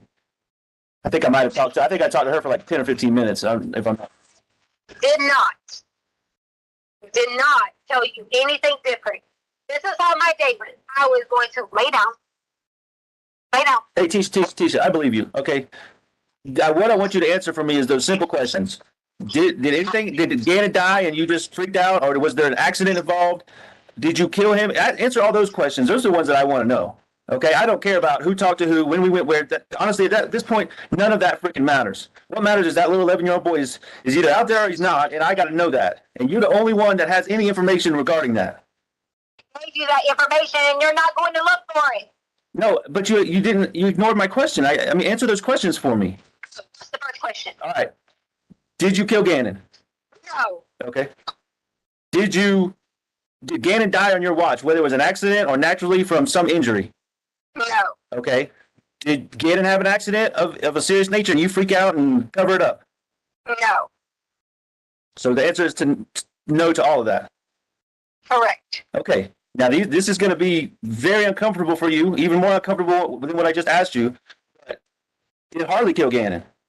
God, no. Okay. Did she, any of the same questions, did she have anything to do with an accident, a cover up? Was she involved in this at all with you? No. I haven't been involved either. So I just, but so something, there's a blank somewhere that you have not filled the blank. So. How did I not build the blade? It's. So you don't think for a second that someone came in the house again, and you don't think that? I don't doubt that. I don't know what to believe, but I'm not doubting you. I'm just having to ask all these questions. So, you know. I begged you. I said, hey, let us all be together. Look at me in my eyes and ask me that question. Feel it in your heart and then ask me that question.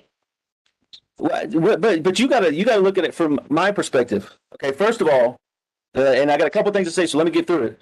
These stories, just like I've said the whole time, they don't sound legit to me. They just don't add up. They're not true. Something is off from every story because there's different versions. So that's number one. Number two. I've only talked to you once. Okay. All right, fair enough. But you got to put yourself in my shoes. Okay. What the hell would you do if this was Harley? Okay. And you didn't have all the information. How would you put all these pieces together? So, I mean, you got to look from my glasses. How am I supposed to put all these pieces together when I don't even have a third of the pieces? I'm just trying to find the pieces and get them together. You want me to answer that question? Which one? The one about what if it was Harley? Yeah. Yeah, answer that question. Okay. So as soon as you tell me this, when I get off this phone, I will have my husband and my children together in a home, and our houses will be praying, and we will be on the phone with the detectives, and we will be saying, listen, I support my husband, and we need to find someone over here. Somebody had to see something. Ask them again. Do something. We will be putting a fucking alert out everywhere. We will be putting a description out everywhere. We will close the fucking borders from Colorado to all of them, up and down 95, because it leads to fucking Mexico. 95? What? That shit. Why would I'm you? sorry, 85, whatever. 85? What's the road called? 25. It's Oh. a state that leads to Mexico. Well, please be careful when you say those things because then they're going to start looking up and down 95 on the East Coast. Okay?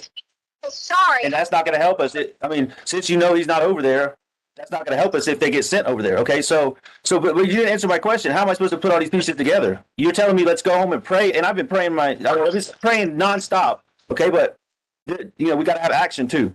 So here, listen. I got to go because now I'm freaking. Everybody's going to start questioning me at the house. Where have you been? What are you doing? Are you involved? I'm going to get all those questions now. So The house? Who are you staying with? Uncle Jeff, and then freaking Veronica and all them that are all over the place. Okay, so Why would you have to be anywhere near them? I don't have to be, but you saw we had to do. Listen, And your daughter. Tisha, listen, I had to do these statements and interviews and all this shit. It's just nonstop. Every day is something else. Okay, so if you think all this information is what they need, apparently the El Paso people haven't done their job and they haven't forwarded it to the FBI. So I don't know. There's some Amber lady called me from the FBI. And I'm going to just email you her number and her name. And if you want to pass this information to her, that's much higher than the freaking CBS or whatever you call it. Yeah, because they called everyone I know. Okay, well then that's what. You can tell them too. Okay, but I don't have the document you have. So anyways, I'm just going to send you the contact. And if you want it, you take it. If not, I can't make you do anything. But I got to go. Okay. Yeah, but that's not how you would say trying to find your son. You would not say if you don't want to do anything, then blah blah blah. No, that's not true because I can't. I wanted you with me the whole time and you left. So I'm going to give you the information you need to pass your stuff along, and then you can do that. Okay. Listen to me. We don't have anywhere to stay. I'm asking you to stay with your wife and daughter, and let's do this together. Now you tell me no if you think that you don't give a shit about us and you don't want that. You tell me no right now. Tell you no. You tell me yes. If you want your family together because you believe I me. wanted my family No, together. but no. Listen to me. I wanted my family together the whole time. And listen, you're not letting me help you. So I recommend that you get in contact with this Amber lady because she offered me help and safety because I told her what I was going through. And I'm sure they'll do the same thing for you, especially all that you've been through with you're telling me about the social media stuff and people chasing you around. You said in the email. So I'm going to send you her contact information. Okay. And then you decide whether or not to contact her to find protection for yourself and get them this information. Okay. But I got to go. Okay. I gotta go, Tisha. I gotta go. The question. What question? I said I wanted you to be together, but I gotta go. Okay, I gotta go. Bye. Bye.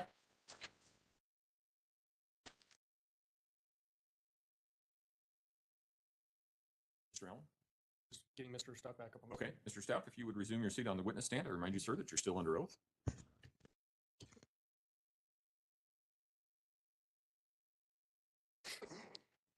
Thank you, Judge.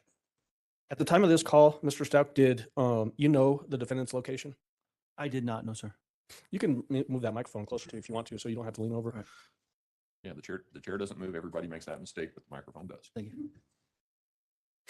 At the very beginning of that call, it seemed like there was a disconnect where the phone dropped or something like that. During the process of these recorded phone calls, was that common to happen where for some reason the call would drop and then either you or her would have to call the other person back? Yeah, if I remember correctly, it was. And yes. There were some references in there where you said you were feeling heat and that you went up to up on the north end to buy some, I think you said redneck clothes in that. What did you mean when you were saying that you were feeling heat and that you had to go buy some redneck clothes? So much of this call and many other calls, I was trying to, if you will, stay in character, just keep, I call it keep her on the hook. So saying things that I knew that we had joked around or talked about in the past. I did, in fact, go to Bass Pro Shop and buy some additional clothes because at one point I didn't have all my stuff out of the house and I needed some additional things just to get by. So it was kind of telling her actually what I did, but also using something from our past to keep her on the hook. So, And in that portion of the conversation, you said you hoped that you would run into her while you were up north. Right. For context purposes, had the defendant told you that she was staying with somebody up in the north part of El Paso County? she did. I said there was some story. I don't remember the specifics, but yes, she was up there, and that's why I referenced that. When I say she, I meant the defendant. Okay. And, but you didn't have any independent knowledge whether she was up north in El Paso County or someplace else, and even in the country? No, sir. I had no knowledge of her whereabouts, period. She mentioned in that phone call about Gannon stepped on something in the garage and cut his foot on the boards and got blood on the boards. Yes, I heard that. Can you describe for the jury and what boards she would be talking about and where in the garage those boards might have been? As you saw in a photo, the garage was pretty messy, but there was, depending on what project I had going on, I would stash boards on that, looking into the garage on the left-hand side. I'd lay them down so she could drive over them. When she parked her car in the garage, I just ran out of room as I had projects stacking up and whatnot. And just so we're orienting ourselves correctly, when you say looking into the garage on the left-hand side, you're talking about from the street. From the looking street in. view, yes, sir. Yep. Was it common for Gannon to take out the trash, as was referenced in that phone call? Absolutely. That was one of his chores. Where was the trash? Where would he take it out to? So once again, from the street view, the gate that was referenced numerous times was to the left of the garage. And so he would typically go out the back door through the backyard to and then around the house to the trash can, because the gate we kept locked typically. So let's talk a little bit about that backyard. Was it completely fenced in? Yes, it was fenced in all the way around. Yes, sir. What kind of fence did it have? I believe it was a wooden fence. I think. Yeah.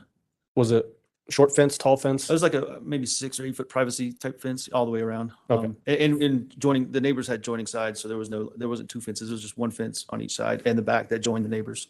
How many gates in the backyard? Just the one on the, as I referenced already, the left-hand side looking at the garage from the street. There was reference to a key in that phone call as well, a key to the gate. Yes, sir. Did you keep that gate locked, closed? Yeah, we kept it locked. The only time I really remember unlocking it on a regular basis was to cut the grass in the backyard. Where was that key normally kept? I had a little basket of just whatever, just doodads on top of my dresser or somewhere in the master bedroom, and the key would be in there. It was a couple keys on a keychain, and I kept it in that basket. Was the lock on the, hopefully I'm going to describe this correctly while I'm asking this question. Was it a padlock, first of all? It was. Was that padlock on the outside of the gate, meaning closer to the street, or on the inside yard part of the gate? No, for instance, if Gannon were to unlock it, he would have had to go through the backyard and access it from the backyard side of the gate to unlock it. He could not reach over from the front yard side. Is that clear enough? Yeah. So just so we're clear, the lock that is locking the gate is on the inside of the yard. Yes. Yeah, on the backyard side. Yes, sir. How tall was Gannon? Oh, I don't remember it right off the top of my head. Approaching 5 foot. I don't know if he had hit 5 foot yet. Is it in that range? I guess just to really drive home this point, maybe unnecessarily, but was he tall enough, or did he have long enough arms that he could reach over a 6? Yeah, let me reiterate. I just mentioned that a second ago. He could not open the gate from the front yard. I mean,